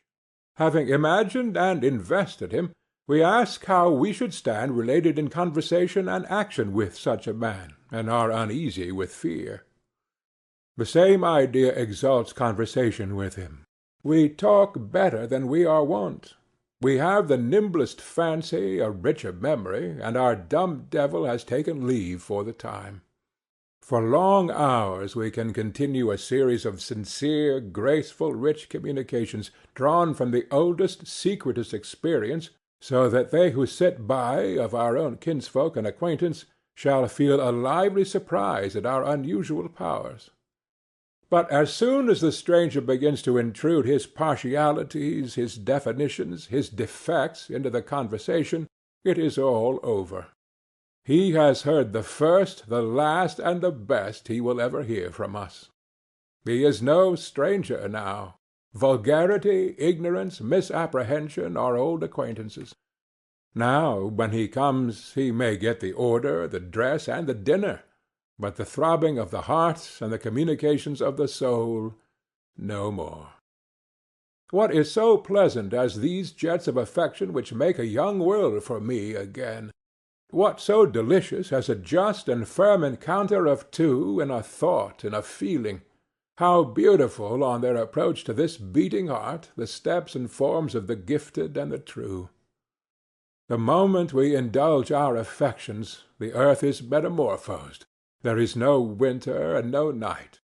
All tragedies, all ennui vanish. All duties even. Nothing fills the proceeding eternity but the forms all radiant of beloved persons.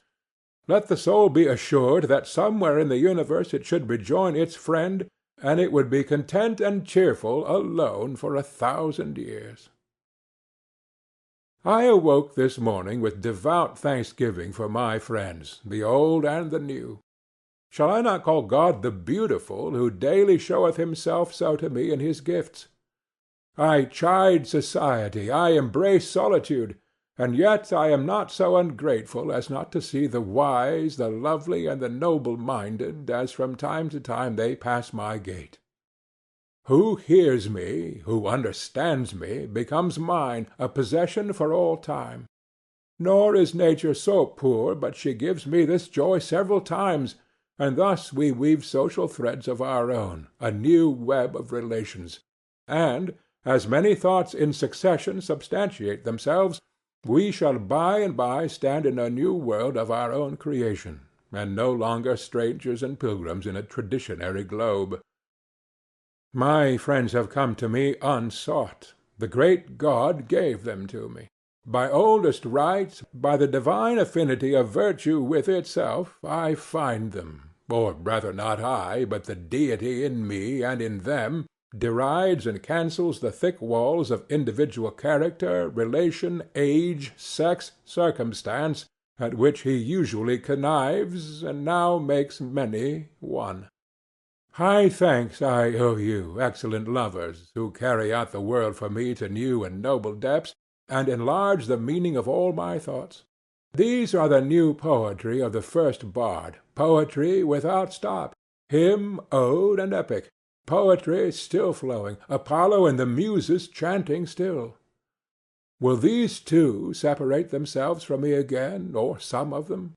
I know not, but I fear it not, for my relation to them is so pure that we hold by simple affinity, and the genius of my life being thus social, the same affinity will exert its energy on whomsoever is as noble as these men and women, wherever I may be. I confess to an extreme tenderness of nature on this point. It is almost dangerous to me to crush the sweet poison of misused wine of the affections. A new person is to me a great event, and hinders me from sleep. I have often had fine fancies about persons which have given me delicious hours, but the joy ends in the day. It yields no fruit. Thought is not born of it. My action is very little modified. I must feel pride in my friend's accomplishments as if they were mine, and a property in his virtues. I feel as warmly when he is praised as the lover when he hears applause of his engaged maiden. We overestimate the conscience of our friend. His goodness seems better than our goodness, his nature finer, his temptations less. Everything that is his name, his form, his dress, books, and instruments, fancy enhances. Our own thought sounds new and larger from his mouth.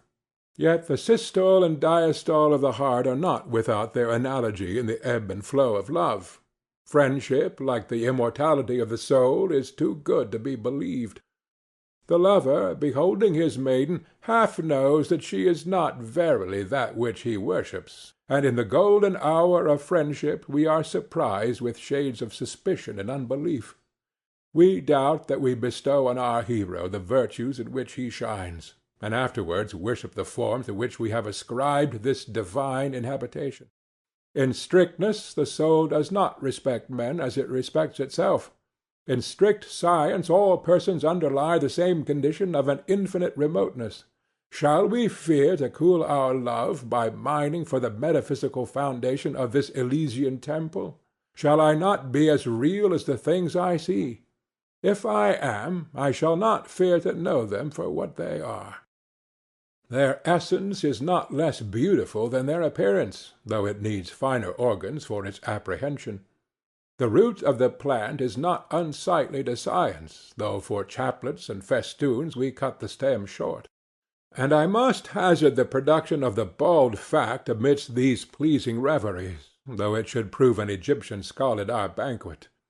A man who stands united with this thought conceives magnificently of himself. He is conscious of a universal success, even though bought by uniform particular failures. No advantages, no powers, no gold or force can be any match for him. I cannot choose but to rely on my own poverty more than on your wealth. I cannot make your consciousness tantamount to mine. Only the star dazzles, the planet has a faint moon-like ray. I hear what you say of the admirable parts and tried temper of the party you praise, but I see well that for all his purple cloaks I shall not like him, unless he is at last a poor Greek like me. I cannot deny it, O friend, that the vast shadow of the phenomenal includes thee also in its pied and painted immensity, thee also, compared with whom all else is shadow. Thou art not being, as truth is, as justice is. Thou art not my soul, but a picture and effigy of that. Thou hast come to me lately, and already thou art seizing thy hat and cloak. Is it not that the soul puts forth friends as the tree puts forth leaves, and presently, by the germination of new buds, extrudes the old leaf. The law of nature is alternation for evermore. Each electrical state superinduces the opposite.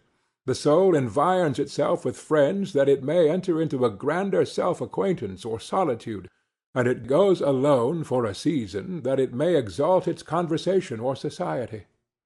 This method betrays itself along the whole history of our personal relations. The instinct of affection revives the hope of union with our mates, and the returning sense of insulation recalls us from the chase. Thus every man passes his life in the search after friendship, and if he should record his true sentiment, he might write a letter like this to each new candidate for his love. Dear friend, if I was sure of thee, sure of thy capacity, sure to match my mood with thine, I should never think again of trifles in relation to thy comings and goings. I am not very wise. My moods are quite attainable, and I respect thy genius. It is to me as yet unfathomed. Yet dare I not presume in thee a perfect intelligence of me, and so thou art to me a delicious torment. Thine ever, or never. Yet these uneasy pleasures and fine pains are for the curiosity and not for life. They are not to be indulged. This is to weave cobweb and not cloth. Our friendships hurry to short and poor conclusions because we have made them a texture of wine and dreams instead of the tough fibre of the human heart.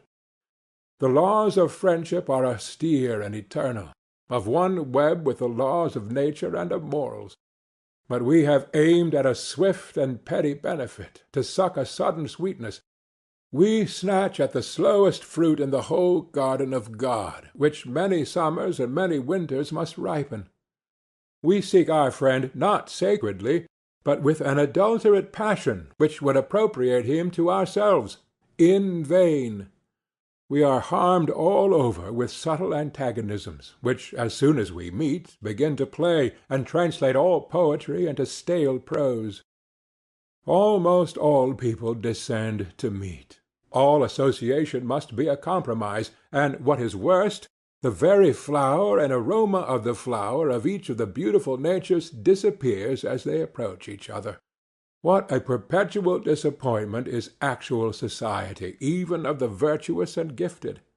After interviews have been compassed with long foresight, we must be tormented presently by baffled blows, by sudden unseasonable apathies, by epilepsies of wit and of animal spirits, in the heyday of friendship and thought. Our faculties do not play us true, and both parties are relieved by solitude. I ought to be equal to every relation. It makes no difference how many friends I have, and what content I can find in conversing with each, if there be one to whom I am not equal. If I have shrunk unequal from one contest, the joy I find in all the rest becomes mean and cowardly. I should hate myself, if then I made my other friends my asylum. The valiant warrior famous for fights, after 100 victories once foiled, is from the book of honor razed quite, and all the rest forgot for which he toiled. Our impatience is thus sharply rebuked. Bashfulness and apathy are a tough husk in which a delicate organization is protected from premature ripening. It would be lost if it knew itself before any of the best souls were yet ripe enough to know and own it. Respect the Naturlangsamkeit, which hardens the ruby in 1,000,000 years, and works in duration, in which Alps and Andes come and go as rainbows. The good spirit of our life has no heaven which is the price of rashness. Love, which is the essence of God, is not for levity, but for the total worth of man. Let us not have this childish luxury in our regards, but the austerest worth. Let us approach our friend with an audacious trust in the truth of his heart, in the breadth, impossible to be overturned, of his foundations. The attractions of this subject are not to be resisted, and I leave, for the time, all account of subordinate social benefit to speak of that select and sacred relation which is a kind of absolute, and which even leaves the language of love suspicious and common, so much is this purer, and nothing is so much divine. I do not wish to treat friendships daintily, but with roughest courage. When they are real, they are not glass threads or frostwork, but the solidest thing we know. For now, after so many ages of experience, what do we know of nature or of ourselves? Not one step has man taken toward the solution of the problem of his destiny. In one condemnation of folly stand the whole universe of men. But the sweet sincerity of joy and peace which I draw from this alliance with my brother's soul is the nut itself whereof all nature and all thought is but the husk and shell. Happy is the house that shelters a friend. It might well be built, like a festal bower or arch, to entertain him a single day. Happier if he know the solemnity of that relation and honor its law. He who offers himself a candidate for that covenant comes up, like an Olympian, to the great games where the firstborn of the world are the competitors. He proposes himself for contests where time, want, danger are in the lists, and he alone is victor who has truth enough in his constitution to preserve the delicacy of his beauty from the wear and tear of all these. The gifts of fortune may be present or absent, but all the speed in that contest depends on intrinsic nobleness and the contempt of trifles. There are two elements that go to the composition of friendship, each so sovereign that I can detect no superiority in either, no reason why either should be first named. One is truth. A friend is a person with whom I may be sincere. Before him I may think aloud. I am arrived at last in the presence of a man so real and equal that I may drop even those undermost garments of dissimulation, courtesy, and second thought which men never put off, and may deal with him with the simplicity and wholeness with which one chemical atom meets another.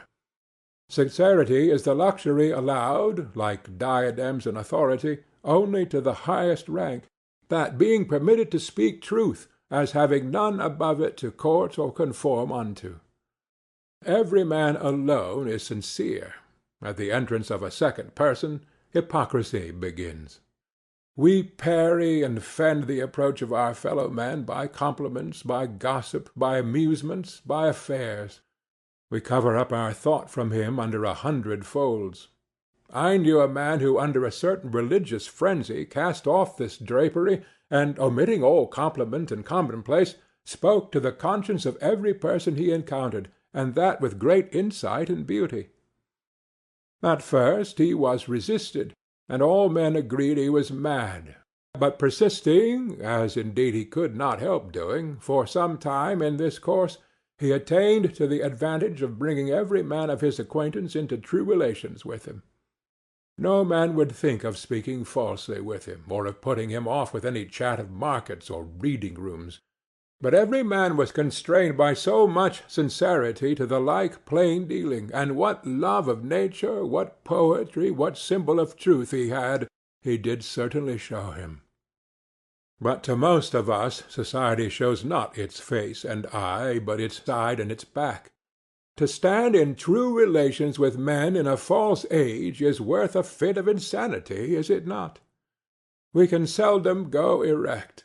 Almost every man we meet requires some civility, requires to be humored. He has some fame, some talent, some whim of religion or philanthropy in his head that is not to be questioned, and which spoils all conversation with him. But a friend is a sane man who exercises not my ingenuity, but me. My friend gives me entertainment without requiring any stipulation on my part. A friend, therefore, is a sort of paradox in nature. I who alone am, I who see nothing in nature whose existence I can affirm with equal evidence to my own, behold now the semblance of my being, in all its height, variety, and curiosity, reiterated in a foreign form, so that a friend may well be reckoned the masterpiece of nature. The other element of friendship is tenderness. We are holden to men by every sort of tie, by blood, by pride, by fear, by hope, by lucre, by lust, by hate, by admiration, by every circumstance and badge and trifle. But we can scarce believe that so much character can subsist in another as to draw us by love. Can another be so blessed and we so pure that we can offer him tenderness? When a man becomes dear to me, I have touched the goal of fortune. I find very little written directly to the heart of this matter in books, and yet I have one text which I cannot choose but remember. My author says, "I offer myself faintly and bluntly to those whose I effectually am, and tender myself least to him to whom I am the most devoted." I wish that friendship should have feet as well as eyes and eloquence. It must plant itself on the ground before it vaults over the moon. I wish it to be a little of a citizen before it is quite a cherub. We chide the citizen because he makes love a commodity. It is an exchange of gifts, of useful loans. It is a good neighborhood. It watches with the sick, it holds the pall at the funeral, and quite loses sight of the delicacies and nobility of the relation. But though we cannot find the god under this disguise of a sutler, yet on the other hand we cannot forgive the poet if he spins his thread too fine and does not substantiate his romance by the municipal virtues of justice, punctuality, fidelity, and pity. I hate the prostitution of the name of friendship to signify modish and worldly alliances. I much prefer the company of ploughboys and tin peddlers to the silken and perfumed amity which celebrates its days of encounter by a frivolous display, by rides in a curricle and dinners at the best taverns. The end of friendship is a commerce the most strict and homely that can be joined, more strict than any of which we have experience. It is for aid and comfort through all the relations and passages of life and death. It is fit for serene days and graceful gifts and country rambles, but also for rough roads and hard fare, shipwreck, poverty, and persecution. It keeps company with the sallies of the wit and the trances of religion. We are to dignify to each other the daily needs and offices of man's life, and embellish it by courage, wisdom, and unity. It should never fall into something usual and settled, but should be alert and inventive, and add rhyme and reason to what was drudgery. Friendship may be said to require natures so rare and costly, each so well-tempered and so happily adapted, and withal so circumstanced, for even in that particular, a poet says, love demands that the parties be altogether paired, that its satisfaction can very seldom be assured. It cannot subsist in its perfection, say some of those who are learned in this warm lore of the heart, betwixt more than two.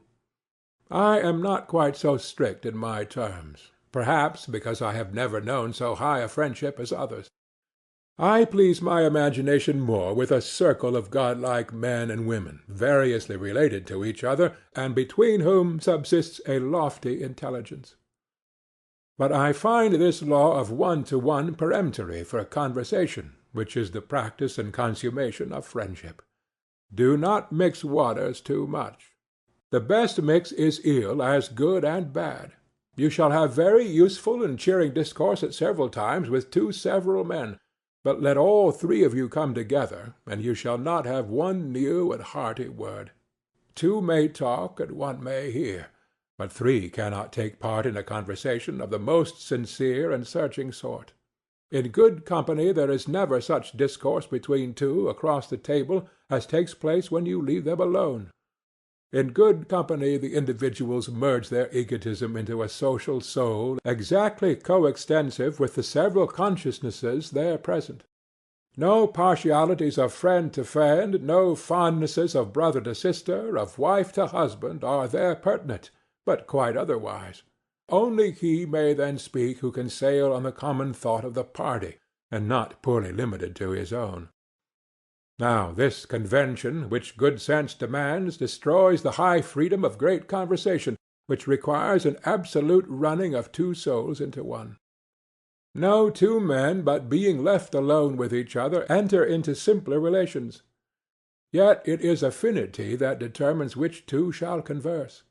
Unrelated men give little joy to each other, will never suspect the latent powers of each.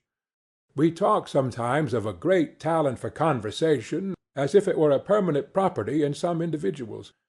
Conversation is an evanescent relation, no more. A man is reputed to have thought and eloquence. He cannot, for all that, say a word to his cousin or his uncle. They accuse his silence with as much reason as they would blame the insignificance of a dial in the shade. In the sun it will mark the hour. Among those who enjoy his thought he will regain his tongue. Friendship requires that rare mean betwixt likeness and unlikeness that piques each other with the presence of power and of consent in the other party. Let me be alone to the end of the world rather than that my friend should overstep by a word or look his real sympathy. I am equally balked by antagonism and by compliance. Let him not cease an instant to be himself. The only joy I have in his being mine is that the not mine is mine.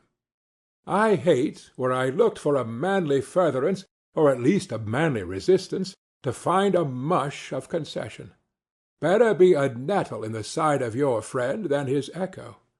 The condition which high friendship demands is ability to do without it. That high office requires great and sublime parts. There must be very two before there can be very one. Let it be an alliance of two large, formidable natures, mutually beheld, mutually feared, before yet they recognize the deep identity which beneath these disparities unites them. He only is fit for this society who is magnanimous, who is sure that greatness and goodness are always economy, who is not swift to intermeddle with his fortunes. Let him not intermeddle with this. Leave to the diamond its ages to grow, nor expect to accelerate the birth of the eternal. Friendship demands a religious treatment. We talk of choosing our friends, but friends are self-elected. Reverence is a great part of it. Treat your friend as a spectacle. Of course he has merits that are not yours, and that you cannot honor if you must needs hold him close to your person. Stand aside, give those merits room, let them mount and expand. Are you the friend of your friend's buttons or of his thought? To a great heart he will still be a stranger in 1,000 particulars, that he may come near in the holiest ground. Leave it to girls and boys to regard a friend as property, and to suck a short and all-confounding pleasure instead of the noblest benefit. Let us buy our entrance to this guild by a long probation. Why should we desecrate noble and beautiful souls by intruding on them? Why insist on rash personal relations with your friend?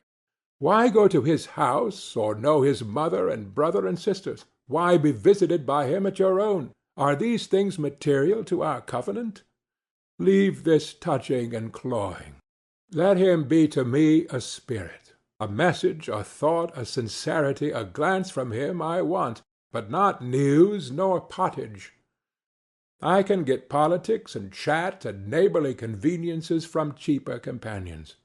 Should not the society of my friend be to me poetic, pure, universal, and great as nature itself? Ought I to feel that our tie is profane in comparison with yonder bar of cloud that sleeps on the horizon, or that clump of waving grass that divides the brook? Let us not vilify, but raise it to that standard. That great defying eye, that scornful beauty of his mien and action, do not pique yourself on reducing, but rather fortify and enhance. Worship his superiorities. Wish him not less by a thought, but hoard and tell them all. Guard him as thy counterpart. Let him be to thee for ever a sort of beautiful enemy, untamable, devoutly revered, and not a trivial conveniency to be soon outgrown and cast aside. The hues of the opal, the light of the diamond, are not to be seen if the eye is too near. To my friend I write a letter, and from him I receive a letter. That seems to you a little. It suffices me. It is a spiritual gift worthy of him to give and of me to receive. It profanes nobody. In these warm lines the heart will trust itself as it will not to the tongue, and pour out the prophecy of a godlier existence than all the annals of heroism have yet made good. Respect so far the holy laws of this fellowship as not to prejudice its perfect flower by your impatience for its opening. We must be our own before we can be another's. There is at least this satisfaction in crime, according to the Latin proverb, you can speak to your accomplice on even terms. Crimen quos inquinat equat. To those whom we admire and love, at first we cannot. Yet the least defect of self-possession vitiates, in my judgment, the entire relation. There can never be deep peace between two spirits, never mutual respect, until in their dialogue each stands for the whole world. What is so great as friendship, let us carry with what grandeur of spirit we can. Let us be silent, so we may hear the whisper of the gods. Let us not interfere. Who set you to cast about what you should say to the select souls, or how to say anything to such? No matter how ingenious, no matter how graceful and bland, there are innumerable degrees of folly and wisdom, and for you to say aught is to be frivolous. Wait, and thy heart shall speak. Wait until the necessary and everlasting overpowers you, until day and night avail themselves of your lips. The only reward of virtue is virtue. The only way to have a friend is to be one. You shall not come nearer a man by getting into his house. If unlike, his soul only flees the faster from you, and you shall never catch a true glance of his eye. We see the noble afar off, and they repel us. Why should we intrude? Late, very late, we perceive that no arrangements, no introductions, no consuetudes or habits of society would be of any avail to establish us in such relations with them as we desire. But solely the uprise of nature in us to the same degree it is in them. Then shall we meet as water with water. And if we should not meet them then, we shall not want them, for we are already they. In the last analysis, love is the only reflection of a man's own worthiness from other men. Men have sometimes exchanged names with their friends, as if they would signify that in their friend each loved his own soul. The higher the style we demand of friendship, of course the less easy to establish it with flesh and blood. We walk alone in the world. Friends such as we desire are dreams and fables.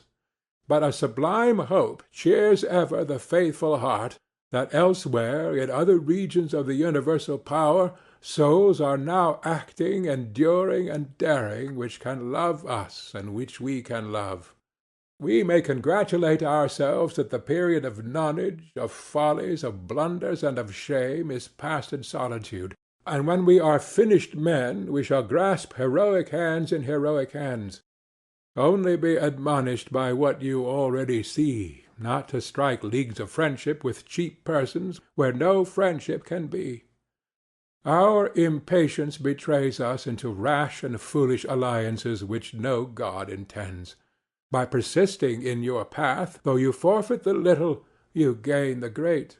You demonstrate yourself so as to put yourself out of the reach of false relations, and you draw to you the firstborn of the world, those rare pilgrims whereof only one or two wander in nature at once, and before whom the vulgar great show as spectres and shadows merely. It is foolish to be afraid of making our ties too spiritual, as if so we could lose any genuine love.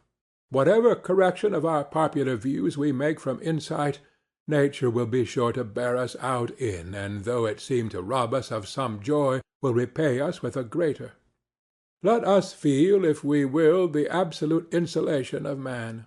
We are sure that we have all in us. We go to Europe, or we pursue persons, or we read books, in the instinctive faith that these will call it out and reveal us to ourselves.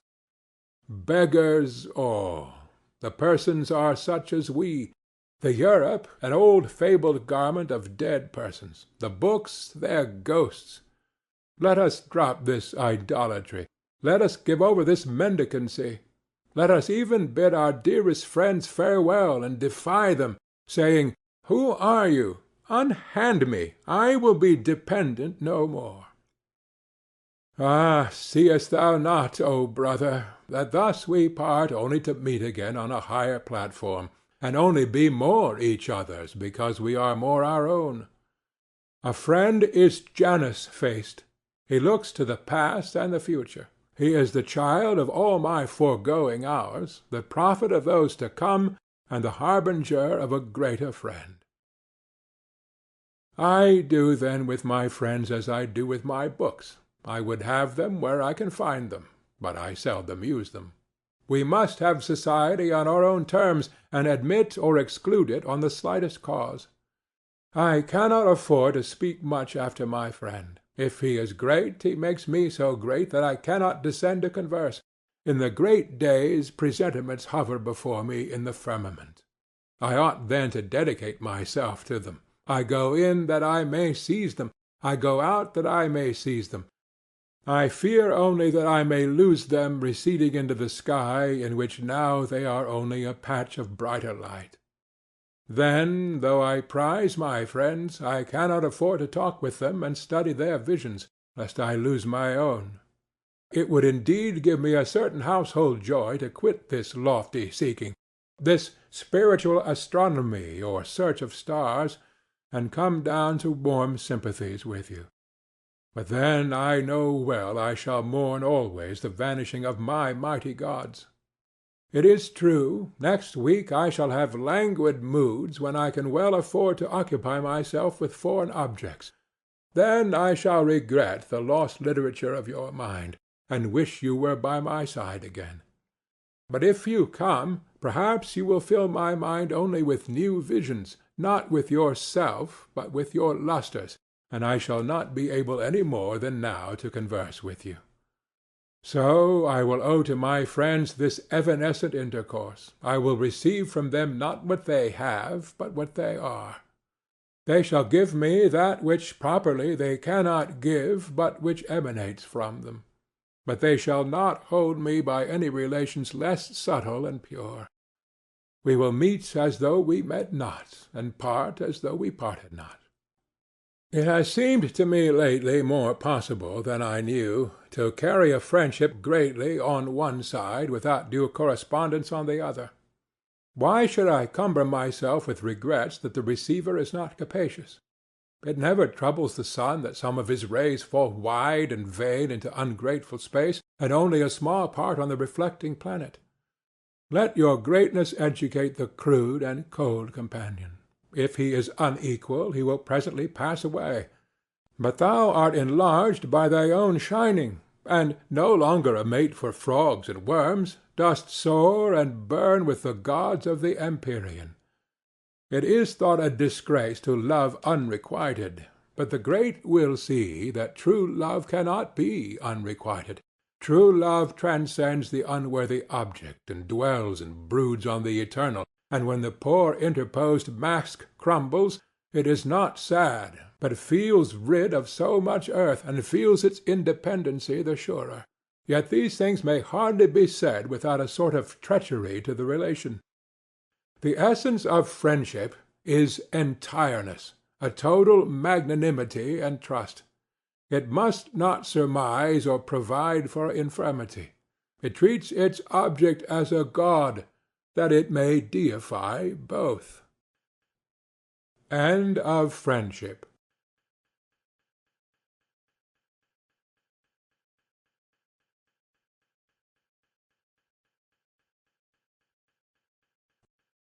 Prudence.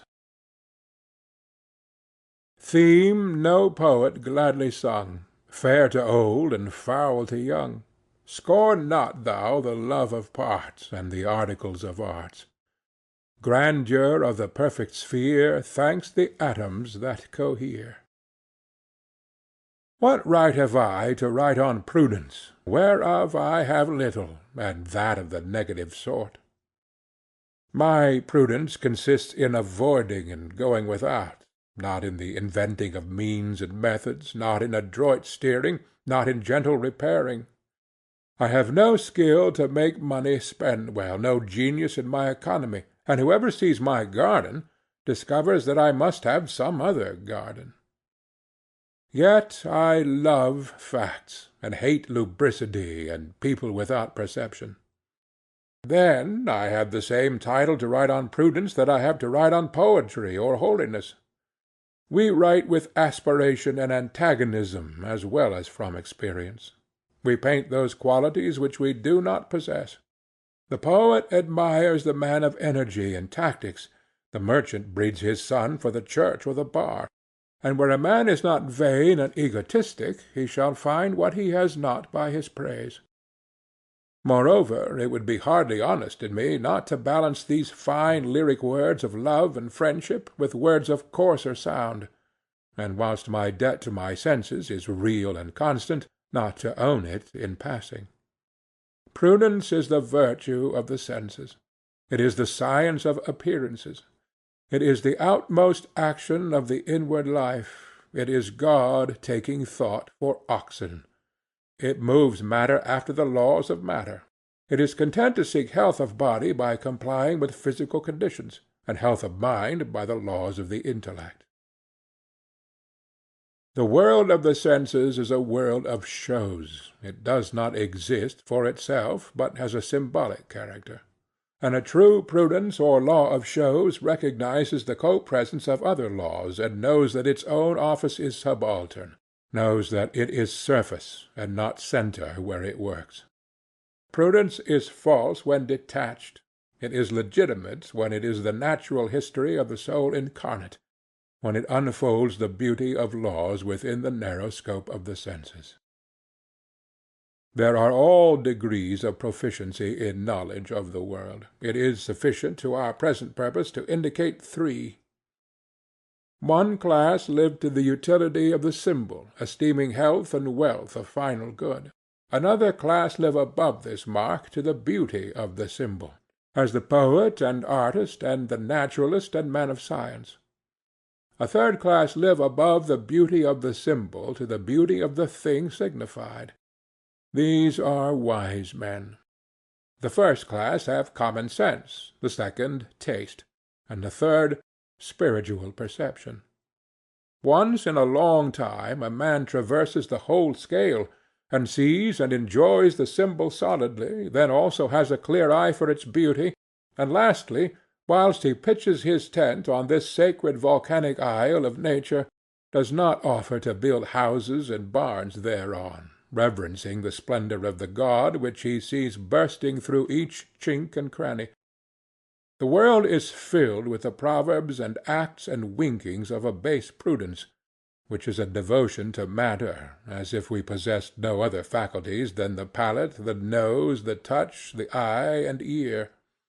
A prudence which adores the rule of 3, which never subscribes, which never gives, which seldom lends, and asks but one question of any project: will it bake bread?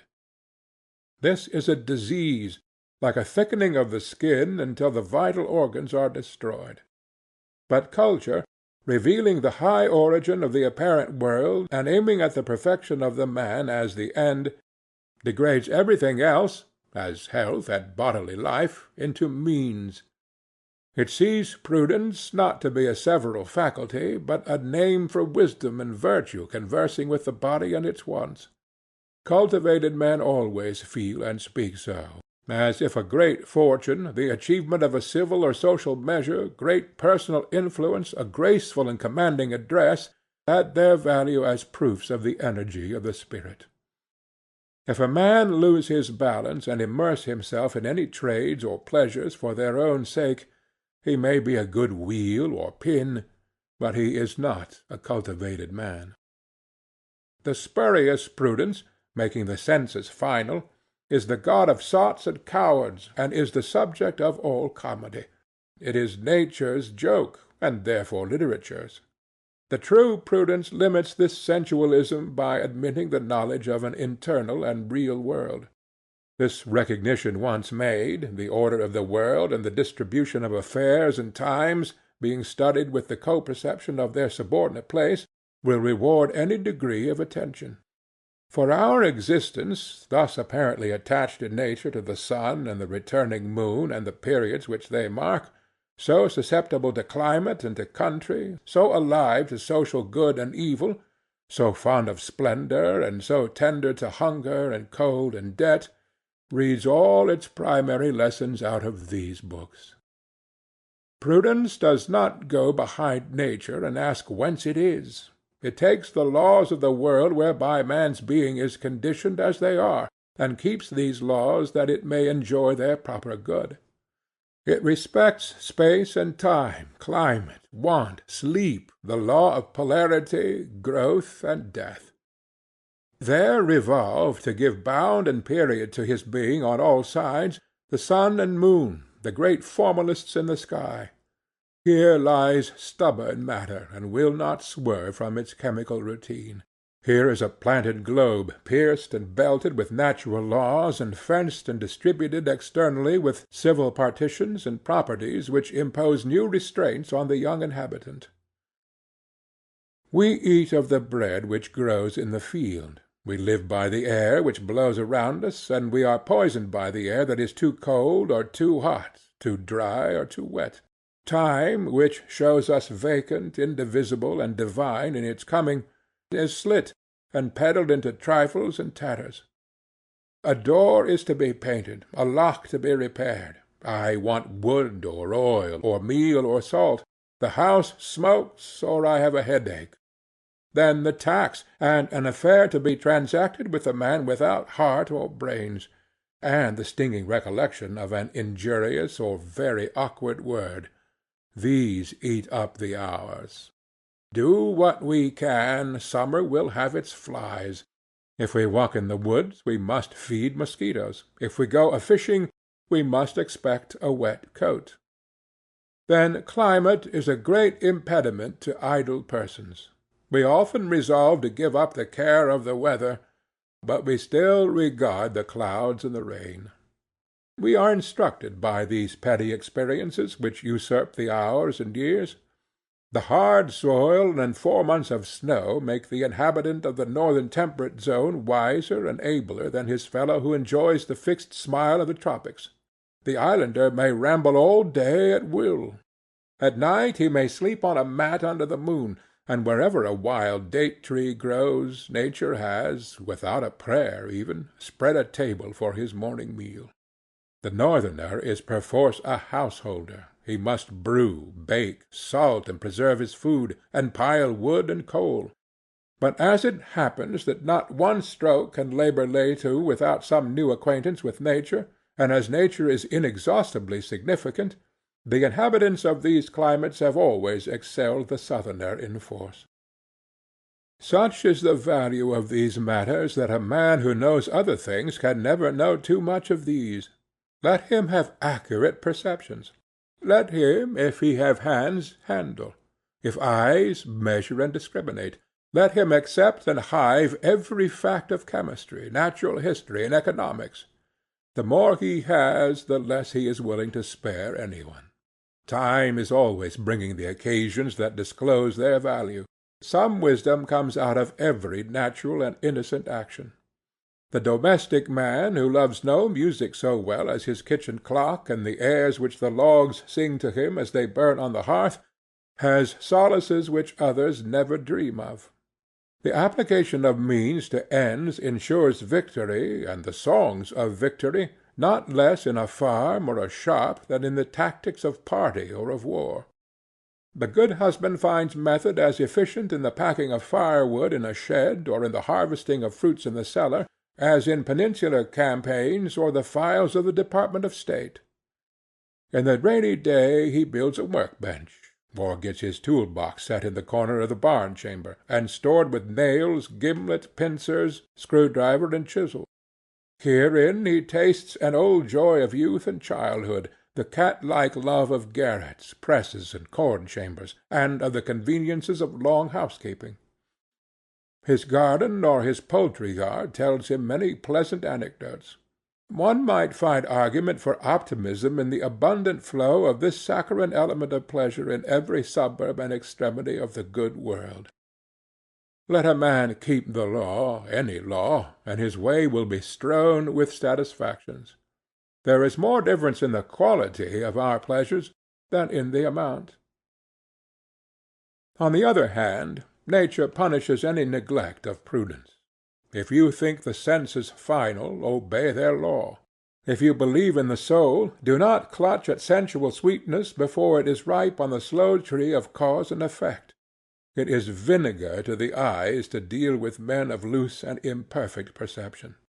Dr. Johnson is reported to have said, "If the child says he looked out of this window when he looked out of that, whip him." Our American character is marked by a more than average delight in accurate perception, which is shown by the currency of the byword, "No mistake." But the discomfort of unpunctuality, of confusion of thought about facts, of inattention to the wants of tomorrow, is of no nation. The beautiful laws of time and space, once dislocated by our inaptitude, are holes and dens. If the hive be disturbed by rash and stupid hands, instead of honey it will yield us bees. Our words and actions, to be fair, must be timely. A gay and pleasant sound is the whetting of the scythe in the mornings of June. Yet what is more lonesome and sad than the sound of a whetstone or mower's rifle when it is too late in the season to make hay? Scatter-brained and afternoon men spoil much more than their own affair in spoiling the temper of those who deal with them. I have seen a criticism on some paintings of which I am reminded when I see the shiftless and unhappy men who are not true to their senses. The last Grand Duke of Weimar, a man of superior understanding, said, "I have sometimes remarked in the presence of great works of art, and just now especially in Dresden, how much a certain property contributes to the effect which gives life to the figures, and to the life and irresistible truth. This property is the hitting, in all the figures we draw, the right centre of gravity. I mean the placing the figures firm upon their feet, making their hands grasp, and fastening the eyes on the spot where they should look. Even lifeless figures, as vessels and stools, let them be drawn ever so correctly, lose all effect so soon as they lack the resting upon their centre of gravity, and have a certain swimming and oscillating appearance. The Raphael in the Dresden gallery, the only greatly affecting picture which I have seen, is the quietest and most passionless piece you can imagine, a couple of saints who worship the Virgin and Child. Nevertheless, it awakens a deeper impression than the contortions of 10 crucified martyrs. For beside all the resistless beauty of form, it possesses in the highest degree the property of the perpendicularity of all the figures. This perpendicularity we demand of all the figures in this picture of life. Let them stand on their feet, and not float and swing. Let us know where to find them. Let them discriminate between what they remember and what they dreamed, call a spade, give us facts, and honor their own senses with trust. But what man shall dare tax another with imprudence? Who is prudent? The men we call greatest are least in this kingdom. There is a certain fatal dislocation in our relation to nature, distorting our modes of living and making every law our enemy, which seems at last to have aroused all the wit and virtue in the world to ponder the question of reform. We must call the highest prudence to counsel, and ask why health and beauty and genius should now be the exception rather than the rule of human nature. We do not know the properties of plants and animals and the laws of nature through our sympathy with the same. But this remains the dream of poets. Poetry and prudence should be coincident. Poets should be lawgivers. That is, the boldest lyric inspiration should not chide and insult, but should announce and lead the civil code and the day's work. But now the two things seem irreconcilably parted. We have violated law upon law until we stand amidst ruins, and when by chance we espy a coincidence between reason and the phenomena, we are surprised. Beauty should be the dowry of every man and woman, as invariably as sensation. But it is rare. Health and sound organization should be universal. Genius should be the child of genius, and every child should be inspired. But now it is not to be predicted of any child, and nowhere is it pure. We call partial half-lights by courtesy genius. Talent which converts itself to money, talent which glitters to-day that it may dine and sleep well to-morrow, and society is officered by men of parts, as they are properly called, and not by divine men. These use their gifts to refine luxury, not to abolish it. Genius is always ascetic, and piety and love. Appetite shows to the finer souls as a disease, and they find beauty in rites and bounds that resist it. We have found out fine names to cover our sensuality withal, but no gifts can raise intemperance. The man of talent affects to call his transgressions of the laws of the senses trivial, and to count them nothing considered with his devotion to his art. His art never taught him lewdness, nor the love of wine, nor the wish to reap before he had sowed. His art is less for every deduction from his holiness, and less for every defect of common sense. On him who scorned the world, as he said, the scorned world wreaks its revenge. He that despiseth small things will perish by little and little. Goethe's Tasso is very likely to be a pretty fair historical portrait, and that is true tragedy. It does not seem to me so genuine grief when some tyrannous Richard III oppresses and slays a score of innocent persons, as when Antonio and Tasso, both apparently right, wrong each other. One living after the maxims of this world and consistent and true to them, the other fired with all divine sentiments, yet grasping also at the pleasures of senses, without submitting to their law. That is a grief we all feel, a knot we cannot untie.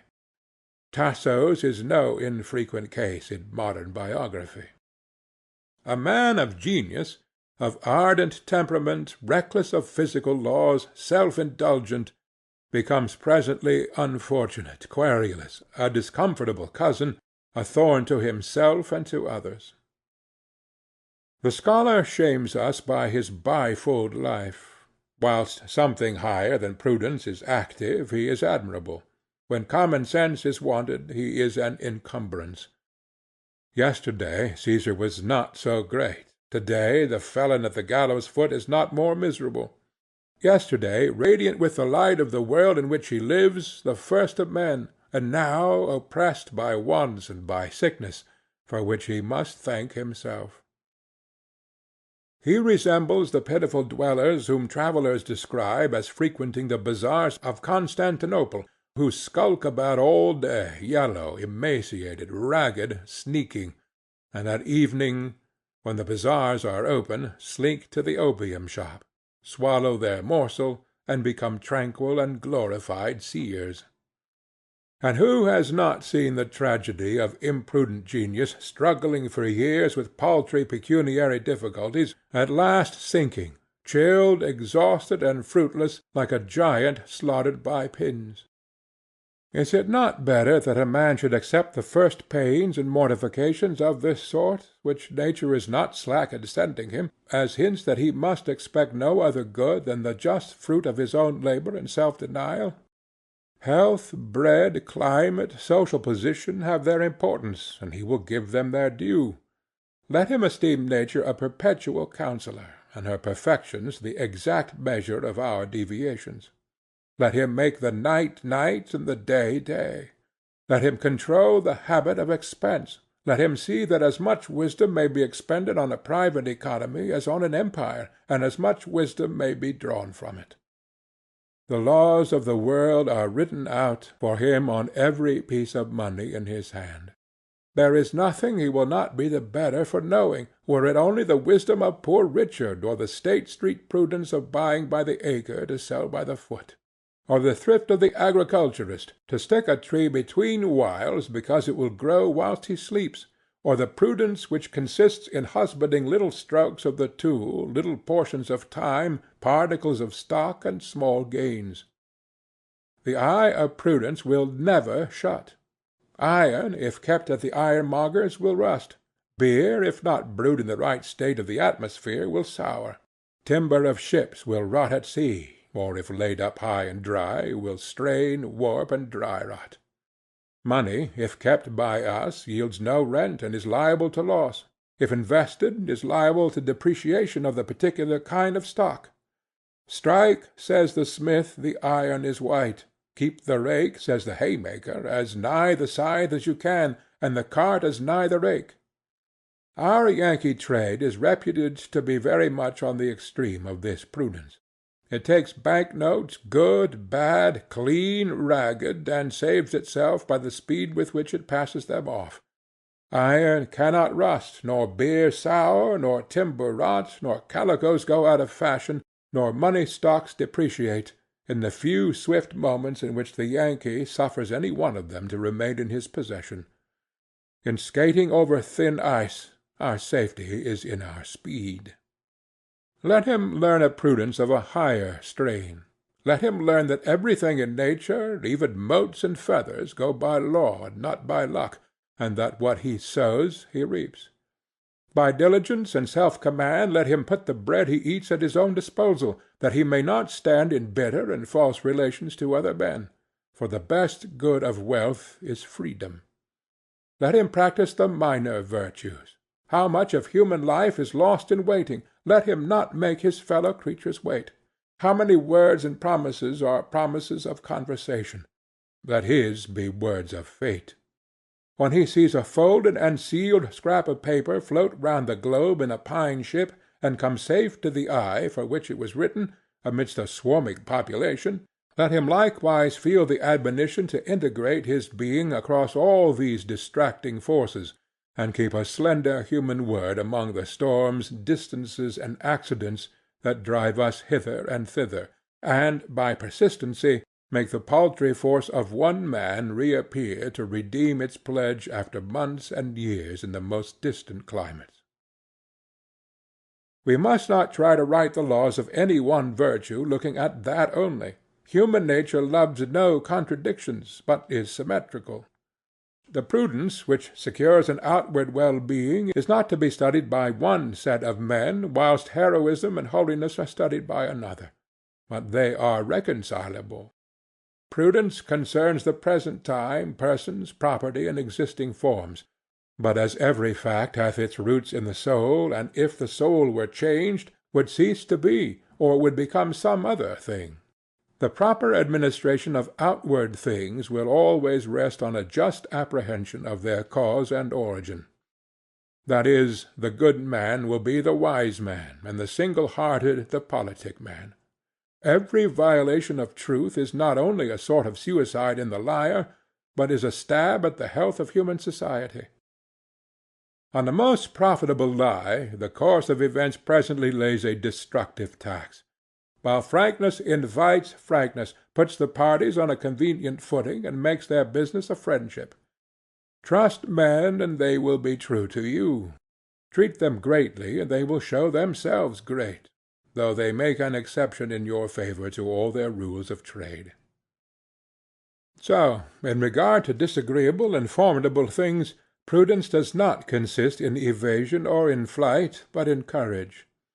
He who wishes to walk in the most peaceful parts of life with any serenity must screw himself up to resolution. Let him front the object of his worst apprehension, and his stoutness will commonly make his fear groundless. The Latin proverb says, "In battles the eye is first overcome." Entire self-possession may make a battle very little more dangerous to life than a match at foils or at football. Examples are cited by soldiers of men who have seen the cannon pointed and the fire given to it, and who have stepped aside from the path of the ball. The terrors of the storm are chiefly confined to the parlor and the cabin. The drover, the sailor, buffets it all day, and his health renews itself at as vigorous a pulse under the sleet as under the sun of June. In the occurrence of unpleasant things among neighbors, fear comes readily to heart and magnifies the consequence of the other party. But it is a bad counsellor. Every man is actually weak and apparently strong. To himself he seems weak, to others formidable. You are afraid of Grim, but Grim also is afraid of you. You are solicitous of the good-will of the meanest person, uneasy at his ill-will, but the sturdiest offender of your peace and of the neighborhood, if you rip up his claims, is as thin and timid as any, and the peace of society is often kept because, as children say, one is afraid and the other dares not. Far off men swell, bully, and threaten. Bring them hand to hand, and they are a feeble folk. It is a proverb that courtesy costs nothing, but calculation might come to value love for its profit. Love is fabled to be blind, but kindness is necessary to perception. Love is not a hood, but an eye-water. If you mean a sectary or a hostile partisan, never recognize the dividing lines, but meet on what common ground remains, if only that the sun shines and the rain rains for both. The area will widen very fast, and ere you know it, the boundary mountains on which the eye had fastened have melted into air. If they set out to contend, St. Paul will lie and St. John will hate. What low, poor, paltry, hypocritical people an argument on religion will make of the pure and chosen souls! They will shuffle and crow, crook and hide, fain to confess here, only that they may brag and conquer there, and not a thought has enriched either party, and not an emotion of bravery, modesty, or hope. So neither should you put yourself in a false position with your contemporaries by indulging a vein of hostility and bitterness.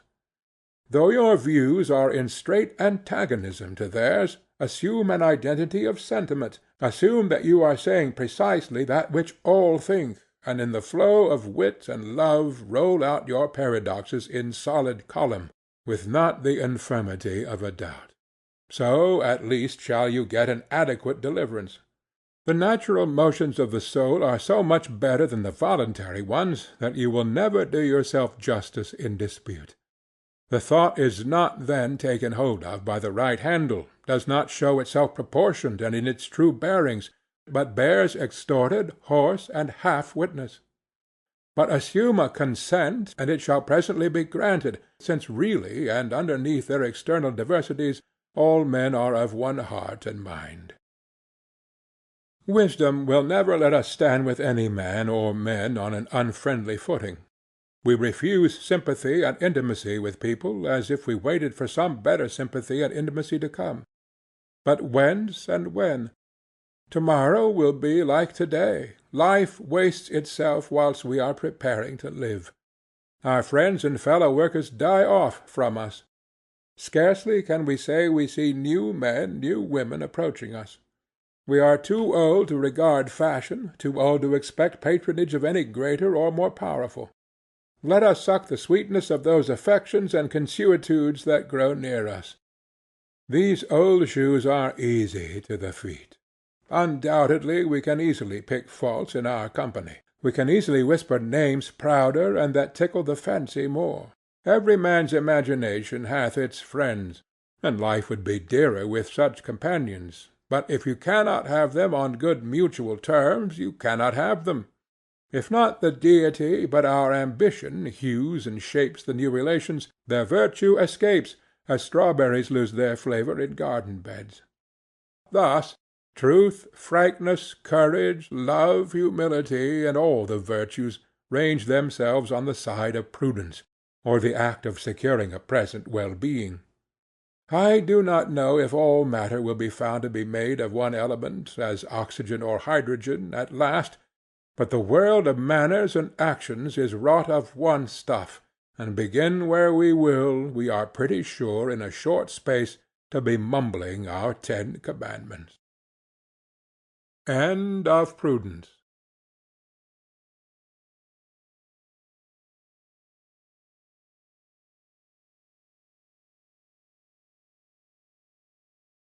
Heroism. Paradise is under the shadow of swords. Mohammed. Ruby wine is drunk by knaves, sugar spends to fatten slaves, rose and vine-leaf deck buffoons, thunder-clouds are Jove's festoons, drooping oft in wreaths of dread, lightning knotted round his head. The hero is not fed on sweets, daily his own heart he eats. Chambers of the great are jails, and headwinds right for royal sails. In the elder English dramatists, and mainly in the plays of Beaumont and Fletcher, there is a constant recognition of gentility, as if a noble behavior were as easily marked in the society of their age as color is in our American population. When any Rodrigo, Pedro, or Valerio enters, though he be a stranger, the duke or governor exclaims, "This is a gentleman," and proffers civilities without end. But all the rest are slag and refuse. In harmony with this delight in personal advantages, there is in their plays a certain heroic cast of character and dialogue, as in Bonduca, Sophocles, the Mad Lover, the Double Marriage, wherein the speaker is so earnest and cordial, and on such deep grounds of character, that the dialogue, on the slightest additional incident in the plot, rises naturally into poetry. Among many texts, take the following. The Roman Martius has conquered Athens, all but the invincible spirits of Sophocles, the Duke of Athens, and Dorigen his wife. The beauty of the latter inflames Martius, and he seeks to save her husband. But Sophocles will not ask his life, although assured that a word will save him, and the execution of both proceeds. Valerius, bid thy wife farewell. Sophocles, no, I will take no leave.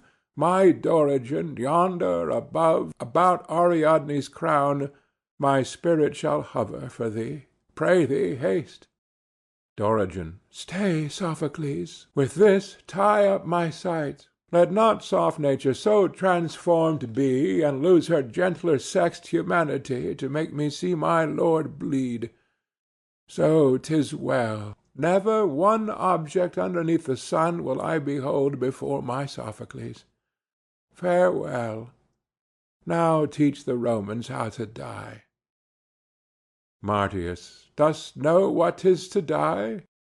Sophocles, thou dost not, Martius, and therefore not what 'tis to live. To die is to begin to live. It is to end an old, stale, weary work, and to commence a newer and a better.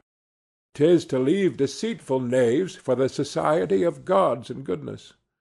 Thou thyself must part at last from all thy garlands, pleasures, triumphs, and prove thy fortitude, what then 'twill do. But art not grieved nor vexed to leave thy life thus? Why should I grieve or vex for being sent to them I ever loved best? Now I'll kneel, but with my back toward thee. 'Tis the last duty this trunk can do the gods. Strike, strike, Valerius, or Mortius's heart will leap out of his mouth. This is a man, a woman. Kiss thy lord, and live with all the freedom you are wont. O love, thou doubly hast afflicted me with virtue and with beauty. Treacherous heart, my hand shall cast thee quick into my urn, ere thou transgress this knot of piety. What ails my brother? Martius, O Martius, thou now hast found a way to conquer me. O star of Rome, what gratitude can speak fit words to follow such a deed as this? This admirable duke, Valerius, with his disdain of fortune and of death, captive himself, has captivated me. And though my arm hath taken his body here, his soul hath subjugated Martius's soul. By Romulus, he is all soul, I think. He hath no flesh, and spirit cannot be gyved. Then we have vanquished nothing. He is free, and Martius walks now in captivity. I do not readily remember any poem, play, sermon, novel, or oration that our press vents in the last few years which goes to the same tune. We have a great many flutes and flageolets, but not often the sound of any fife. Yet Wordsworth's Laodamia and the Ode of Dion and some sonnets have a certain noble music, and Scott will sometimes draw a stroke, like the portrait of Lord Evandale given by Balfour of Burley. Thomas Carlyle, with his natural taste for what is manly and daring in character, has suffered no heroic trait in his favorites to drop from his biographical and historical pictures. Earlier, Robert Burns has given us a song or two. In the Harleian Miscellanies there is an account of the Battle of Lutzen which deserves to be read, and Simon Ockley's History of the Saracens recounts the prodigies of individual valor with admiration all the more evident on the part of the narrator that he seems to think that his place in Christian Oxford requires of him some proper protestations of abhorrence. But if we explore the literature of heroism we shall quickly come to Plutarch, who is its doctor and historian.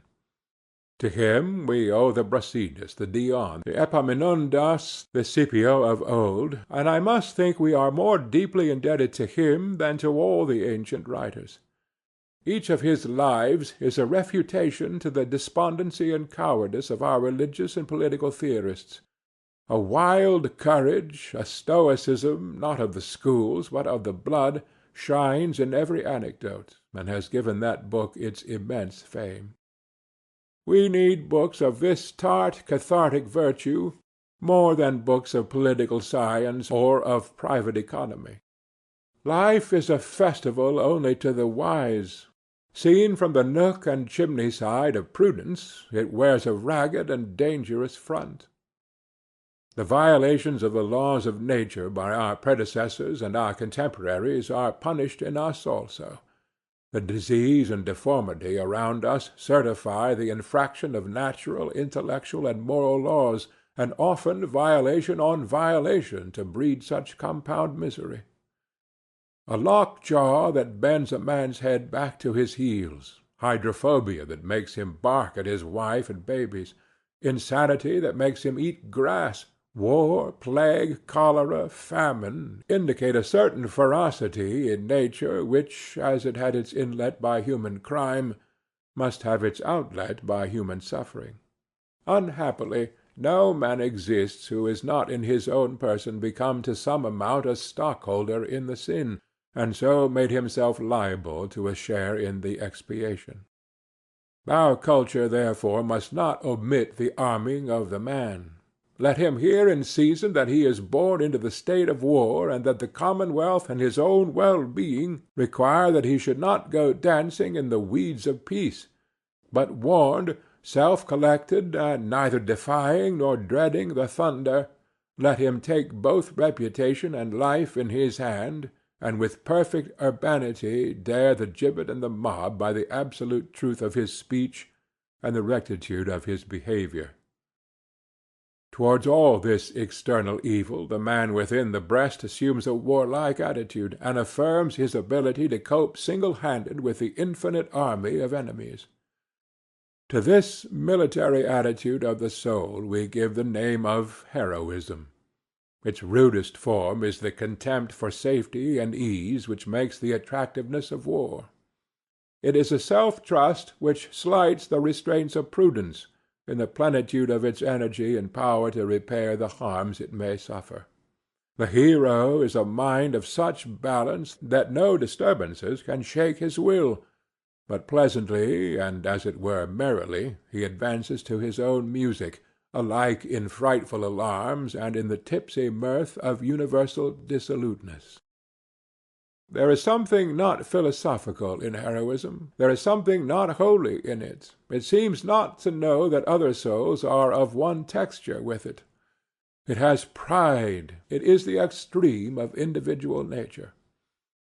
Nevertheless, we must profoundly revere it. There is something in great actions which does not allow us to go behind them. Heroism feels and never reasons, and therefore is always right.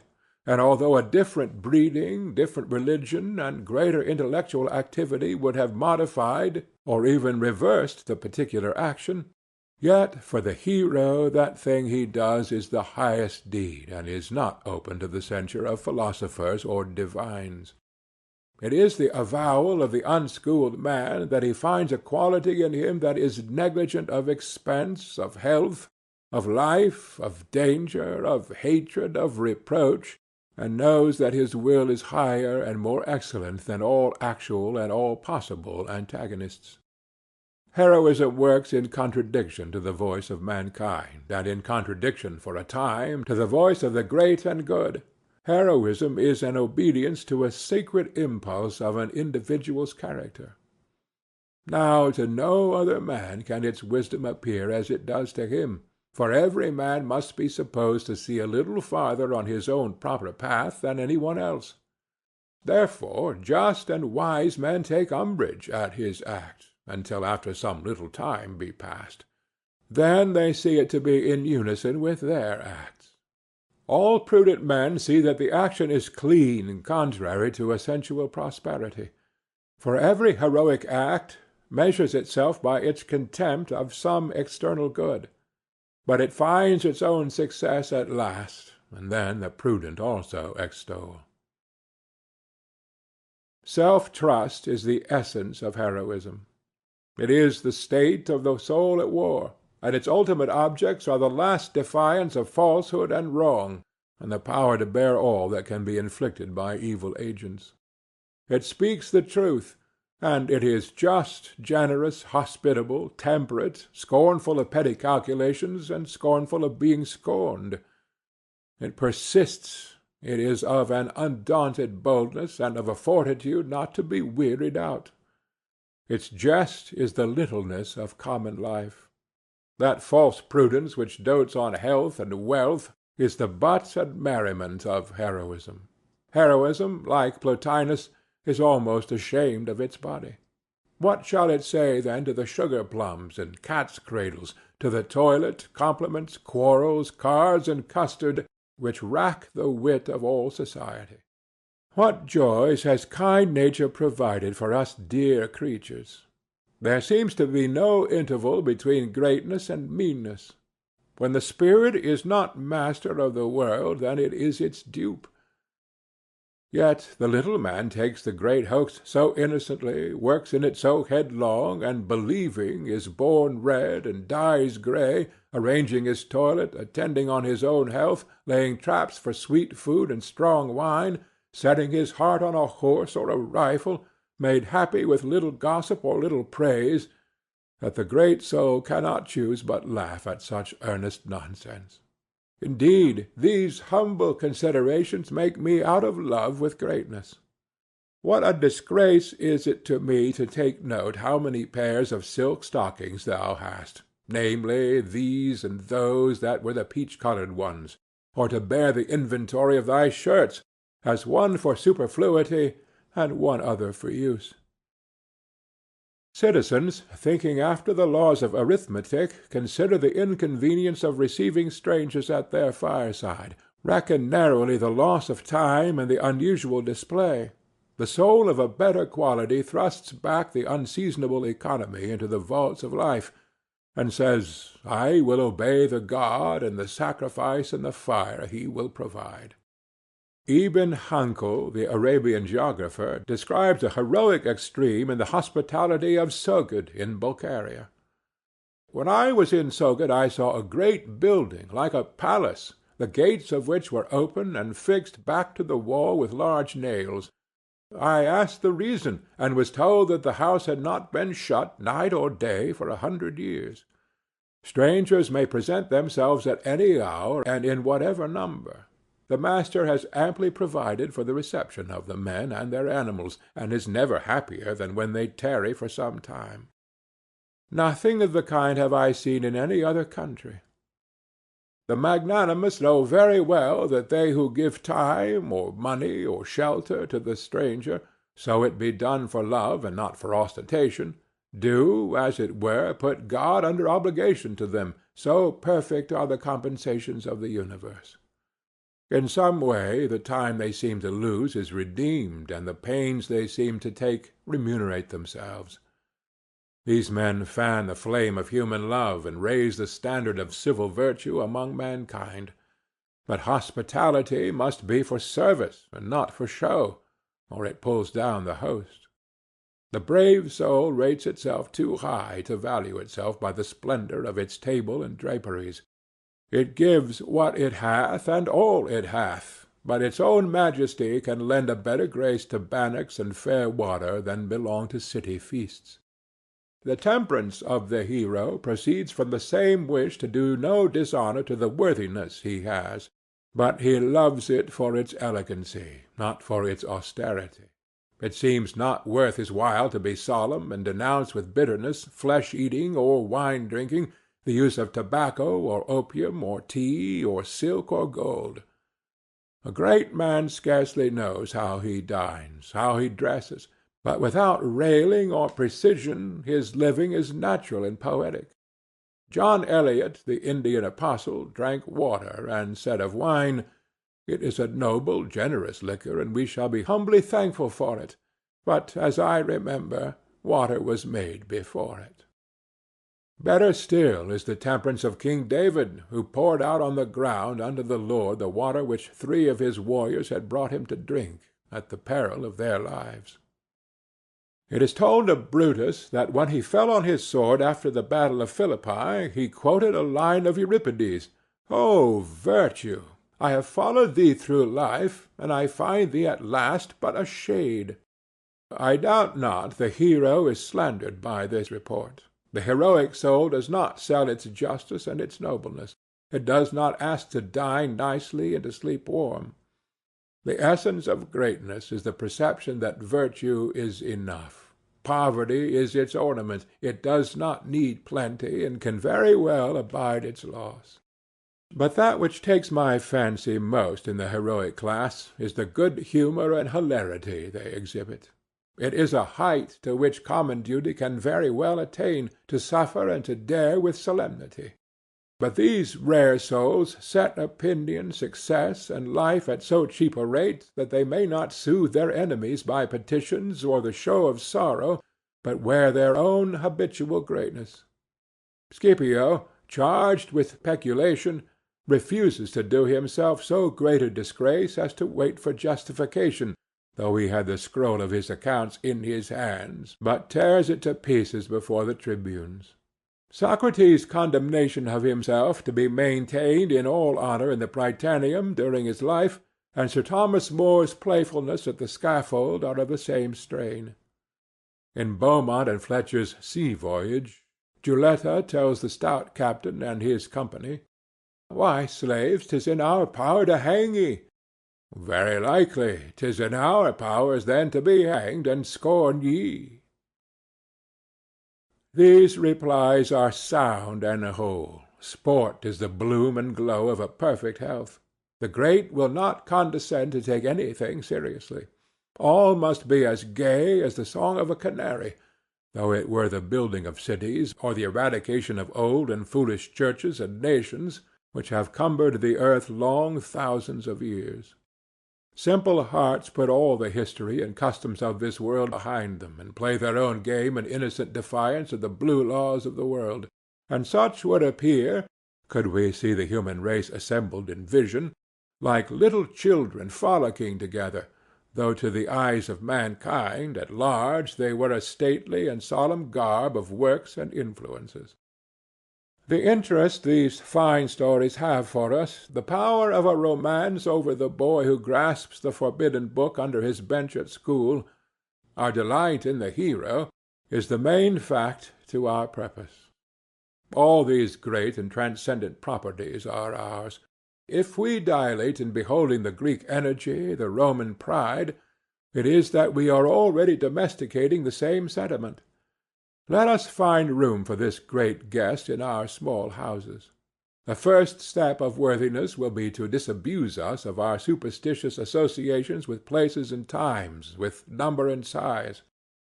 Why should these words, Athenian, Roman, Asia, and England, so tingle in the ear? Where the heart is, there the muses, there the gods sojourn, and not in any geography of fame. Massachusetts, Connecticut River, and Boston Bay you think paltry places, and the ear loves names of foreign and classic topography. But here we are, and if we tarry a little, we may come to learn that here is best. See to it only that thyself is here, and art and nature, hope and fate, friends, angels, and the Supreme Being shall not be absent from the chamber where thou sittest. Epaminondas, brave and affectionate, does not seem to us to need Olympus to die upon, nor the Syrian sunshine. He lives very well where he is. The Jerseys are handsome ground enough for Washington to tread, and London streets for the feet of Milton. A great man makes his climate genial in the imagination of men, and its air the beloved element of all delicate spirits. That country is the fairest which is inhabited by the noblest minds. The pictures which fill the imagination in reading the actions of Pericles, Xenophon, Columbus, Bayard, Sidney, Hampden, teach us how needlessly mean our life is. That we, by the depth of our living, shall deck it with more than regal or national splendor, and act on principles that should interest man and nature in the length of our days. We have seen or heard of many extraordinary young men who never ripened, or whose performance in actual life was not extraordinary. When we see their air and mien, when we hear them speak of society, of books, of religion, we admire their superiority. They seem to throw contempt on our entire polity and social state. Theirs is the tone of a youthful giant who is sent to work revolutions. But they enter an active profession, and the forming colossus shrinks to the common size of man. The magic they used was the ideal tendencies, which always make the actual ridiculous. But the tough world had its revenge the moment they put their horses of the sun to plough in its furrow. They found no example and no companion, and their heart fainted. What then? The lesson they gave in their first aspirations is yet true, and a better valor and a purer truth shall one day organize their belief. Or why should a woman liken herself to any historical women, and think, because Sappho or Savine or De Stael or the cloistered souls who have had genius and cultivation do not satisfy the imagination and the serene Themis? None can. Certainly not she. She has a new and unattempted problem to solve, perchance that of the happiest nature that ever bloomed. Let the maiden with erect soul walk serenely on her way, accept the hint of each new experience, search in turn all the objects that solicit her eye, that she may learn the power and the charm of her new-born being, which is the kindling of a new dawn in the recesses of space. The fair girl who repels interference by a decided and proud choice of influences, so careless of pleasing, so wilful and lofty, inspires every beholder with something of her own nobleness. The silent heart encourages her. O friend, never strike sail to a fear. Come into port greatly, or sail with God the seas. Not in vain you live, for every passing eye is cheered and refined by the vision. The characteristic of heroism is its persistency. All men have wandering impulses, fits and starts of generosity. But when you have chosen your part, abide by it, and do not weakly try to reconcile yourself with the world. The heroic cannot be the common, nor the common the heroic. Yet we have the weakness to expect the sympathy of people in those actions whose excellence is that they outrun sympathy and appeal to a tardy justice. If you would serve your brother because it is fit for you to serve him, do not take back your words when you find that prudent people do not commend you. Adhere to your own act, and congratulate yourself if you have done something strange and extravagant, and broken the monotony of a decorous age. It was a high counsel that I once heard given to a young person. Always do what you are afraid to do. A simple, manly character need never make an apology, but should regard its past action with the calmness of Phocion, when he admitted that the event of the battle was happy, yet did not regret his dissuasion from the battle.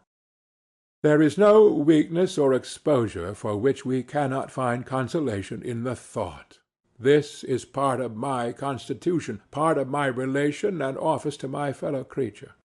Has nature covenanted with me that I should never appear to disadvantage, never make a ridiculous figure?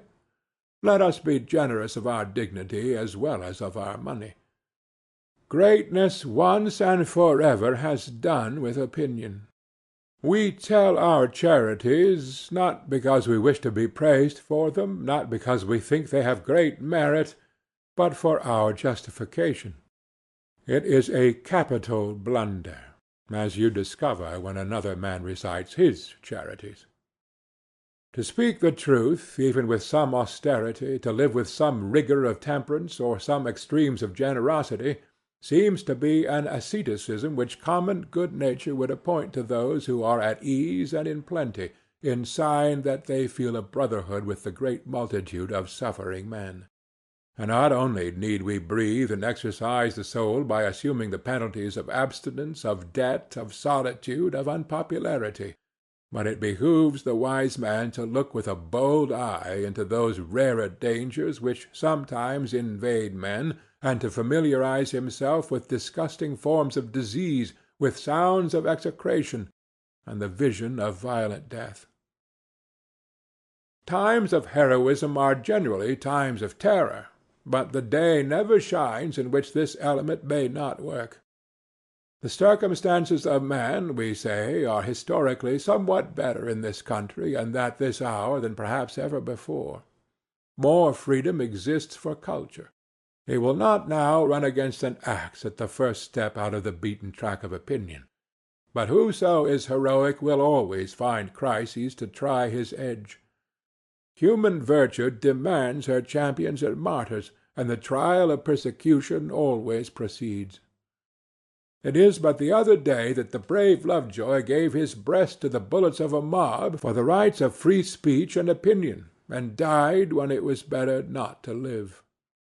I see not any road of perfect peace which a man can walk but after the counsel of his own bosom.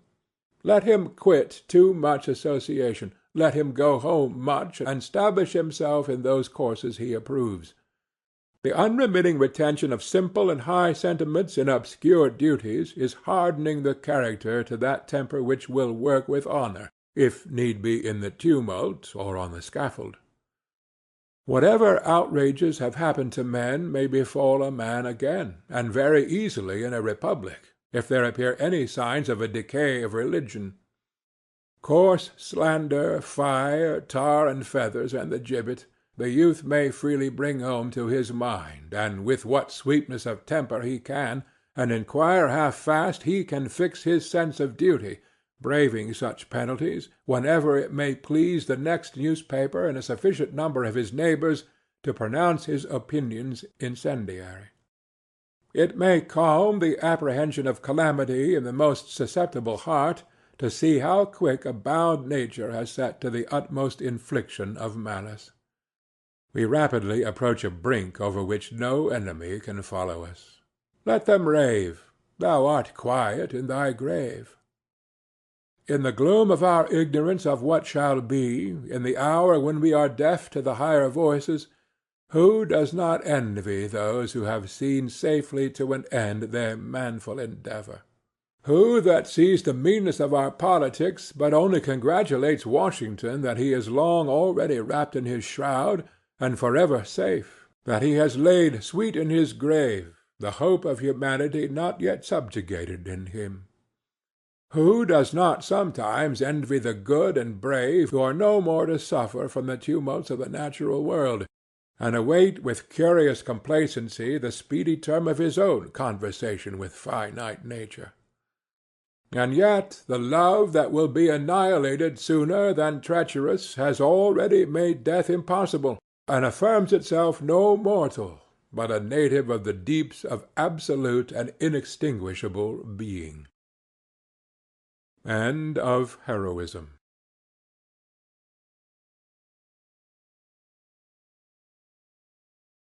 The Over-Soul.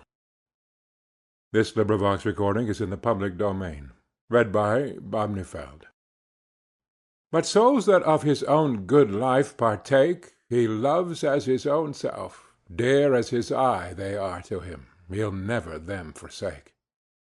When they shall die, then God himself shall die. They live in blessed eternity. Henry Moore. Space is ample east and west, but two cannot go abreast, cannot travel in it two. Yonder masterful cuckoo crowds every egg out of the nest, quick or dead, except its own. A spell is laid on sod and stone. Night and day have been tampered with, every quality and pith surcharged and sultry with the power that works its will on age and hour.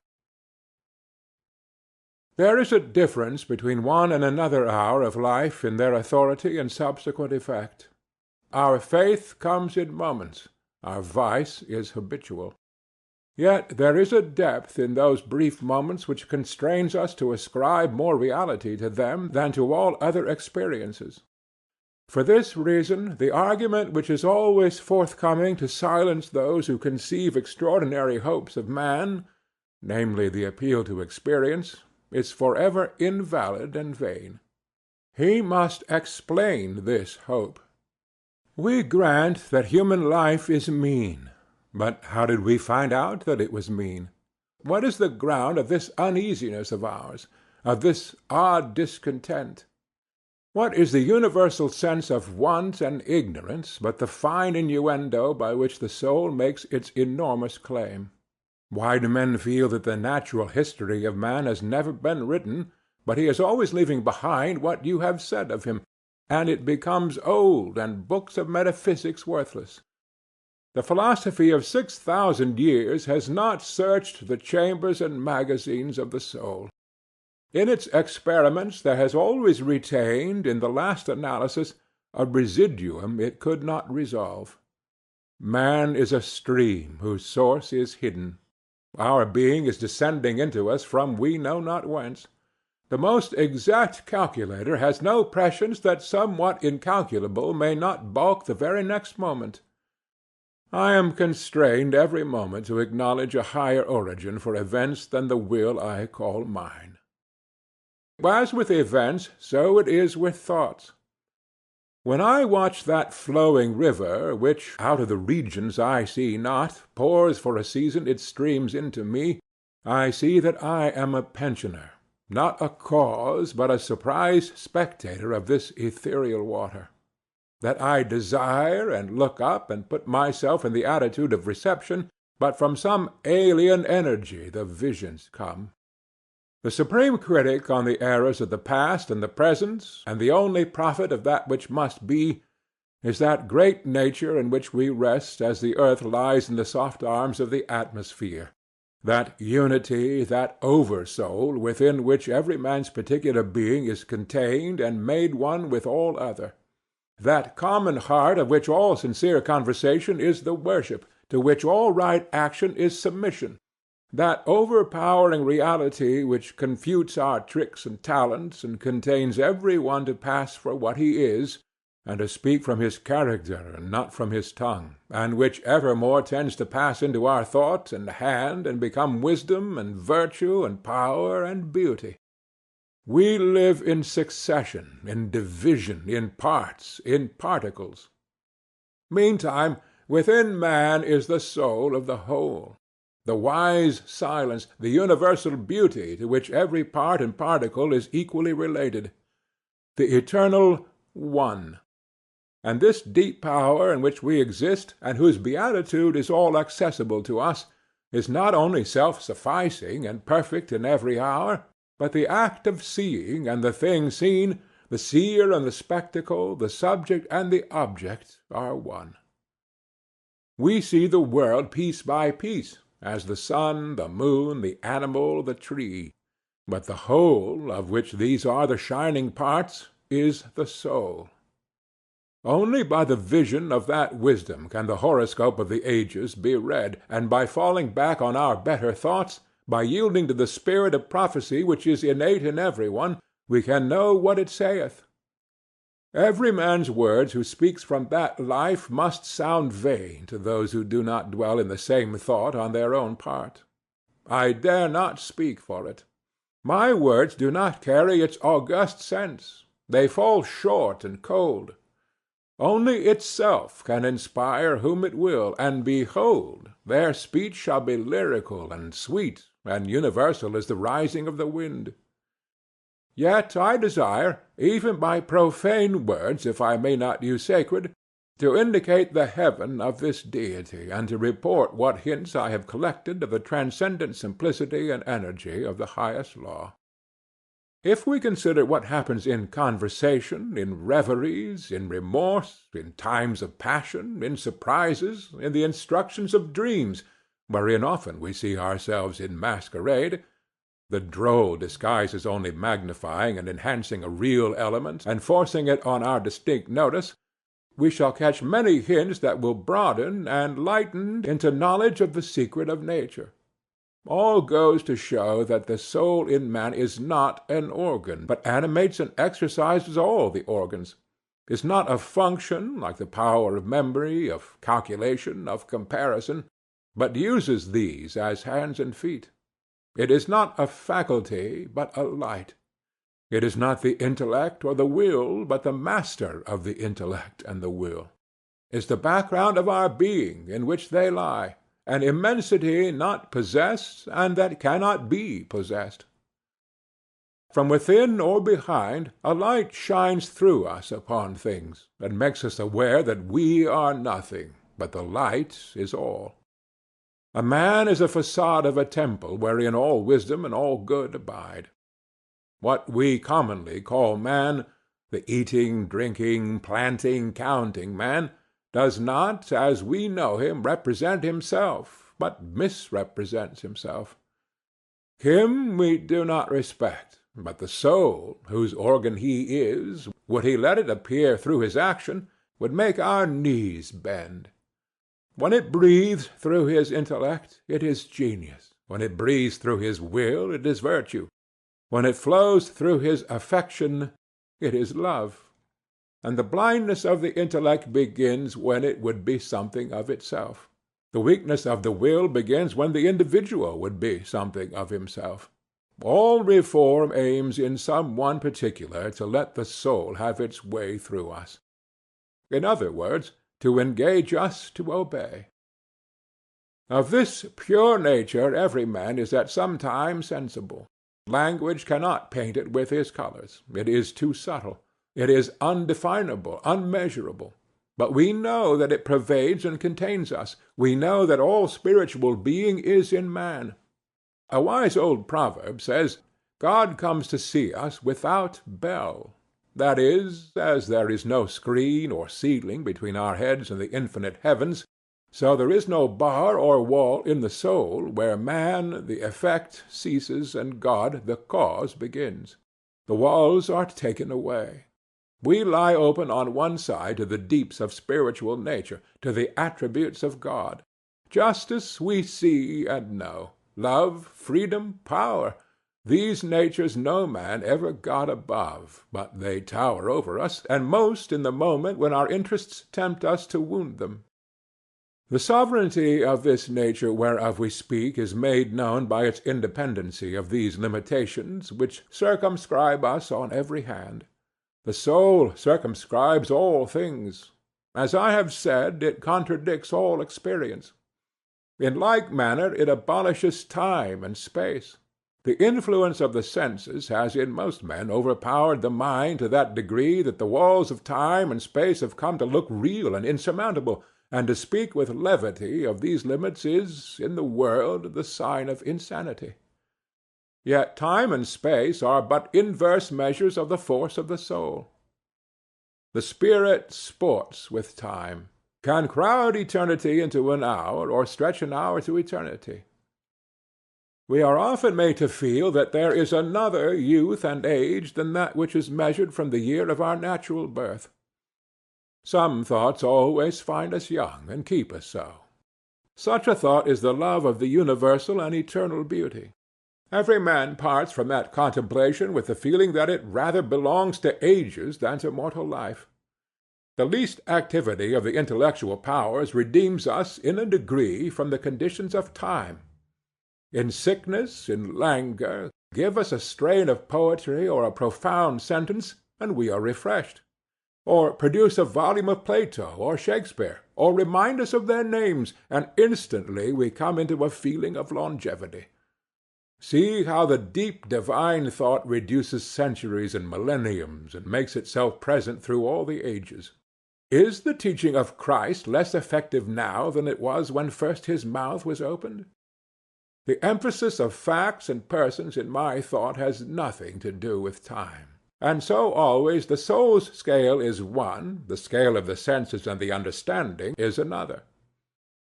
Before the revelations of the soul, time, space, and nature shrink away. In common speech we refer all things to time, as we habitually refer the immensely sundered stars to one concave sphere. And so we say that the judgment is distant or near, that the millennium approaches, that a day of certain political, moral, social reforms is at hand, and the like, when we mean that in the nature of things one of the facts we contemplate is external and fugitive, and the other is permanent and connate with the soul. The things we now esteem fixed shall, one by one, detach themselves like ripe fruit from our experience and fall. The wind shall blow them none knows whither. The landscape, the figures, Boston, London, are facts as fugitive as any institution past, or any whiff of mist or smoke, and so is society, and so is the world. The soul looketh steadily forwards, creating a world before her, leaving worlds behind her. She has no dates, nor rights, nor persons, nor specialties, nor men. The soul knows only the soul. The web of events is the flowing robe in which she is clothed. After its own law, and not by arithmetic, is the rate of its progress to be computed. The soul's advances are not made by graduation, such as can be represented by motion in a straight line, but rather by ascension of state, such as can be represented by metamorphosis, from the egg to the worm, from the worm to the fly. The growths of genius are of a certain total character, that does not advance the elect individual first over John, then Adam, then Richard, and then give to each the pain of discovered inferiority. But by every throe of growth the man expands there where he works, passing at each pulsation classes, populations of men. With each divine impulse the mind rends the thin rinds of the visible and finite, and comes out into eternity, and inspires and expires its air. It converses with truths that have always been spoken in the world, and becomes conscious of a closer sympathy with Zeno and Arrian than with persons in the house. This is the law of moral and of mental gain. The simple rise as by specific levity, not into a particular virtue, but into the region of all the virtues. They are in the spirit which contains them all.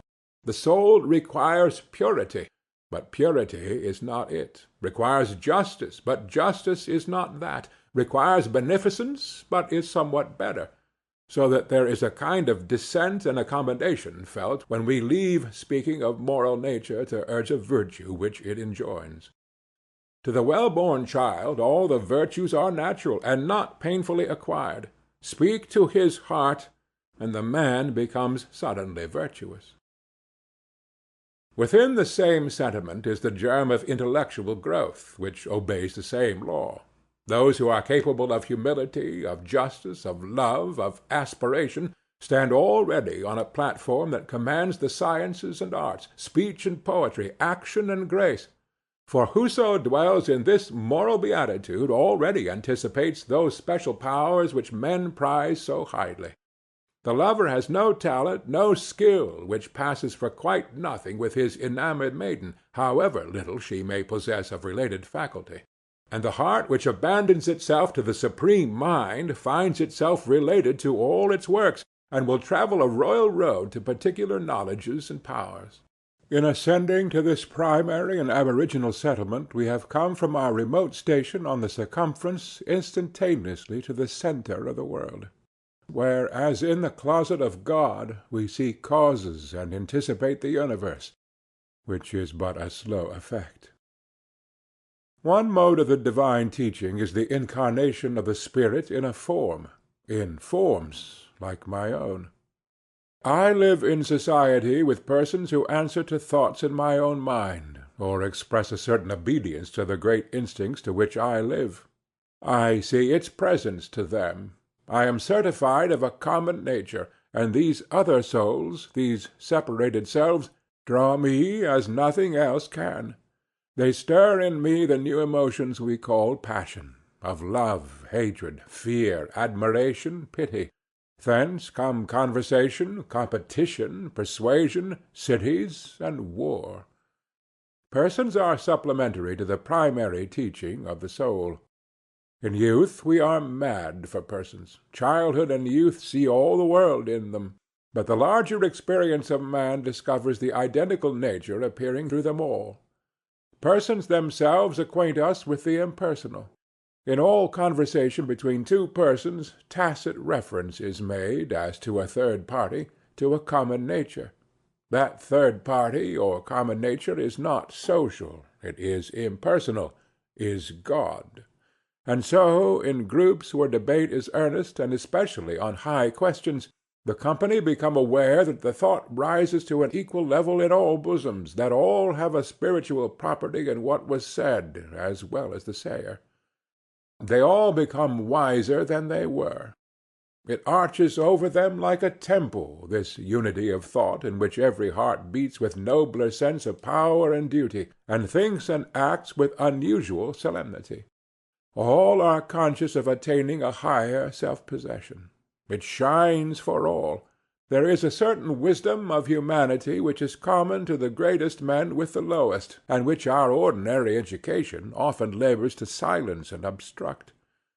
The mind is one, and the best minds, who love truth for its own sake, think much less of property in truth. They accept it thankfully everywhere, and do not label or stamp it with any man's name, for it is theirs long beforehand and from eternity. The learned and studious of thought have no monopoly of wisdom. Their violence of direction in some degree disqualifies them to think truly. We owe many valuable observations to people who are not very acute or profound, and who say the thing without effort which we want and have long been hunting in vain. The action of the soul is oftener in that which is felt and left unsaid than in that which is said in any conversation. It broods over every society, and they unconsciously seek for it in each other. We know better than we do. We do not yet possess ourselves, and we know at the same time that we are much more. I feel the same truth how often in my trivial conversation with my neighbors that somewhat higher in each of us overlooks this by-play, and Jove nods to Jove from behind each of us. Men descend to meet. In their habitual and mean service to the world, for which they forsake their native nobleness, they resemble those Arabian sheiks who dwell in mean houses and affect an external poverty to escape the rapacity of the pacha, and reserve all their display of wealth for the interior and guarded retirements. As it is present in all persons, so it is in every period of life. It is adult already in the infant man. In my dealing with my child, my Latin and Greek, my accomplishments and my money stead me nothing, but as much soul as I have avails. If I am wilful, he sets his will against mine, one for one, and leaves me, if I please, the degradation of beating him by my superiority of strength. But if I renounce my will and act for the soul, setting that up as umpire between us two, out of his young eyes looks the same soul. He reveres and loves with me. The soul is the perceiver and revealer of truth. We know truth when we see it, let skeptic and scoffer say what they choose. Foolish people ask you, when you have spoken what they do not wish to hear, How do you know it is truth and not an error of your own? We know truth when we see it from opinion, as we know when we are awake that we are awake. It was a grand sentence of Emanuel Swedenborg, which would alone indicate the greatness of that man's perception. It is no proof of a man's understanding to be able to confirm whatever he pleases, but to be able to discern that what is true, and that what is false. This is the mark and character of intelligence. In the book I read, the good thought returns to me, as every truth will, the image of the whole soul. To the bad thought which I find in it, the same soul becomes a discerning, separating sword, and lops it away. We are wiser than we know. If we will not interfere with our thoughts, but act entirely, or see how the thing stands in God, we know the particular thing, and everything, and every man. For the Maker of all things and all persons stands behind us, and casts his dread omniscience through us over things.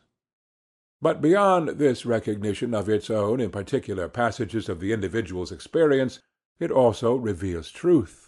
And here we should seek to reinforce ourselves by its very presence, and to speak with a worthier, loftier strain of that advent. For the soul's communication of truth is the highest event in nature, since it does not give something from itself, but it gives itself, or passes into and becomes that man whom it enlightens, or, in proportion to that truth he receives, it takes him to himself. We distinguish the announcements of the soul, its manifestations of its own nature, by the term revelation. These are always attended by the emotion of the sublime. For this communication is an influx of the divine mind into our mind. It is an ebb of the individual rivulet before the flowing surges of the sea of life. Every distinct apprehension of this central commandment agitates men with awe and delight. A thrill passes through all men at the reception of new truth, or at the performance of a great action which comes out of the heart of nature. In these communications the power to see is not separated from the will to do, but the insight proceeds from obedience, and the obedience proceeds from a joyful perception. Every moment when the individual feels himself invaded by it is memorable. By the necessity of our constitution, a certain enthusiasm attends the individual's consciousness of that divine presence. The character and duration of this enthusiasm varies with the state of the individual, from an ecstasy and trance and prophetic inspiration, which is its rarer appearance, to the faintest glow of virtuous emotion, in which form it warms, like our household fires, all the families and associations of men, and makes society possible. A certain tendency to insanity has always attended the opening of the religious sense in men, as if they had been blasted with excess of light. The trances of Socrates, the union of Plotinus, the vision of Porphyry, the conversion of Paul, the aurora of Behmen, the convulsions of George Fox and his Quakers, the illumination of Swedenborg, are of this kind. What was in the case of these remarkable persons a ravishment has, in innumerable instances in common life, been exhibited in less striking manner. Everywhere the history of religion betrays a tendency to enthusiasm. The rapture of the Moravian and Quietist, the opening of the internal sense of the word, in the language of the New Jerusalem Church, the revival of the Calvinist churches, the experiences of the Methodists, are varying forms of that shudder of awe and delight with which the individual soul always mingles with the universal soul. The nature of these revelations is the same. They are perceptions of the absolute law. They are solutions of the soul's own questions. They do not answer the question which the understanding asks. The soul answers never by words, but by the thing itself that is inquired after. Revelation is the disclosure of the soul. The popular notion of a revelation is that it is a telling of fortunes. In past oracles of the soul, the understanding seeks to find answers to sensual questions, and undertakes to tell from God how long man shall exist, what their hands shall do, and who shall be their company, adding names and dates and places. But we must pick no locks. We must check this low curiosity. An answer in words is delusive. It is really no answer to the questions you ask. Do not require a description of the countries towards which you sail. The description does not describe them to you, and tomorrow you arrive there and know them by inhabiting them. Men ask concerning the immortality of the soul, the employments of heaven, the state of the sinner, and so forth. They even dream that Jesus has left replies to precisely those interrogatories. Never a moment did that sublime spirit speak in their patois. To truth, justice, love, the attributes of the soul, the idea of immutableness is essentially associated. Jesus, living in these moral sentiments, heedless of sensual fortunes, heeding only the manifestations of these, never made the separation of the ideas of duration from the essence of these attributes, nor uttered a syllable concerning the duration of the soul. It is left to his disciples to sever duration from the moral elements, and to teach the immortality of the soul as a doctrine, and maintain it by evidences. The moment the doctrine of the immortality is separately taught, man is already fallen. In the flowing of love, the adoration of humility, there is no question of continuance. No inspired man ever asks this question or condescends to these evidences. For the soul is true to itself, and the man in whom it is shed abroad cannot wander from the present, which is infinite, to a future which would be finite. These questions which we lust to ask about the future are a confession of sin. God has no answer for them. No answer in words can reply to a question of things. It is not in an arbitrary decree of God, but in the nature of man, that a veil shuts down on the facts of tomorrow, for the soul will not have us read any other cipher than that of cause and effect. By this veil which curtains events, it instructs the children of men to live in to-day. The only mode of obtaining an answer to these questions of the senses is to forego all low curiosity, and, accepting the tide of being which floats us into the secret of nature, work and live, and all unawares the advancing soul has built and forged for itself a new condition, and the question and the answer are one. By the same fire, vital, consecrating, celestial, which burns until it shall dissolve all things into the waves and surges of an ocean of light, we see and know each other, and what spirit each is of. Who can tell the grounds of his knowledge of the character of the several individuals in his circle of friends? No man. Yet their acts and words do not disappoint him. In that man, though he knew no ill of him, he put no trust. In that other, though they had seldom met, authentic signs had yet passed, to signify that he might be trusted as one who had an interest in his own character. We know each other very well. Which of us has been just to himself, and whether that which we teach or behold is only an aspiration, or is our honest effort also? We are all discerners of spirits. That diagnosis lies aloft in our life or unconscious power. The intercourse of society, its trade, its religion, its friendships, its quarrels, is one wide judicial investigation of character. In full court, or in small committee, or confronted face to face, accuser and accused, men offer themselves to be judged. Against their will they exhibit those decisive trifles by which character is read. But who judges, and what? Not our understanding. We do not read them by learning or craft. No, the wisdom of the wise man consists herein, that he does not judge them. He lets them judge themselves, and merely reads and records their own verdict. By virtue of this inevitable nature, private will is overpowered, and maugre our efforts or our imperfections. Your genius will speak from you, and mine from me. That which we are we shall teach, not voluntarily, but involuntarily. Thoughts come into our minds by avenues which we never left open, and thoughts go out of our minds through avenues which we never voluntarily opened. Character teaches over our head. The infallible index of true progress is found in the tone the man takes. Neither his age, nor his breeding, nor company, nor books, nor actions, nor talents, nor all together can hinder him from being deferential to a higher spirit than his own. If he have not found his home in God, his manners, his forms of speech, the turn of his sentences, the build, shall I say, of all his opinions, will involuntarily confess it, let him brave it out how he will.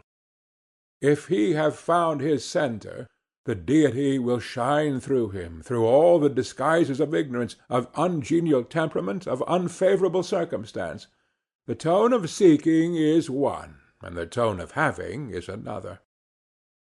The great distinction between teachers sacred and literary, between poets like Herbert and poets like Pope, between philosophers like Spinoza, Kant, and Coleridge, and philosophers like Locke, Paley, Mackintosh, and Stewart, between men of the world who are reckoned accomplished talkers, and here or there a fervent mystic, prophesying half insane under the infinitude of his thought, is that one class speak from within or from experience, as parties and possessors of the fact, and the other class from without, as spectators merely, or perhaps as acquainted with the fact on the evidence of third persons. It is of no use to preach to me from without. I can do that too easily myself. Jesus speaks always from within, and in a degree that transcends all others. In that is the miracle. I believe beforehand that it ought so to be. All men stand continually in the expectation of the appearance of such a teacher. But if a man do speak from within the veil, where the word is one with that it tells of, let him lowly confess it. The same omniscience flows into the intellect, and makes what we call genius. Much of the wisdom of the world is not wisdom, and the most illuminated class of men are no doubt superior to literary fame, and are not writers. Among the multitude of scholars and authors we feel no hallowing presence. We are sensible of a knack and skill rather than of inspiration. They have a light, and know not whence it comes, and call it their own. Their talent is some exaggerated faculty, some overgrown member, so that their strength is a disease. In these instances the intellectual gifts do not make the impression of virtue, but almost of vice, and we feel that a man's talents stand in the way of his advancement in truth. But genius is religious. It is a larger imbibing of the common heart. It is not anomalous, but more like and not less like other men.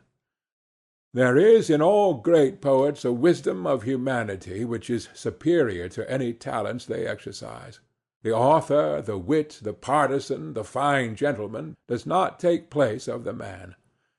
Humanity shines in Homer, in Chaucer, in Spenser, in Shakespeare, in Milton.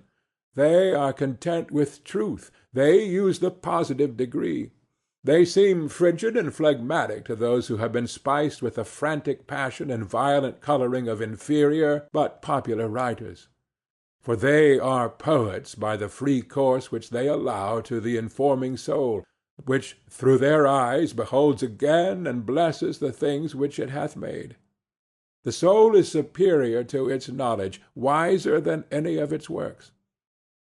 The great poet makes us feel our own wealth, and then we think less of his compositions. His best communication to our mind is to teach us to despise all he has done.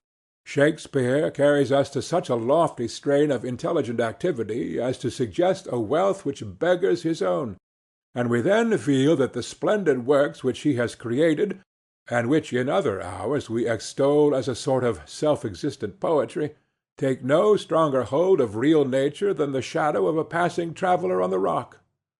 The inspiration which uttered itself in Hamlet and Lear could utter things as good from day to day forever. Why then should I make account of Hamlet and Lear as if we had not the soul for which they fell as syllables from the tongue? The energy does not descend into individual life on any other condition than entire possession. It comes to the lowly and simple. It comes to whomsoever will put off what is foreign and proud. It comes as insight. It comes as serenity and grandeur. When we see those whom it inhabits, we are apprised of new degrees of greatness. From that inspiration the man comes back with a changed tone. He does not talk with men with an eye to their opinion. He tries them. It requires of us to be plain and true. The vain traveller attempts to embellish his life by quoting my lord and the prince and the countess who thus said or did to him. The ambitious vulgar show you their spoons and brooches and rings, and preserve their cards and compliments. The more cultivated, in their account of their own experience, cull out the pleasing, poetic circumstance, the visit to Rome, the man of genius they saw, the brilliant friend they know, still further on, perhaps, the gorgeous landscape, the mountain lights, the mountain thoughts they enjoyed yesterday, and so seek to throw a romantic color over their life. But the soul that ascends to worship the great God is plain and true, has no rose-color, no fine friends, no chivalry, no adventures, does not want admiration, dwells in the hour that now is, in the earnest experience of the common day, by reason of the present moment and the mere trifle having become porous to thought and bibulous of the sea of light. Converse with a mind that is grandly simple, and literature looks like word-catching. The simplest utterances are worthiest to be written, yet they are so cheap and so things of course that in the infinite riches of the soul it is like gathering a few pebbles off the ground, or bottling a little air in a phial, when the whole earth and the whole atmosphere are ours. Nothing can pass there or make you one of the circle, but the casting aside your trappings and dealing man to man in naked truth, plain confession, and omniscient affirmation.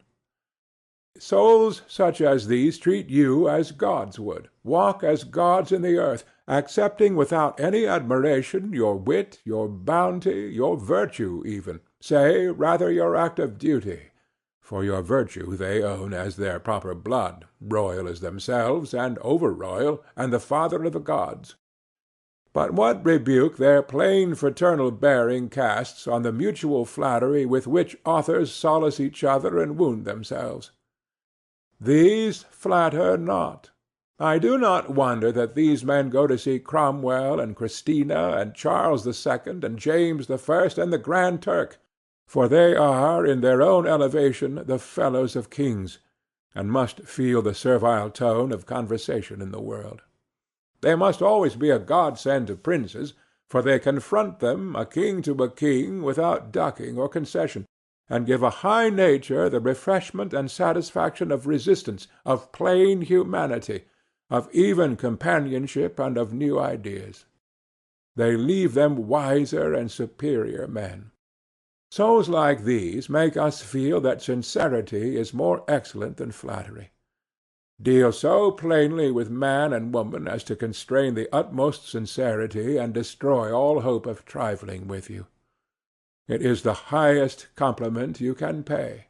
Their highest praising, said Milton, is not flattery, and their plainest advice is a kind of praising. Ineffable is the union of man and God in every act of the soul. The simplest person who in his integrity worships God becomes God. Yet forever and ever the influx of this better and universal self is new and unsearchable. It inspires awe and astonishment.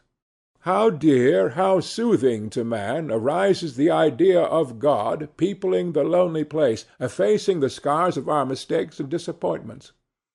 When we have broken our God of tradition and ceased from our God of rhetoric, then may God fire the heart with his presence. It is the doubling of the heart itself, nay, the infinite enlargement of the heart with a power of growth to a new infinity on every side. It inspires in man an infallible trust. He has not the conviction, but the sight, that the best is the true, and may in that thought easily dismiss all particular uncertainties and fears, and adjoin to the sure revelation of time the solution of his private riddles. He is sure that his welfare is dear to the heart of being. In the presence of law to his mind he is overflowed with a reliance so universal that it sweeps away all cherished hopes and the most stable projects of mortal condition in its flood. He believes that he cannot escape from his good. The things that are really for thee gravitate to thee. You are running to seek your friend. Let your feet run, but your mind need not. If you do not find him, will you not acquiesce that it is best you should not find him? For there is a power which, as it is in you, is in him also, and could therefore very well bring you together, if it were for the best. You are preparing with eagerness to go and render a service to which your talent and your taste invite you, the love of men and the hope of fame. Has it not occurred to you that you have no right to go unless you are equally willing to be prevented from going? Oh, believe, as thou livest, that every sound that is spoken over the round world, which thou oughtest to hear, will vibrate on thine ear. Every proverb, every book, every byword that belongs to thee for aid or comfort shall surely come home through open or winding passages. Every friend whom not thy fantastic will, but the great and tender heart in thee craveth, shall lock thee in his embrace. And this because the heart in thee is the heart of all. Not a valve, not a wall, not an intersection is there anywhere in nature, but one blood rolls uninterruptedly and endless circulation through all men, as the water of the globe is all one sea, and, truly seen, its tide is one. Let man then learn the revelation of all nature and all thought to his heart, this namely, that the highest dwells with him, that the sources of nature are in his own mind, if the sentiment of duty is there. But if he would know what the great God speaketh, he must go into his closet and shut the door, as Jesus said. God will not make himself manifest to cowards. He must greatly listen to himself, withdrawing himself from all the accents of other men's devotion. Even your prayers are hurtful to him until he have made his own. Our religion vulgarly stands on numbers of believers. Whenever the appeal is made, no matter how indirectly, to numbers, proclamation is then and there made that religion is not. He that finds God a sweet enveloping thought, to him never counts his company. When I sit in that presence, who shall dare to come in? When I rest in perfect humility, when I burn with pure love, what can Calvin or Swedenborg say? It makes no difference whether the appeal is to numbers or to one. The faith that stands on authority is not faith. The reliance on authority measures the decline of religion, the withdrawal of the soul. The position men have given to Jesus, now for many centuries of history, is a position of authority. It characterizes themselves. It cannot alter the eternal facts. Great is the soul and plain. It is no flatterer. It is no follower. It never appeals from itself. It believes in itself.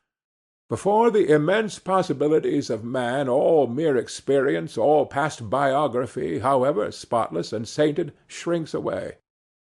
Before that heaven which our presentiments foreshow us, we cannot easily praise any form of life we have seen or read of. We not only affirm that we have few great men, but, absolutely speaking, that we have none, that we have no history, no record of any character or mode of living that entirely contents us. The saints and demigods whom history worships we are constrained to accept with a grain of allowance. Though in our lonely hours we draw a new strength out of their memory, yet, pressed on our attention, as they are by the thoughtless and customary, they fatigue and invade. The soul gives itself alone, original and pure, to the lonely, original and pure, who on that condition gladly inhabits, leads, and speaks through it. Then it is glad, young, and nimble. It is not wise, but it sees through all things. It is not called religious, but it is innocent. It calls the light its own, and feels that the grass grows and the stone falls by the law inferior to and dependent on its nature. Behold, it saith, I am born into the great, the universal mind. I, the imperfect, adore my own perfect. I am somehow receptive of the great soul, and thereby I do overlook the sun and the stars, and feel them to be the fair accidents and effects which change and pass. More and more the surges of everlasting nature enter into me, and I become public and human in my regards and actions. So come I to live in thoughts and act with energies which are immortal. Thus, revering the soul, and learning, as the ancient said, that its beauty is immense, man will come to see that the world is the perennial miracle which the soul worketh, and be less astonished at particular wonders. He will learn that there is no profane history, that all history is sacred, that the universe is represented in an atom, in a moment of time. He will weave no longer a spotted life of shreds and patches, but he will live with a divine unity. He will cease from what is base and frivolous in his life, and be content with all places and with any service he can render. He will calmly front the morrow in the negligency of that trust which carries God with it, and so hath already the whole future in the bottom of the heart. End of the Over-Soul.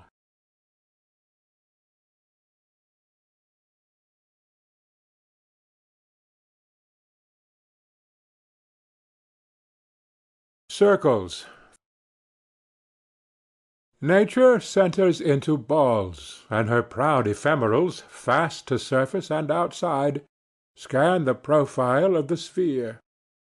Knew they what that signified, a new Genesis were here. The eye is the first circle. The horizon which it forms is the second, and throughout nature this primary figure is repeated without end.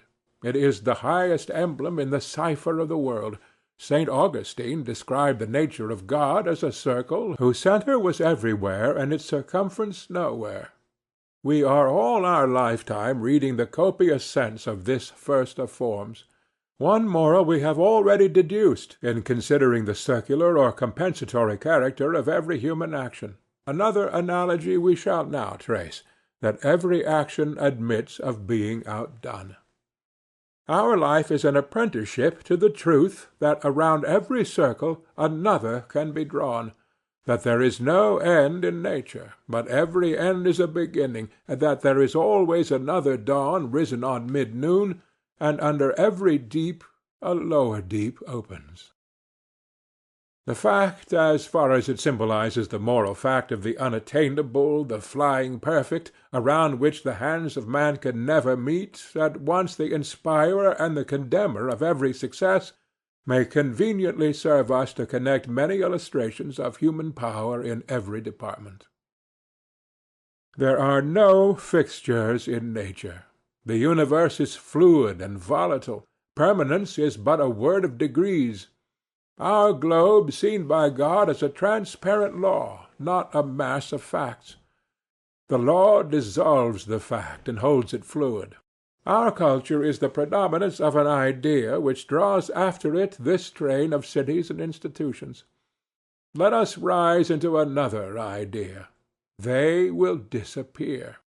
The Greek sculpture is all melted away, as if it had been statues of ice, here and there a solitary figure or fragment remaining, as we see flecks and scraps of snow left in cold dells and mountain clefts in June and July. For the genius that created it creates now somewhat else. The Greek letters last a little longer, but already passing under the same sentence and tumbling into the inevitable pit which the creation of new thought opens for all that is old. The new continents are built out of the ruins of an old planet. The new races fed out of the decomposition of the foregoing. New arts destroy the old. See the investment of capital in aqueducts made useless by hydraulics, fortifications by gunpowder, roads and canals by railways, sails by steam, steam by electricity. You admire this tower of granite, weathering the hurts of so many ages, yet a little waving hand built this huge wall, and that which builds is better than that which is built. The hand that built can topple it down much faster. Better than the hand and nimbler was the invisible thought which wrought through it, and thus ever, behind the coarse effect, is a fine cause, which, being narrowly seen, is itself the effect of a finer cause. A rich estate appears to women a firm and lasting fact, to a merchant one easily created out of any materials and easily lost. An orchard, good tillage, good grounds seem a fixture, like a gold mine or a river to a citizen, but to a large farmer not much more fixed than the state of the crop.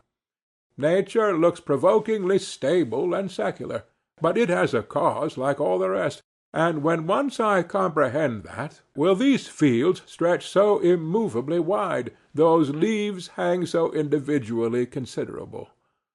Permanence is a word of degrees. Everything is medial. Moons are no more bounds to spiritual power than bat-balls. The key to every man is his thought. Sturdy and defying though he look, he has a helm which he obeys, which is the idea after which all his facts are classified. He can only be reformed by showing him a new idea which commands his own. The life of a man is a self-evolving circle, which, from a ring imperceptibly small, rushes on all sides outwards to new and larger circles, and that without end. The extent to which this generation of circles, wheel without wheel, will go depends on the force or truth of the individual soul, for it is the inert effort of each thought, having formed itself into a circular wave of circumstance, as for instance an empire, rules of an art, a local usage, a religious rite, to heap itself on that ridge and to solidify and hem in the life. But if the soul is quick and strong, it bursts over that boundary on all sides, and expands another orbit on the great deep, which also runs up into a high wave, with attempt again to stop and to bind. But the heart refuses to be imprisoned. In its first and narrowest pulses it already trends outward with a vast force, and to immense and innumerable expansions. Every ultimate fact is only the first of a new series. Every general law only a particular fact of some more general law presently to disclose itself. There is no outside, no enclosing wall, no circumference to us. The man finishes his story. How good, how final, how it puts a new face on all things. He fills the sky. Lo, on the other side rises also a man, and draws a circle around the circle we had just pronounced the outline of the sphere. Then already is our first speaker not man, but only a first speaker. His only redress is forthwith to draw a circle outside of his antagonist. And so men do by themselves. The result of to-day, which haunts the mind and cannot be escaped, will presently be abridged into a word, and the principle that seemed to explain nature will itself be included as one example of a bolder generalization. In the thought of tomorrow there is a power to upheave all thy creed, all the creeds, all the literatures of the nations, and marshal thee to a heaven which no epic dream has yet depicted. Every man is not so much a workman in the world as he is a suggestion of that he should be. Men walk as prophecies of the next age. Step by step we scale this mysterious ladder. The steps are actions, the new prospect is power. Every several result is threatened and judged by that which follows. Every one seems to be contradicted by the new, it is only limited by the new. The new statement is always hated by the old, and to those dwelling in the old comes like an abyss of skepticism. But the eye soon gets wonted to it, for the eye and it are effects of one cause, and presently, all its energy spent, It pales and dwindles before the revelation of the new hour. Fear not the new generalization. Does the fact look crass and material, threatening to degrade thy theory of spirit? Resist it not. It goes to refine and raise thy theory of matter just as much. There are no fixtures to men, if we appeal to consciousness. Every man supposes himself not to be fully understood, and if there is any truth in him, if he rests at last on the divine soul, I see not how it can be otherwise. The last chamber, the last closet, he must feel was never opened. There is always a residuum unknown, unanalyzable. That is, every man believes that he has a greater possibility.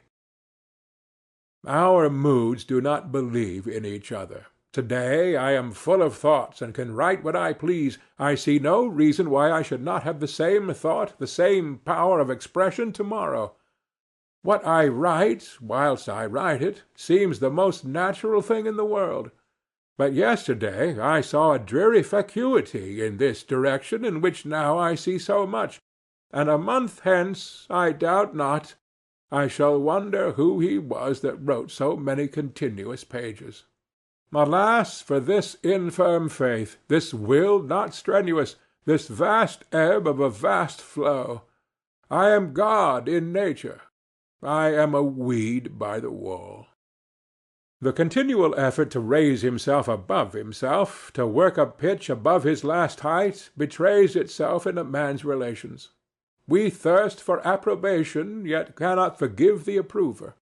The sweet of nature is love, yet if I have a friend, I am tormented by my imperfections. The love of me accuses the other party. If he were high enough to slight me, then could I love him and rise by my affection to new heights. A man's growth is seen in the successive choirs of his friends. For every friend whom he loses for truth, he gains a better. I thought as I walked in the woods and mused on my friends, why should I play with them this game of idolatry? I know and see too well, when not voluntarily blind, the speedy limits of persons called high and worthy. Rich, noble, and great they are by the liberality of our speech, but truth is sad. O blessed spirit, whom I forsake for these, they are not thou. Every personal consideration that we allow costs us heavenly state. We sell the thrones of angels for a short and turbulent pleasure. How often must we learn this lesson? Men cease to interest us when we find their limitations. The only sin is limitation. As soon as you once come up with a man's limitations, it is all over with him. Has he talents? Has he enterprise? Has he knowledge? It boots not. Infinitely alluring and attractive was he to you yesterday, a great hope, a sea to swim in. Now you have found his shores, found it a pond, and you care not if you never see it again. Each new step we take in thought reconciles 20 seemingly discordant facts, as expressions of one law. Aristotle and Plato are reckoned the respective heads of 2 schools. A wise man will see that Aristotle platonizes. By going one step farther back in thought, discordant opinions are reconciled by being seen to be 2 extremes of one principle, and we can never go so far back as to preclude a still higher vision. Beware when the great God lets loose a thinker on this planet. Then all things are at risk. It is as when a conflagration has broken out in a great city, and no one knows what is safe or where it will end. There is not a piece of science but its flank may be turned tomorrow. There is not any literary reputation, not the so-called eternal names of fame, that may not be revised and condemned. The very hopes of man, the thoughts of his heart, the religion of nations, the manners and morals of mankind are all at the mercy of a new generalization. Generalization is always a new influx of the divinity into the mind. Hence the thrill that attends it. Valor consists in the power of self-recovery, so that a man cannot have his flank turned, cannot be out-generaled, but put him where you will, he stands. This can only be by his preferring truth to his past apprehension of truth, and his alert acceptance of it from whatever quarter. The intrepid conviction that his laws, his relations to society, his Christianity, his world, may at any time be superseded and decease. There are degrees in idealism. We learn first to play with it academically, as the magnet was once a toy. Then we see in the heyday of youth and poetry that it may be true, that it is true in gleams and fragments. Then its countenance waxes stern and grand, and we see that it must be true. It now shows itself ethical and practical. We learn that God is, that he is in me, and that all things are shadows of him.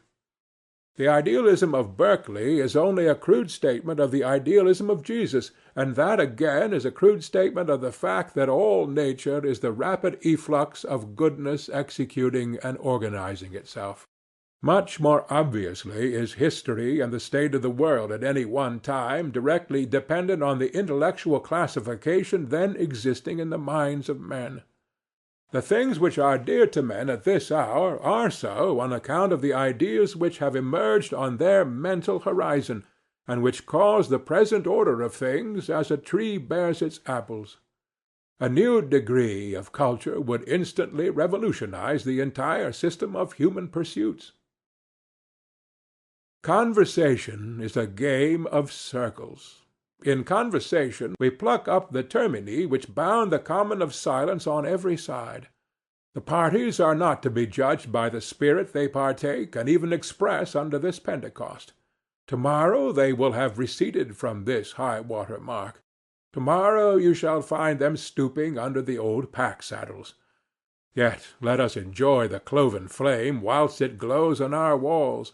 When each new speaker strikes a new light, emancipates us from the expression of the last speaker to oppress us with the greatness and exclusiveness of his own thought, then yields us to another Redeemer, we seem to recover our rights, to become men. Oh, what truths profound and executable only in ages and orbs are supposed in the announcement of every truth! In common hours society sits cold and statuesque. We all stand waiting, empty, knowing possibly that we can be full, surrounded by mighty symbols which are not symbols to us, but prose and trivial toys. Then cometh the god and converts the statues into fiery men, and by a flash of his eye burns up the veil which shrouded all things, and the meaning of the very furniture, of cup and saucer, of chair and clock and tester, is manifest.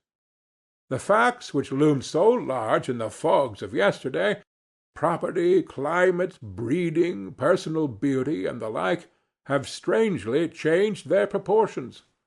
All that we reckoned settled shakes and rattles, and literatures, cities, climates, religions, leave their foundations and dance before our eyes.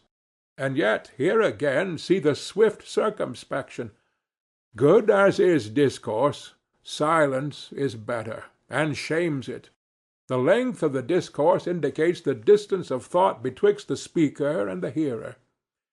If they were at perfect understanding in any part, no words would be necessary thereon. If at one in all parts, no words would be suffered. Literature is a point outside of our hodiernal circle, though through which a new one may be described. The use of literature is to afford us a platform whence we may command a view of our present life, a purchase by which we may move it.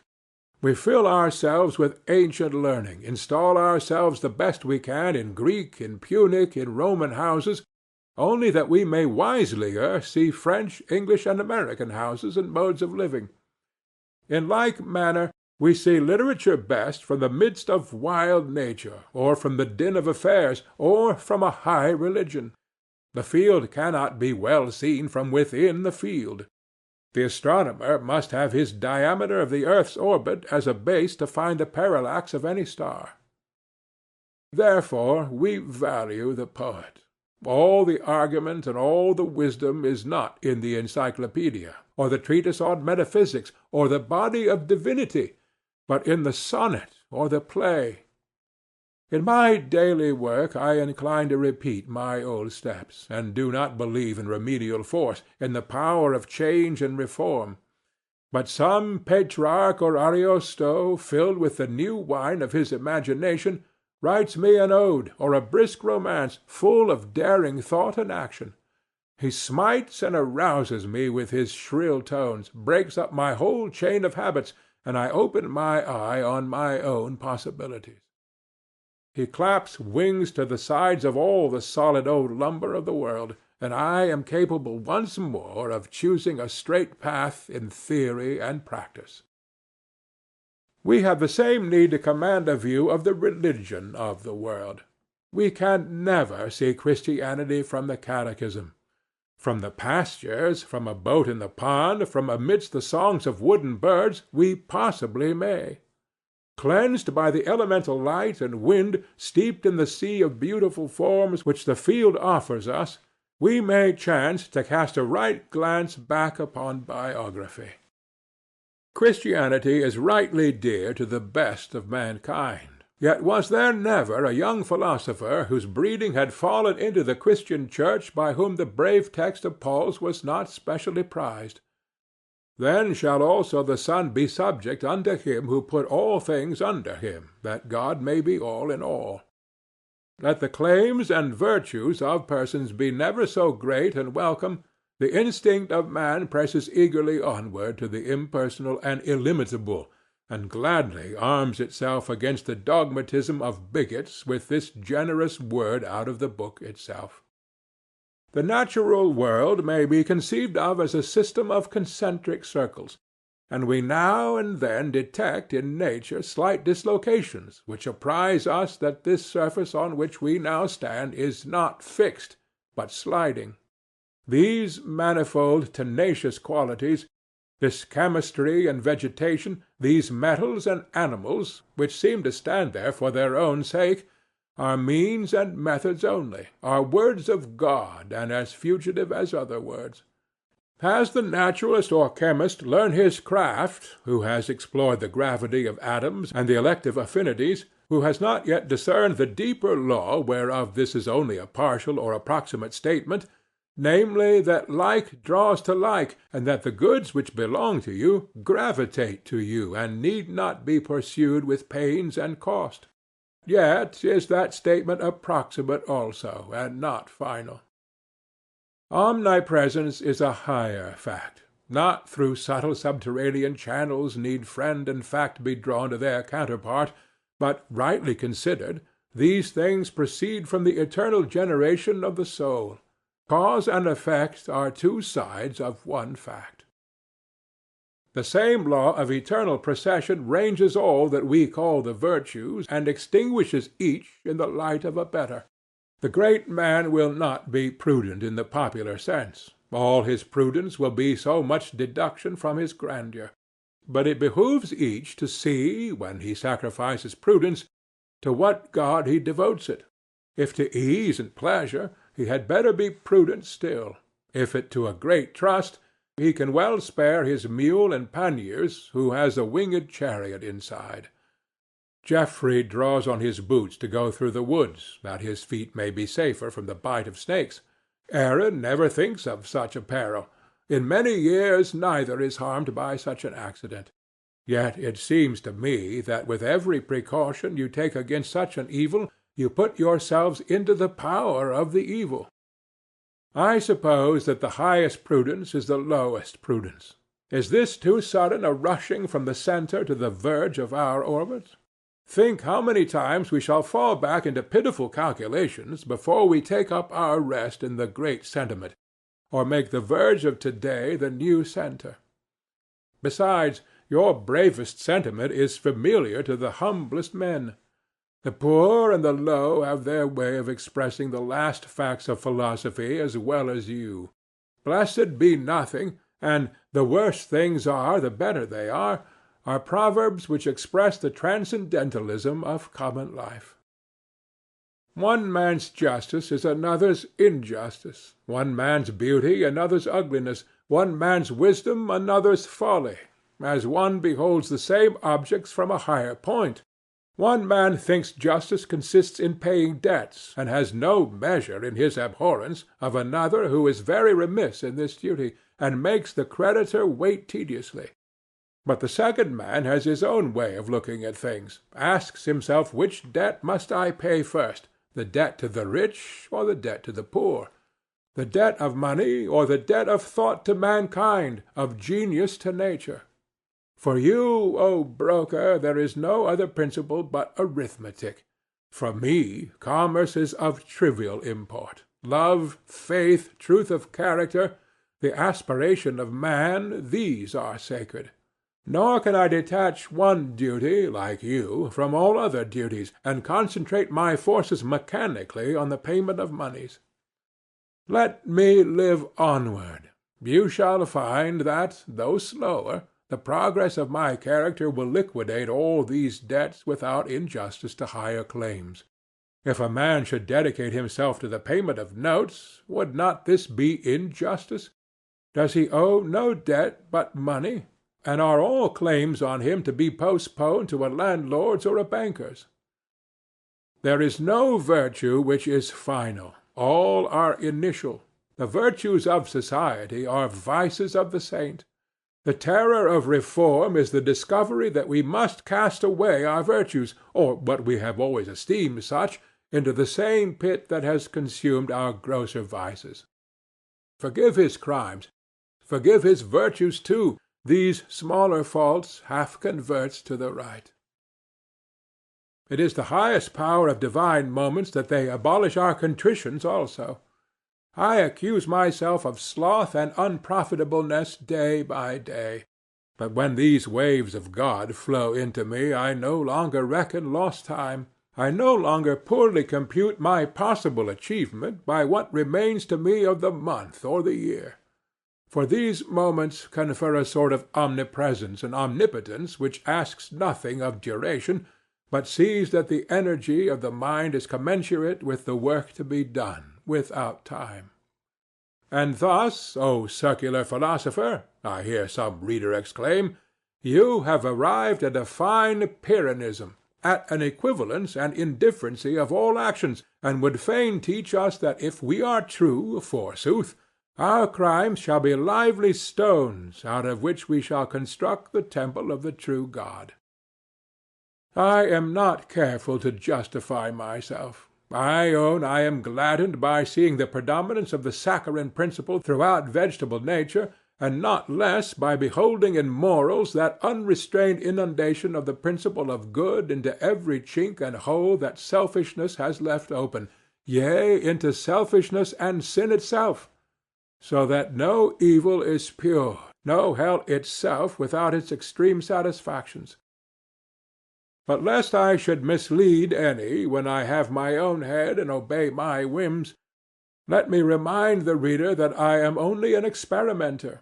Do not set the least value on what I do, or the least discredit on what I do not, as if I pretended to settle anything as true or false. I unsettle all things. No facts are to me sacred, none are profane. I simply experiment, an endless seeker with no past at my back.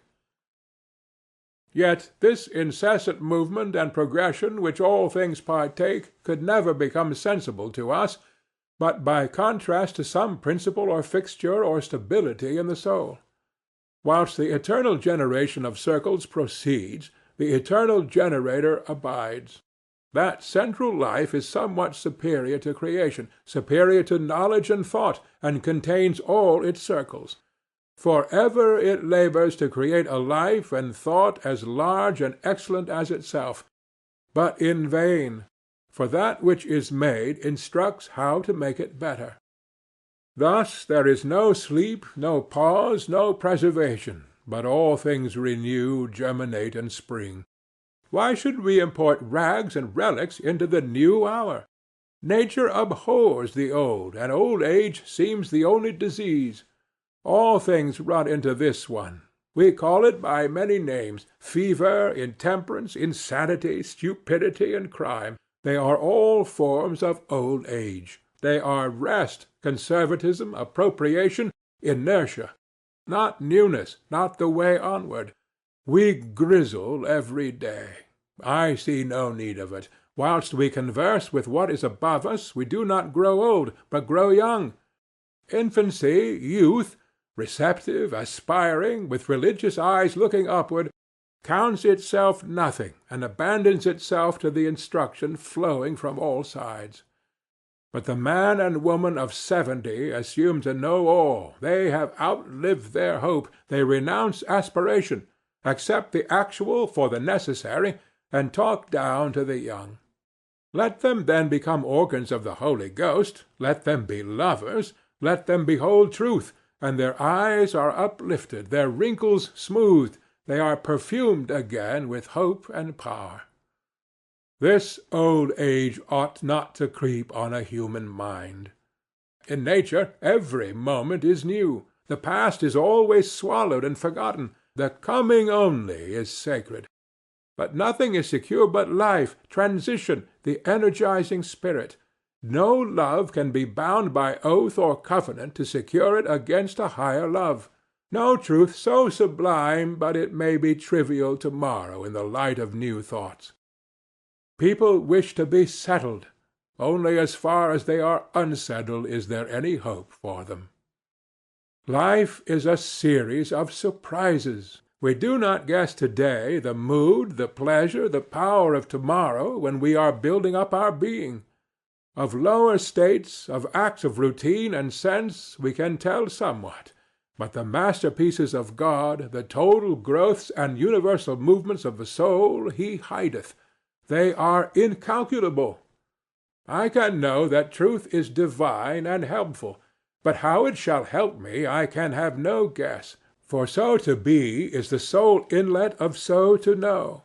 The new position of the advancing man has all the powers of the old, yet has them all new. It carries in its bosom all the energies of the past, yet is itself an exhalation of the morning. I cast away in this new moment all my once hoarded knowledge, as vacant and vain. Now, for the first time, seem I to know anything rightly. The simplest words, we do not know what they mean, except when we love and aspire. The difference between talents and character is adroitness to keep the old and trodden round, and power and courage to make a new road to new and better goals. Character makes an overpowering presence, a cheerful, determined hour which fortifies all the company by making them see that much is possible and excellent that was not thought of.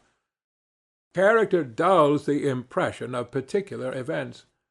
When we see the conqueror, we do not think much of any one battle or success. We see that we had exaggerated the difficulty. It was easy to him. The great man is not convulsible or tormentable. Events pass over him without much impression. People say sometimes, "See what I have overcome, see how cheerful I am, see how completely I have triumphed over these black events." Not if they still remind me of the black event. True conquest is the causing the calamity to fade and disappear as an early cloud of insignificant result in a history so large and advancing. The one thing which we seek with insatiable desire is to forget ourselves, to be surprised out of our propriety, to lose our sempiternal memory, and to do something without knowing how or why. In short, to draw a new circle.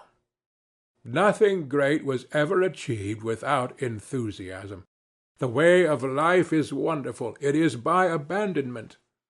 The great moments of history are the facilities of performance through the strength of ideas, as the works of genius and religion. A man, said Oliver Cromwell, never rises so high as when he knows not whither he is going. Dreams and drunkenness, the use of opium and alcohol are the semblance and counterfeit of this oracular genius, and hence their dangerous attraction for men. For the like reason they ask the aid of wild passions, as in gaming and war, to ape in some manner these flames and generosities of the heart. End of Circles.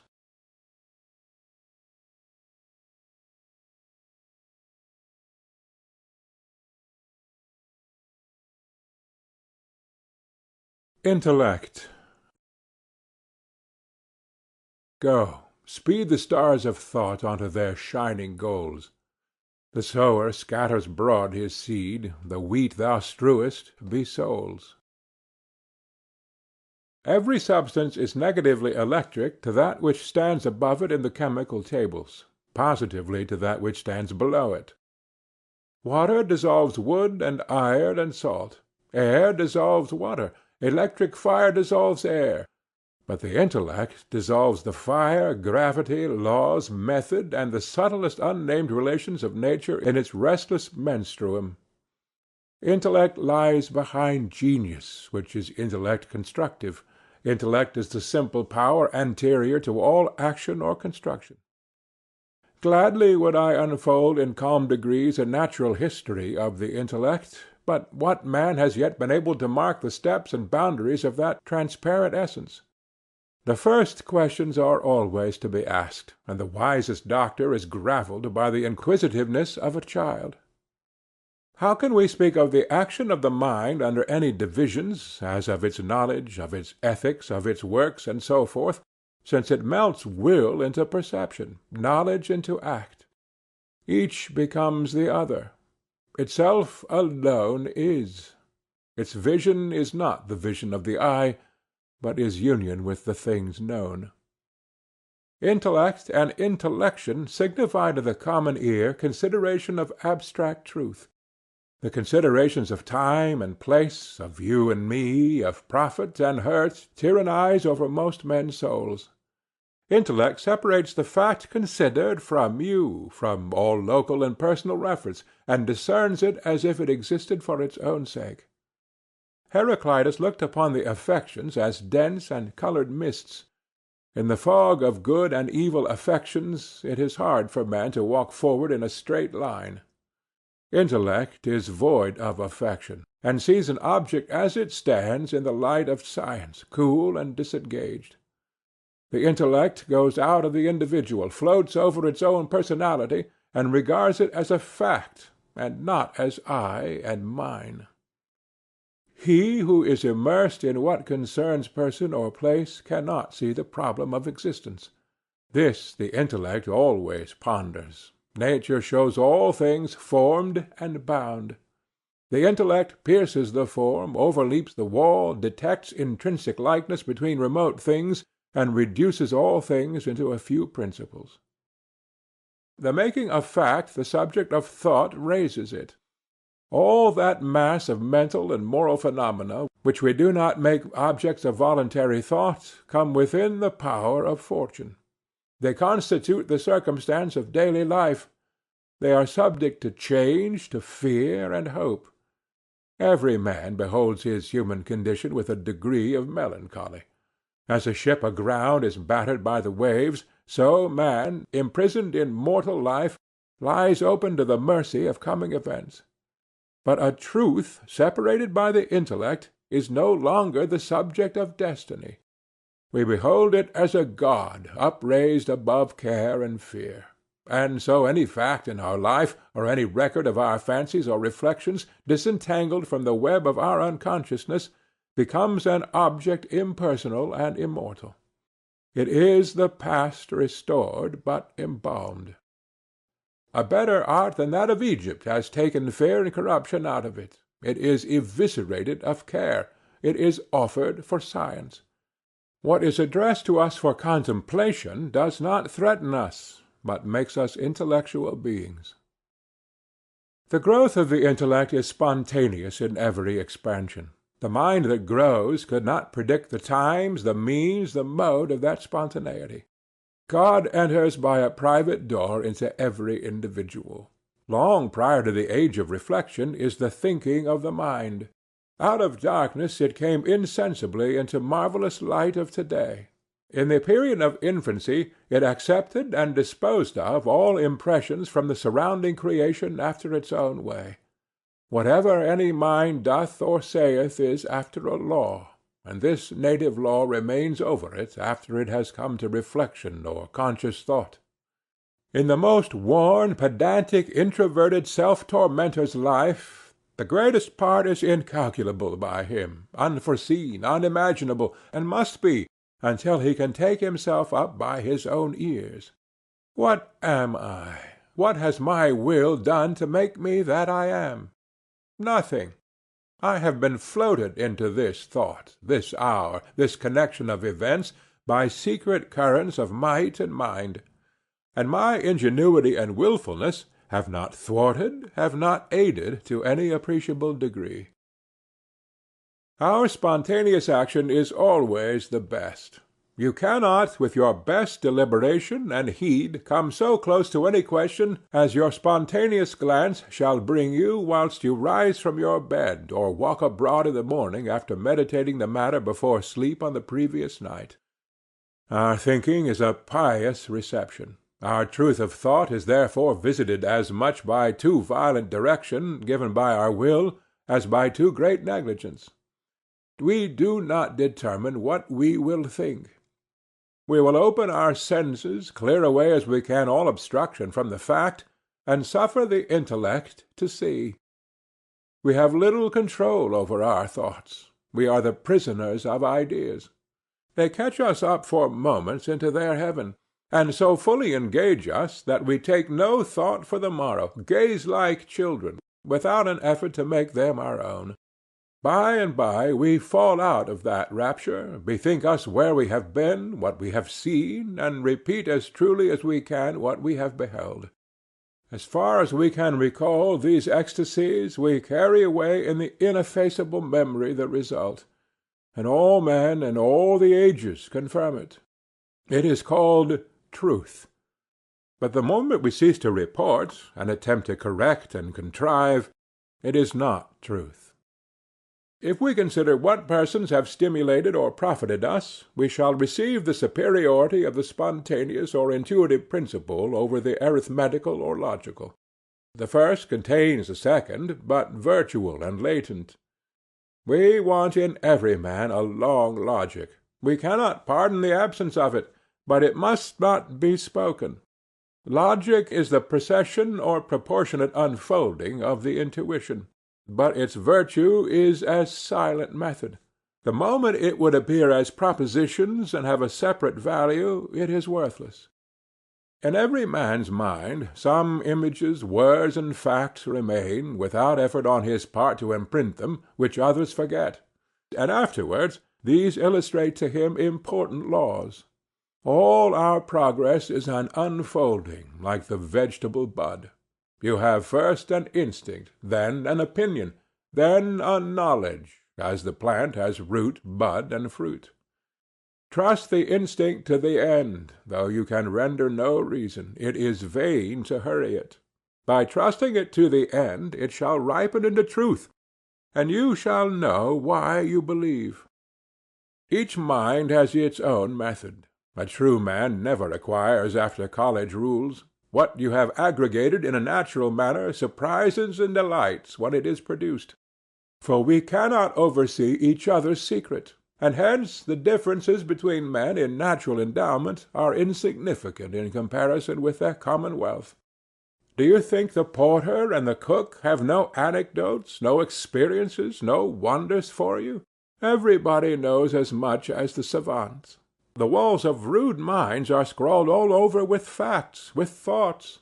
They shall one day bring a lantern and read the inscriptions. Every man, in the degree in which he has wit and culture, finds his curiosity inflamed concerning the modes of living and thinking of other men, and especially of those classes whose minds have not been subdued by the drill of school education. This instinctive action never ceases in a healthy mind, but becomes richer and more frequent in its informations through all states of culture. At last comes the era of reflection, when we not only observe, but take pains to observe. when we are of set purpose sit down to consider an abstract truth, when we keep the mind's eye open whilst we converse, whilst we read, whilst we act, intent to learn the secret law of some class of facts. What is the hardest task in the world? To think. I would put myself in the attitude to look in the eye of an abstract truth, and I cannot. I blench and withdraw on this side and on that. I seem to know what he meant who said, "No man can see God face to face and live." For example, a man explores the basis of civil government. Let him intend his mind without respite, without rest, in one direction. His best heed long time avails him nothing. Yet thoughts are flitting before him. We all but apprehend, we dimly forebode the truth. We say, "I will walk abroad, and the truth will take form and clearness to me." We go forth, but cannot find it. It seems as if we needed only the stillness and composed attitude of the library to seize the thought. But we came in, and are as far from it as at first. Then, in a moment, and unannounced, the truth appears. A certain wandering light appears, and is the distinction, the principle we wanted.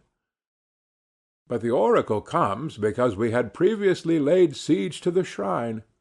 It seems as if the law of the intellect resembled that law of nature by which we now inspire, now expire the breath, by which the heart now draws in, then hurls out the blood, the law of undulation.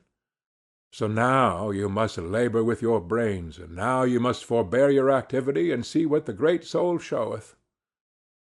The immortality of man is as legitimately preached from the intellections as from the moral volitions. Every intellection is mainly prospective. Its present value is its least.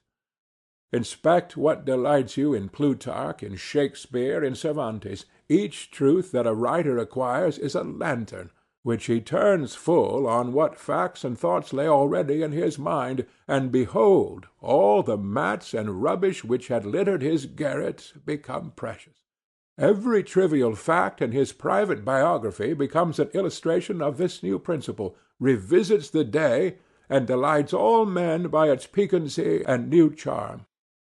Men say, "Where did he get this?" and think there was something divine in his life. But no, they have myriads of facts just as good, would they only get a lamp to ransack their attics withal. We are all wise. The difference between persons is not in wisdom, but in art. I knew, in an academical club, a person who always deferred to me, who, seeing my whim for writing, fancied that my experiences had somewhat superior, whilst I saw that his experiences were as good as mine. Give them to me, and I would make the same use of them. He held the old, he holds the new. I had the habit of tacking together the old and the new, which he did not use to exercise. This may hold in the great examples. Perhaps if we should meet Shakespeare, we should not be conscious of any steep inferiority. No, but a great equality, only that he possessed a strange skill of using, of classifying his facts, which we lacked. For notwithstanding our utter incapacity to produce anything like Hamlet and Othello, see the perfect reception this wit and immense knowledge of life and liquid eloquence find in us all. If you gather apples in the sunshine, or make hay, or hoe corn, and then retire within doors and shut your eyes and press them with your hand, you shall still see apples hanging in the bright light with boughs and leaves thereto, or the tasseled grass, or the corn-flags, and this for 5 or 6 hours afterwards. There lie the impressions on the retentive organ, though you knew it not. So lies the whole series of natural images with which your life has made you acquainted, in your memory, though you know it not, and a thrill of passion flashes light on their dark chamber, and the active power seizes instantly the fit image as the word of its momentary thought. It is long ere we discover how rich we are. Our history, we are sure, is quite tame. We have nothing to write, nothing to infer, but our wiser years still run back to the despised recollections of childhood, and always we are fishing up some wonderful article out of that pond, until by and by we begin to suspect that the biography of the one foolish person we know is in reality nothing less than the miniature paraphrase of the 100 volumes of the universal history. In the intellect constructive, which we popularly designate by the word genius, we observe the same balance of two elements as in intellect receptive. The constructive intellect produces thoughts, sentences, poems, plans, designs, systems. It is the generation of the mind, the marriage of thought with nature. To genius must always go two gifts, the thought and the publication.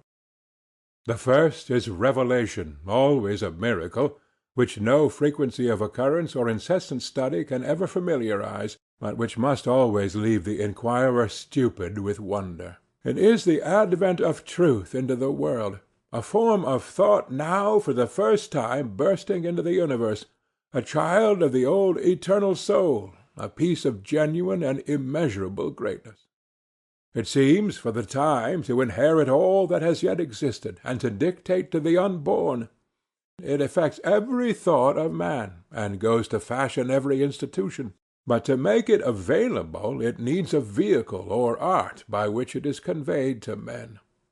To be communicable, it must become picture or sensible object. We must learn the language of facts. The most wonderful inspirations die with the subject, if he has no hand to paint them to the senses. The ray of light passes invisible through space, and only when it falls on an object is it seen. When the spiritual energy is directed on something outward, then it is a thought. The relation between it and you first makes you, the value of you, apparent to me. The rich inventive genius of the painter must be smothered and lost for want of the power of drawing, and in our happy hours we should be inexhaustible poets if once we could break through the silence into adequate rhyme. As all men have some access to primary truth, so all have some art or power of communication in their head, but only in the artist does it descend into the hand. There is an inequality, whose laws we do not yet know, between two men, and between two moments of the same man, in respect to this faculty. In common hours we have the same facts as in the uncommon or inspired, but they do not sit for their portraits, they are not detached, but lie in a web. The thought of genius is spontaneous, but the power of picture or expression, in the most enriched and flowing nature, implies the mixture of will, a certain control over the spontaneous states, without which no production is possible. It is a conversion of all nature into the rhetoric of thought, under the eye of judgment, with a strenuous exercise of choice. And yet the imaginative vocabulary seems to be spontaneous also. It does not flow from experience only, or mainly, but from a richer source. Not by any conscious imitation of particular forms are the grand strokes of the painter executed, but by repairing to the fountain-head of all forms in his mind. Who is the first drawing-master? Without instruction we know very well the ideal of the human form. A child knows if an arm or a leg be distorted in a picture, if the attitude be natural or grand or mean, though he has never received any instruction in drawing or heard any conversation on the subject, nor can himself draw with correctness a single feature. A good form strikes all eyes pleasantly, long before they have any science on the subject, and a beautiful face sets 20 hearts in palpitation, prior to all consideration of the mechanical proportions of the features and head.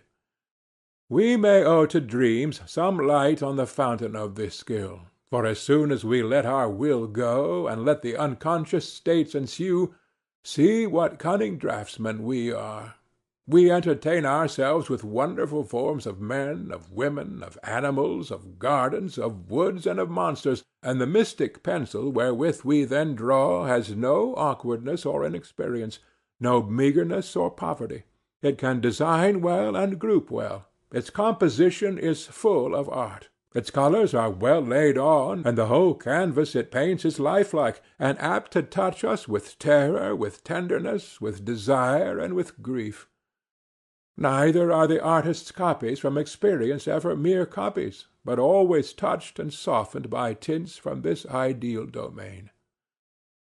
The conditions essential to a constructive mind do not appear to be so often combined but that a good sentence or verse remains fresh and memorable for a long time. Yet when we write with ease and come out into the free air of thought, we seem to be assured that nothing is easier than to continue this communication at pleasure. Up, down, around, the kingdom of thought has no enclosures, but the muse makes us free of her city. Well, the world has a million writers. One would think then that good thought would be as familiar as air and water, and the gifts of each new hour would exclude the last. Yet we can count all our good books. Nay, I remember any beautiful verse for 20 years. It is true that the discerning intellect of the world is always much in advance of the creative, so that there are many competent judges of the best book, and few writers of the best books. But some of the conditions of intellectual construction are of rare occurrence. The intellect is a whole, and demands integrity in every work. This is resisted equally by a man's devotion to a single thought, and by his ambition to combine too many. Truth is our element of life. Yet if a man fasten his attention on a single aspect of truth and apply himself to that alone for a long time, the truth becomes distorted, and not itself, but falsehood, herein resembling the air, which is our natural element and the breath of our nostrils. But if a stream of the same be directed on the body for a time, it causes cold, fever, and even death. How wearisome the grammarian, the phrenologist, the political or religious fanatic, or indeed any possessed mortal whose balance is lost by the exaggeration of a single topic! It is incipient insanity. Every thought is a prison also. I cannot see what you see, because I am caught up by a strong wind, and blown so far in one direction that I am out of the hoop of your horizon. Is it any better if the student, to avoid this offence and to liberalize himself, aims to make a mechanical whole of history, or science, or philosophy, by a numerical addition of all the facts that fall within his vision?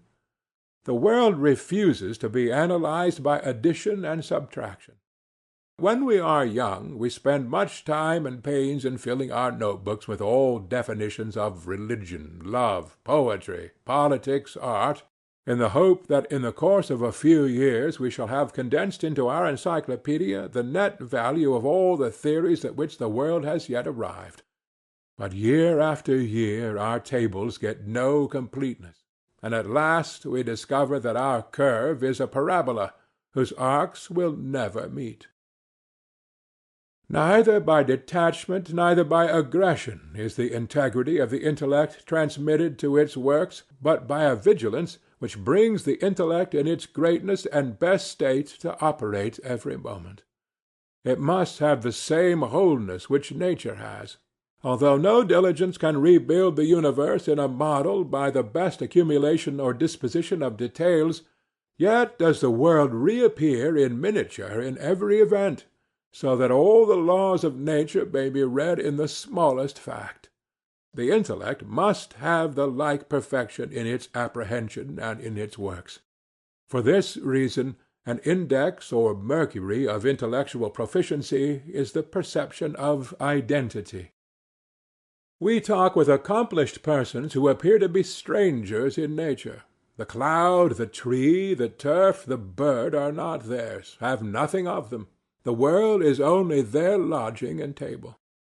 But the poet, whose verses are to be spheral and complete, is one whom nature cannot deceive, whatsoever face of strangeness she may put on. He feels a strict consanguinity, and detects more likeness than variety in all her changes. We are stung by the desire for new thought, but when we receive a new thought, it is only the old thought with a new face, and though we make it our own, we instantly crave another. We are not really enriched, for the truth was in us before it was reflected to us from natural objects, and the profound genius will cast the likeness of all creatures into every product of his wit. But if the constructive powers are rare, and it is given to few men to be poets, yet every man is a receiver of this descending Holy Ghost, and may well study the laws of its influx. Exactly parallel is the whole rule of intellectual duty to the role of moral duty. A self-denial no less austere than the saints is demanded of the scholar. He must worship truth, and forego all things for that, and choose defeat and pain, so that his treasure in thought is thereby augmented. God offers to every mind its choice between truth and repose. Take which you please, you can never have both. Between these, as a pendulum, man oscillates. He in whom the love of repose predominates will accept the first creed, the first philosophy, the first political party he meets, most likely his father's. He gets rest, commodity, and reputation, but he shuts the door of truth. He in whom the love of truth predominates will keep himself aloof from all moorings and afloat. He will abstain from dogmatism, and recognize all the opposite negations between which, as walls, his being is swung. He submits to the inconvenience of suspense and imperfect opinion, but he is a candidate for truth, as the other is not, and respects the highest law of his being. The circle of the green earth he must measure with his shoes to find the man who can yield him truth. He shall then know that there is somewhat more blessed and great in hearing than in speaking. Happy is the hearing man, unhappy the speaking man. As long as I hear truth, I am bathed by a beautiful element, and am not conscious of any limits to my nature. The suggestions are thousandfold that I hear and see. The waters of the great deep have ingress and egress to the soul, but if I speak, I define, I confine, and am less. When Socrates speaks, Lysis and Menexenus are afflicted by no shame that they do not speak. They also are good. He likewise defers to them, loves them, whilst he speaks. Because a true and natural man contains and is the same truth which an eloquent man articulates. But in the eloquent man, because he can articulate it, it seems something the less to reside, and he turns to these silent beautiful with the more inclination and respect. The ancient sentence said, "Let us be silent, for so are the gods." Silence is a solvent that destroys personality, and gives us leave to be great and universal. Every man's progress is through a succession of teachers, each of whom seems at the time to have a superlative influence, but it at last gives place to a new. Frankly let him accept it, Jesus says. Leave father, mother, house, and lands, and follow me. Who leaves all receives more. This is as true intellectually as morally. Each new mind we approach seems to require an abdication of all our past and present possessions. A new doctrine seems at first subversive to all our opinions, tastes, and manner of living, such as Swedenborg, such as Kant, such as Coleridge, such as Hegel or his interpreter Cousin seem to make young men in this country. Take thankfully and heartily all they can give, exhaust them, wrestle with them, let them not go until their blessing be won, and after a short season the dismay will be overpast, the excess of influence withdrawn, and they will be no longer an alarming meteor, but one more bright star shining serenely in your heaven and blending its light with all your day. But whilst he gives himself up unreservedly to that which draws him, because that is his own, he is to refuse himself to that which draws him not, whatsoever fame and authority may attend it, because it is not his own. Entire self-reliance belongs to the intellect. One soul is a counterpoise of all souls, as a capillary column of water is a balance for the sea. It must treat things and books and sovereign genius as itself also a sovereign. If Aeschylus be that man he is taken for, he has not yet done his office when he has educated the learned of Europe for 1,000 years. He is now to approve himself a master of delight to me also. If he cannot do that, all his fame shall avail him nothing with me. I were a fool not to sacrifice 1,000 Aeschyluses to my intellectual integrity. Especially take the same ground in regard to abstract truth, the science of the mind. The Bacon, the Spinoza, the Hume, Schelling, Kant, or whosoever propounds to you a philosophy of the mind, is only a more or less awkward translator of things in your consciousness, which you have also your way of seeing, perhaps of dominating. Say, then, instead of too timidly pouring into his obscure sense, that he has not succeeded in rendering back to you your consciousness. He has not succeeded. Now let another try. If Plato cannot, perhaps Spinoza will. If Spinoza cannot, then perhaps Kant. Anyhow, when at last it is done, you will find it is no recondite, but a simple, natural, common state which the writer restores to you. But let us end these didactics. I will not, though the subject might provoke it, speak to the open question between truth and love. I shall not presume to interfere in the old politics of the skies. The cherubim know most, the seraphim love most. The gods shall settle their own quarrels. But I cannot recite, even thus rudely, laws of the intellect, without remembering that lofty and sequestered class of men who have been its prophets and oracles, the high priesthood of the pure reason, the Trismegisti, the expounders of the principles of thought from age to age. When at long intervals we turn over their abstruse pages, wonderful seems the calm and grand air of these few, these great spiritual lords who have walked in the world, these of the old religion, dwelling in a worship which makes the sanctities of Christianity look parvenus and popular. For persuasion is in soul, but necessity is in intellect. This band of grandees, Hermes, Heraclitus, Empedocles, Plato, Plotinus, Olympiodorus, Proclus, Cineas, and the rest, have somewhat so vast in their logic, so primary in their thinking, that it seems antecedent to all the ordinary distinctions of rhetoric and literature, and to be at once poetry and music and dancing and astronomy and mathematics. I am present at the sowing of the seed of the world. With a geometry of sunbeams the soul lays the foundations of nature. The truth and grandeur of their thought is proved by its scope and applicability, for it commands the entire schedule and inventory of things for its illustration. But what marks its elevation, and has even a comic look to us, is the innocent serenity with which these babe-like Jupiters sit in their clouds, and from age to age prattle to each other and to no contemporary.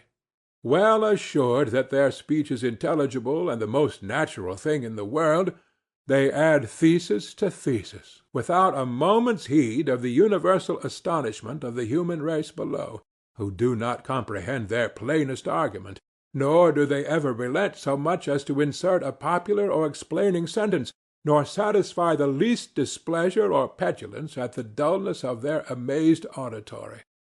The angels are so enamored of the language that is spoken in heaven, that they will not distort their lips with the hissing and unmusical dialects of men, but speak their own, whether there be any who understand it or not. End of Intellect.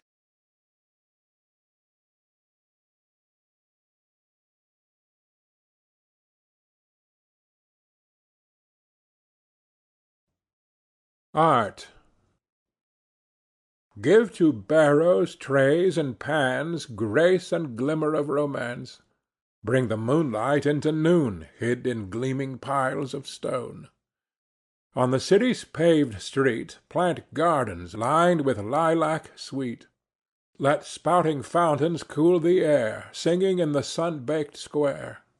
Let statue, picture, park, and hall, ballad, flag, and festival the past restore, the day adorn, and make each morrow a new morn.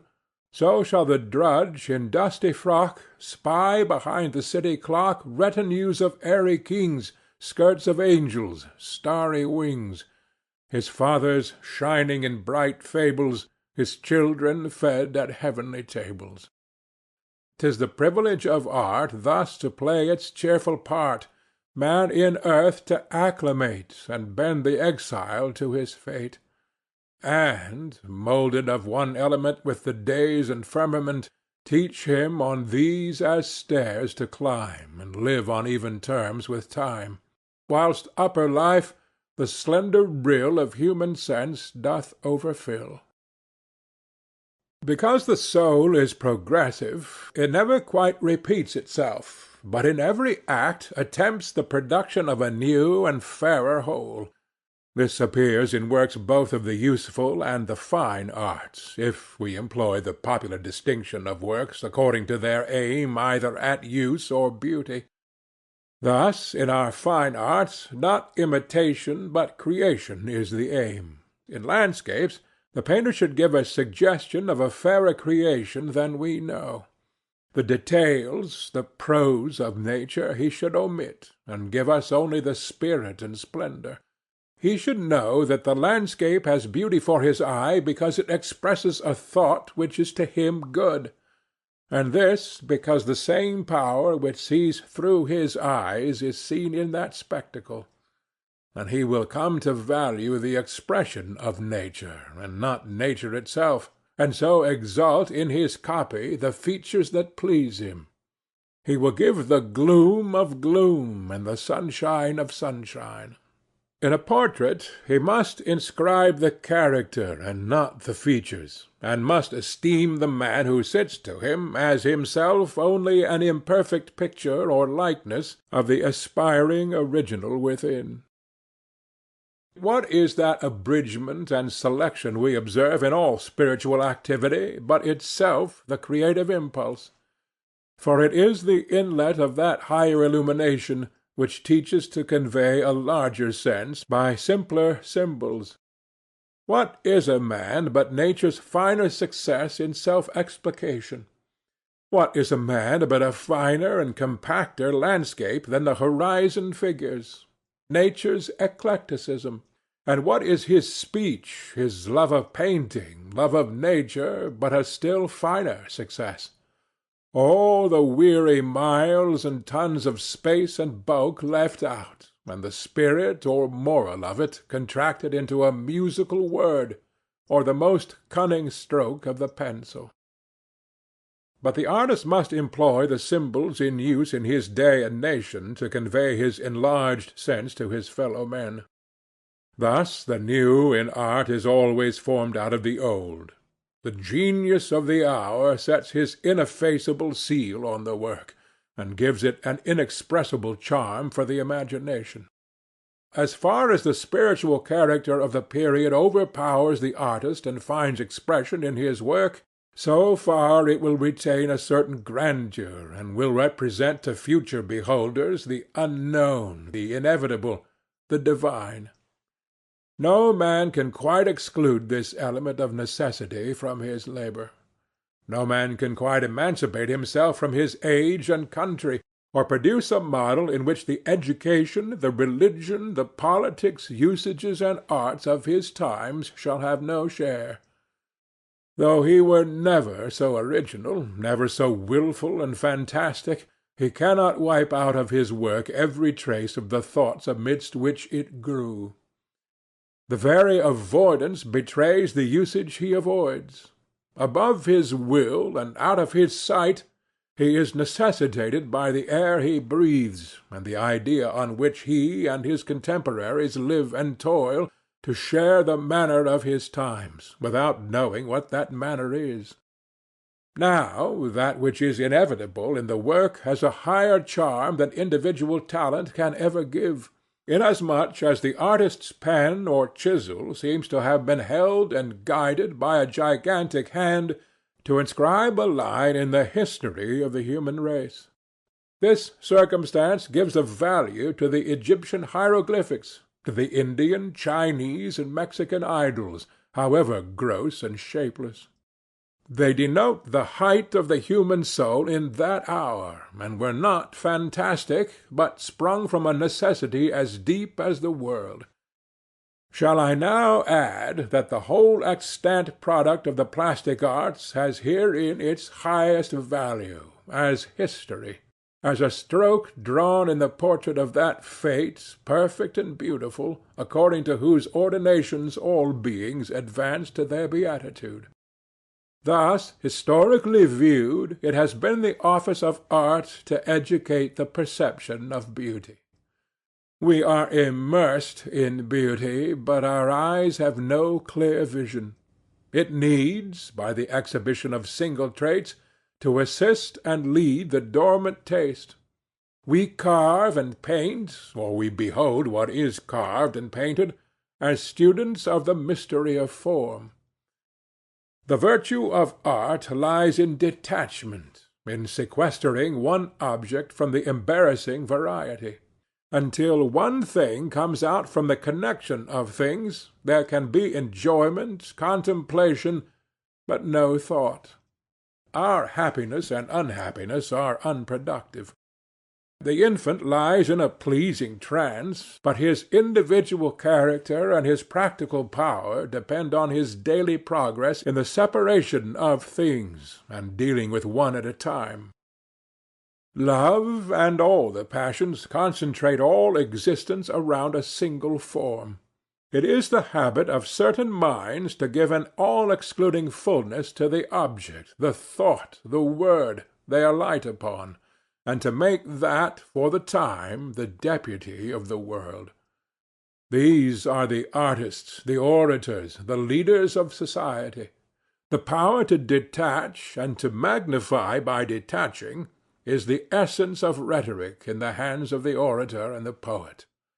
This rhetoric, or power to fix the momentary eminency of an object, so remarkable in Burke, in Byron, in Carlyle, the painter and sculptor exhibit in color and in stone. The power depends on the depth of the artist's insight of that object he contemplates, for every object has its roots in central nature, and may of course be so exhibited to us as to represent the world.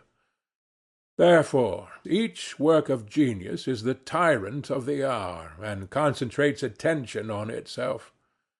For the time it is the only thing worth naming to do that, be it a sonnet, an opera, a landscape, a statue, an oration, the plan of a temple, of a campaign, or of a voyage of discovery.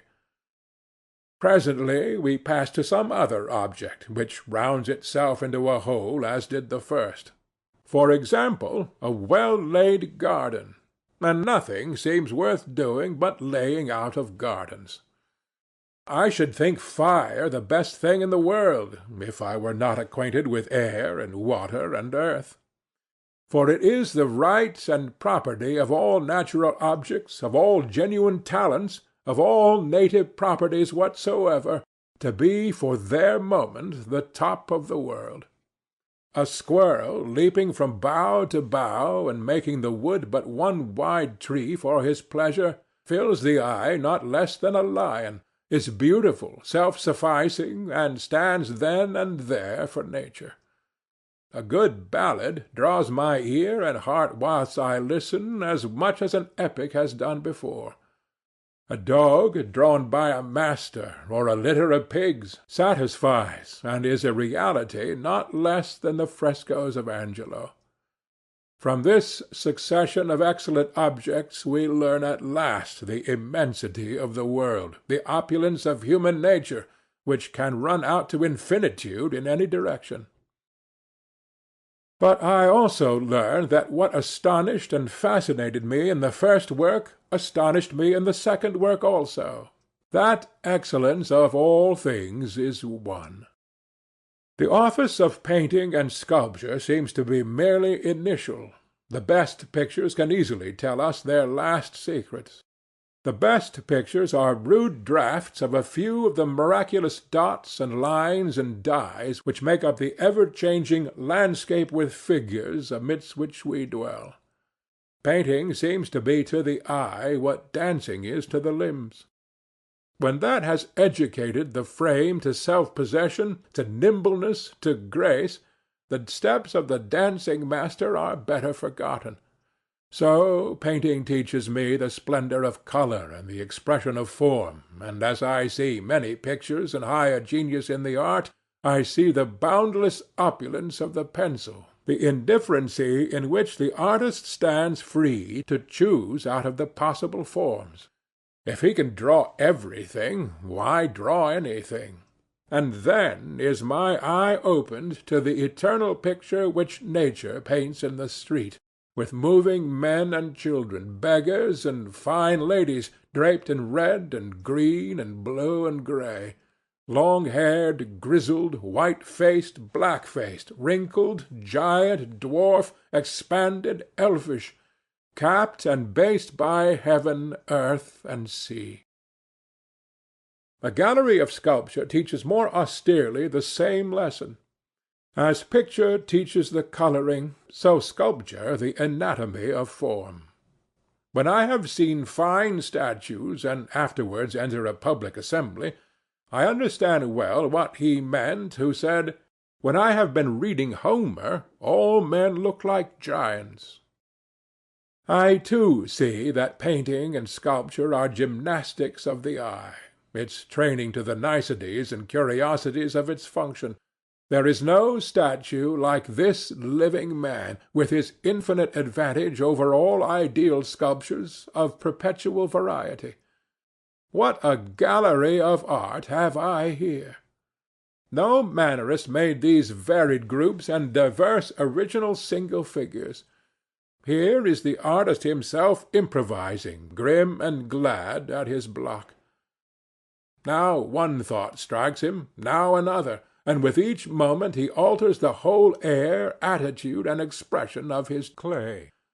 Away with your nonsense of oil and easels, of marble and chisels. Except to open your eyes to the masteries of eternal art, they are hypocritical rubbish. The reference of all production at last to an aboriginal power explains the traits common to all works of the highest art, that they are universally intelligible, that they restore to us the simplest states of mind, and are religious. Since what skill is therein shown is the reappearance of the original soul, a jet of pure light, it should produce a similar impression to that made by natural objects.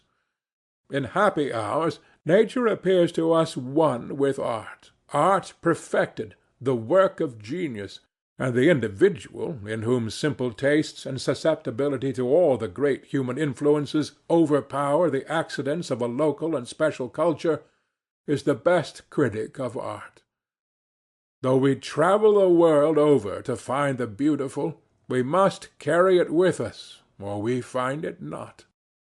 The best of beauty is a finer charm than skill in surfaces, in outlines, or rules of art can ever teach, namely a radiation from the work of art of human character, a wonderful expression through stone, or canvas, or musical sound, of the deepest and simplest attributes of our nature, and therefore most intelligible at last to those souls which have these attributes. In the sculptures of the Greeks, in the masonry of the Romans, and in the pictures of the Tuscan and Venetian masters, the highest charm is the universal language they speak. A confession of moral nature, of purity, love, and hope, breathes from them all. That which we carry to them, the same we bring back more fairly illustrated in the memory. The traveller who visits the Vatican and passes from chamber to chamber through galleries of statues, vases, sarcophagi, and candelabra, through all forms of beauty cut in the richest materials, is in danger of forgetting the simplicity of the principles out of which they all sprung, and that they had their origin from thoughts and laws in his own breast.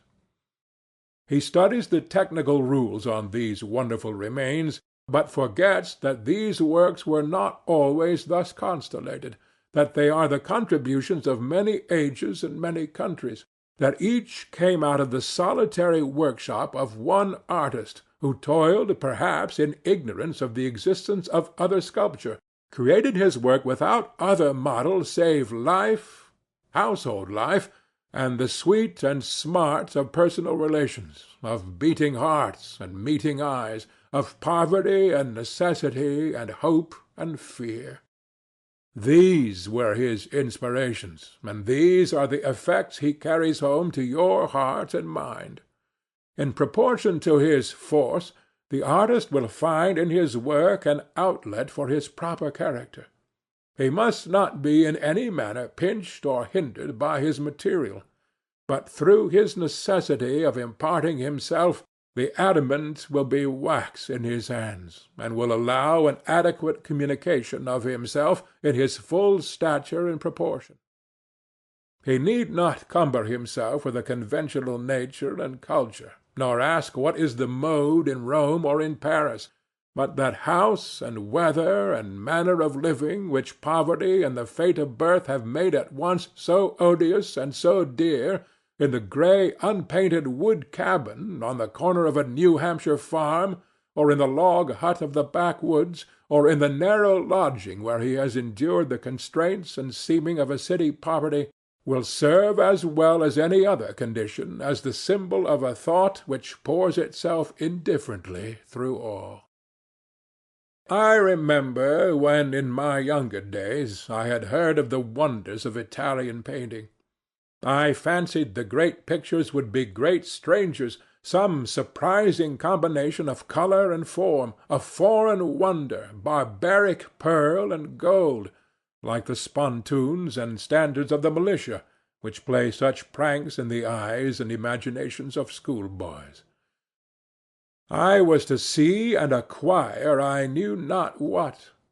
When I came at last to Rome and saw with eyes the pictures, I found that genius left to novices the gay and fantastic and ostentatious, and itself pierced directly to the simple and true, that it was familiar and sincere, that it was the old eternal fact I had met already in so many forms, unto which I lived, that it was the plain you and me I knew so well, had left at home in so many conversations. I had the same experience already in a church at Naples.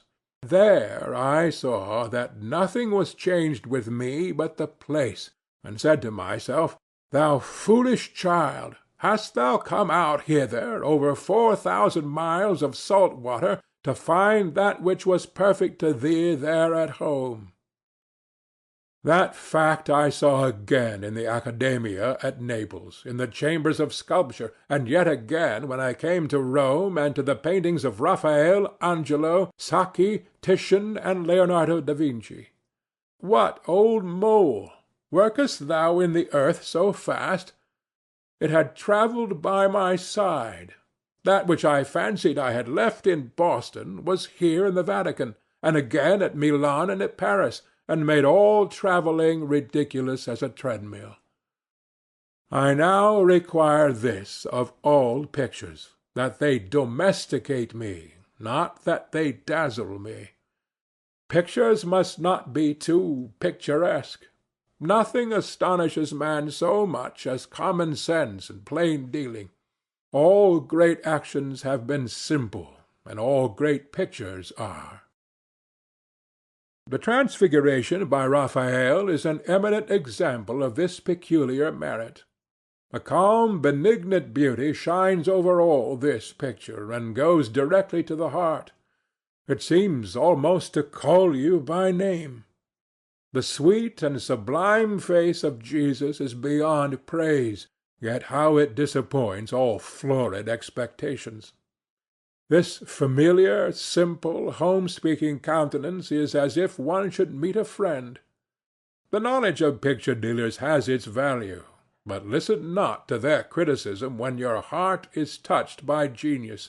It was not painted for them.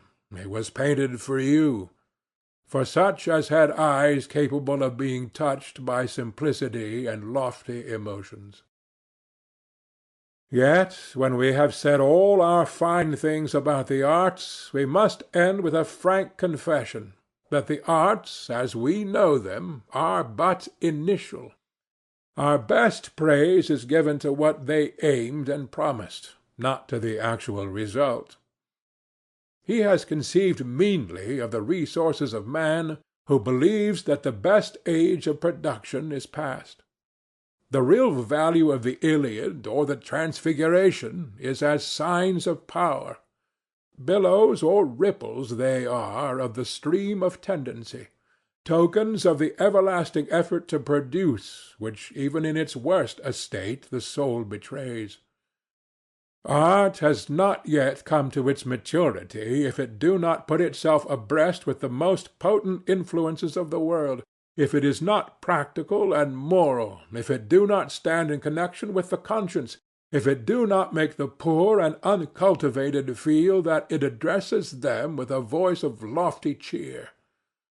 There is a higher work for art than the arts. They are the abortive births of an imperfect or vitiated instinct.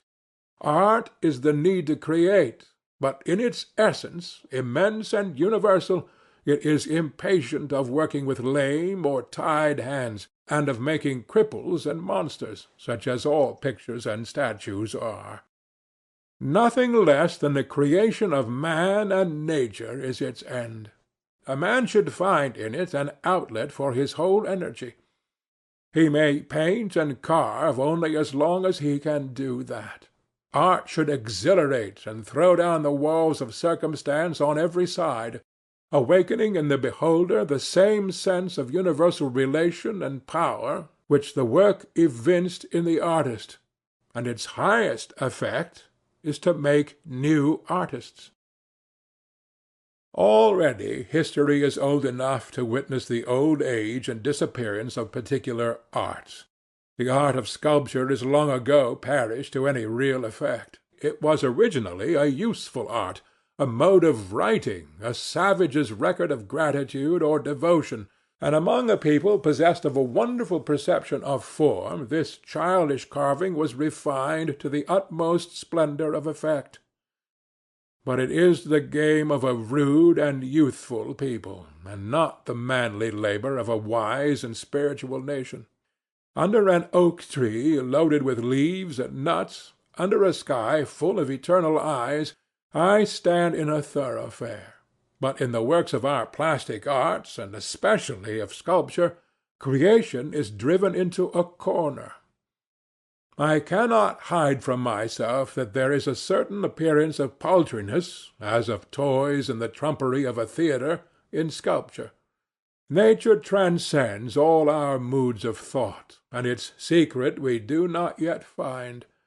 But the gallery stands at the mercy of our moods, and there is a moment when it becomes frivolous.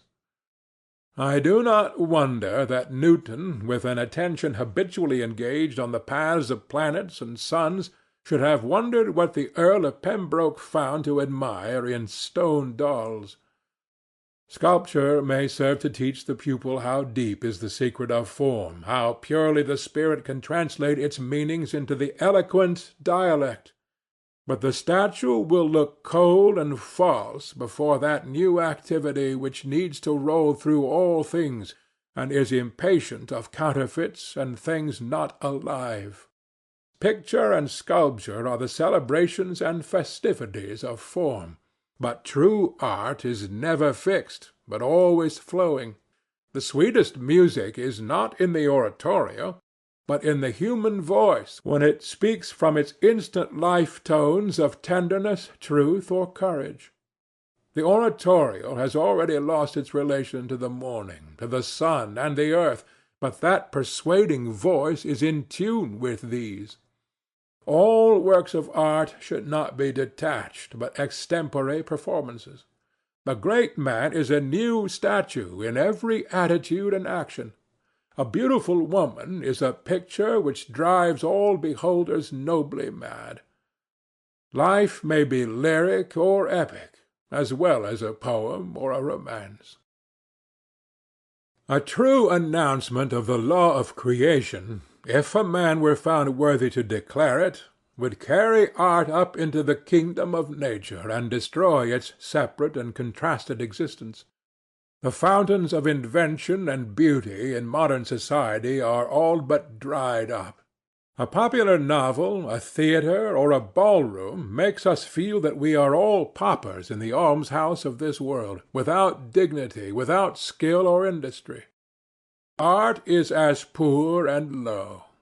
The old tragic necessity, which lowers on the brows even of the Venuses and the Cupids of the antique, and furnishes the sole apology for the intrusion of such anomalous figures into nature, namely that they were inevitable, that the artist was drunk with a passion for form which he could not resist and which vented itself in these fine extravagances, no longer dignifies the chisel or the pencil.